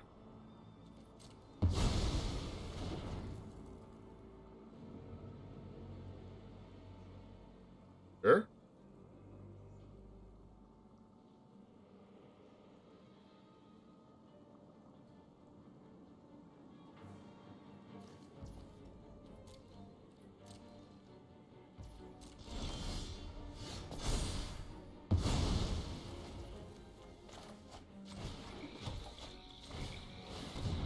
And now it's where they go, like... Vanishing Verse?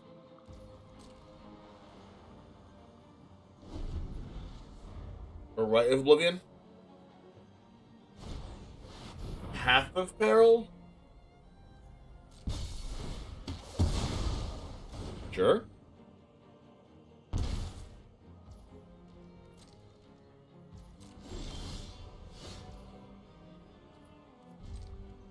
Well, now I don't have anything.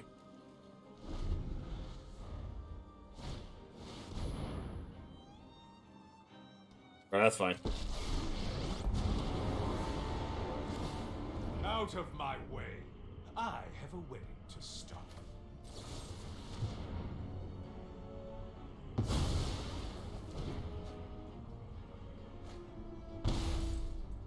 Farewell? My ways are not for the weak.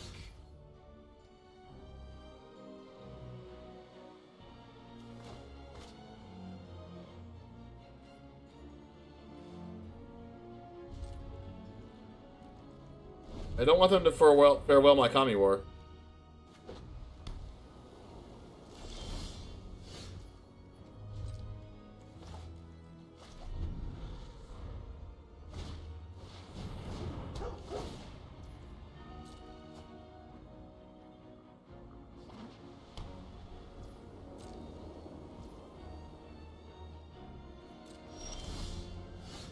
Oh, I have negate now.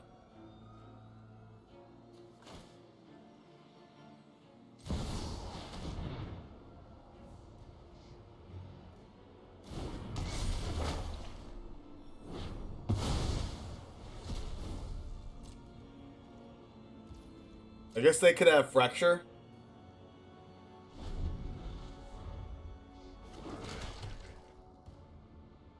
Where are my Spirit Sisters called so I can bring back the Field of Ruin for the Hive?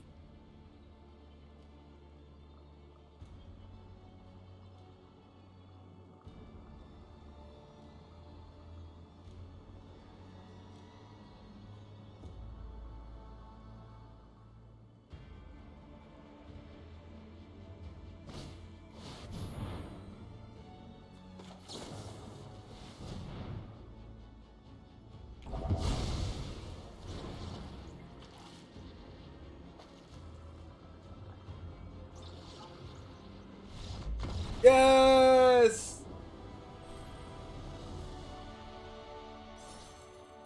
Broken. Kami War just wins the game.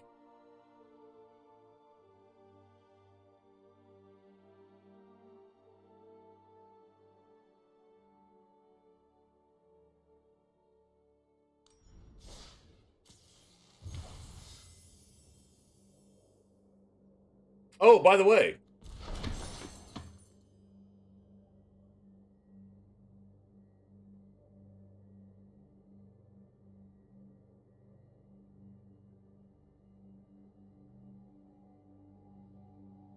Chat. Probably should run 3 instead of 2. Yeah, I thought about 3 Field of Ruins just now.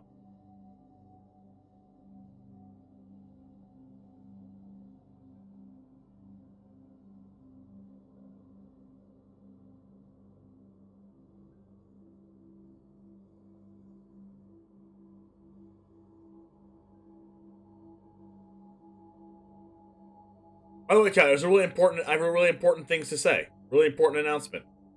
Not like announcement or anything, but I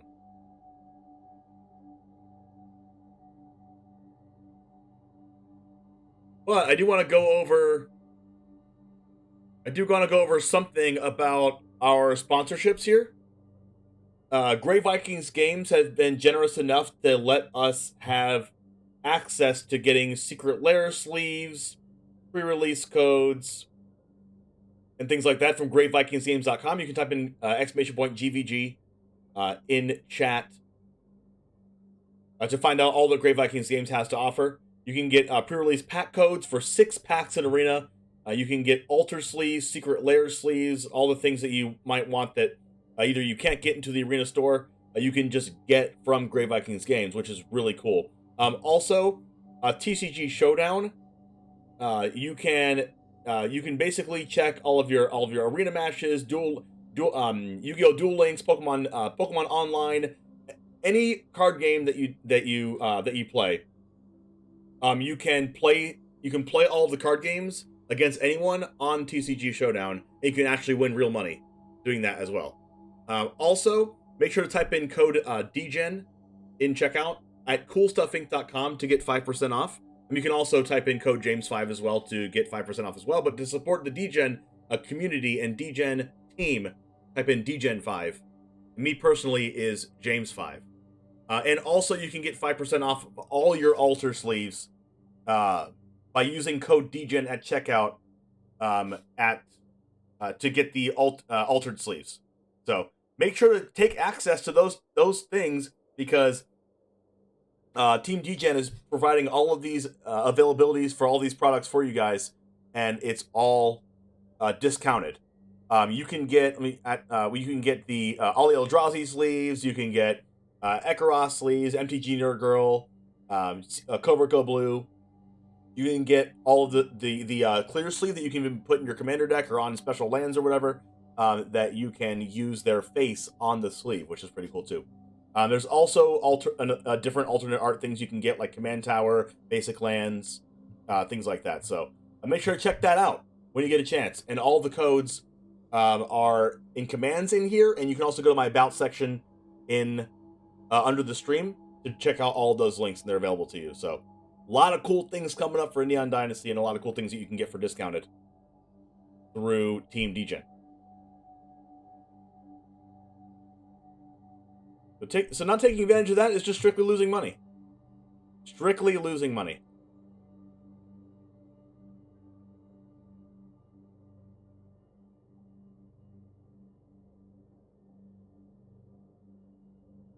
You don't play paper? Yeah, you can. All the codes. Whoa. The thing that you can get. The thing that actually you can utilize the best if you don't play paper and you just play Arena is Great Viking Games to get all the cool stuffs. And I can actually show you too. Hold on.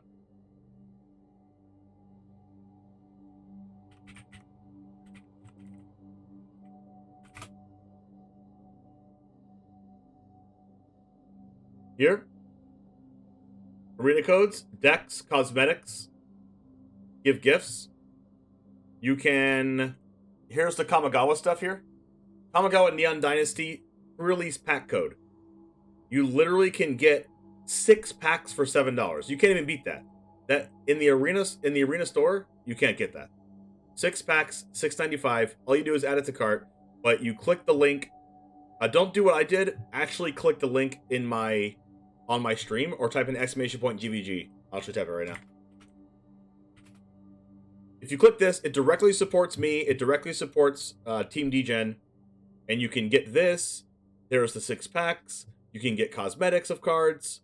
All of these. Some of them are sold out, but you can get a bunch of stuff. You can get this cosmetic, this cosmetic, this cosmetic. Basically everything you want. A Johnny. There's one with a heart on it. You can get the Boros Flame Fire one, a Wolf Pack one, this Wolf Pup one, and all the things that you might have missed out on, you can get them here. And by the way, there's the Lion sleeves. If you're wondering how to get them, you can get them on Grey Vikings games. There's a lot of people in chat that want to play with my sleeves and wondered how I got them. They're $3.95 on Grey Vikings games, and you can have them too. You can also get whole decks. Theros Beyond Death, Ashiok Planeswalker deck. All of these you can get on Arena. Whole decks. It's like a really actually good deal. And all the bundles that are in like the daily deals or whatever, not daily deals, in the featured bundles and stuff, and you run out of time on them, you can go back. If you miss out, go here and get them. You can even get these the black borderless basic lands.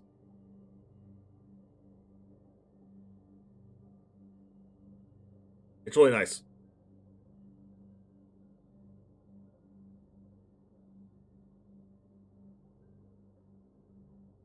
Alright guys, it is after 4 o'clock, so that is all I have for you today. Let's go ahead and go over to another streamer streaming Magic the Gathering.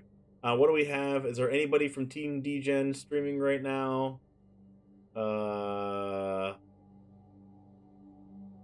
Maybe? Oh, CGB streaming.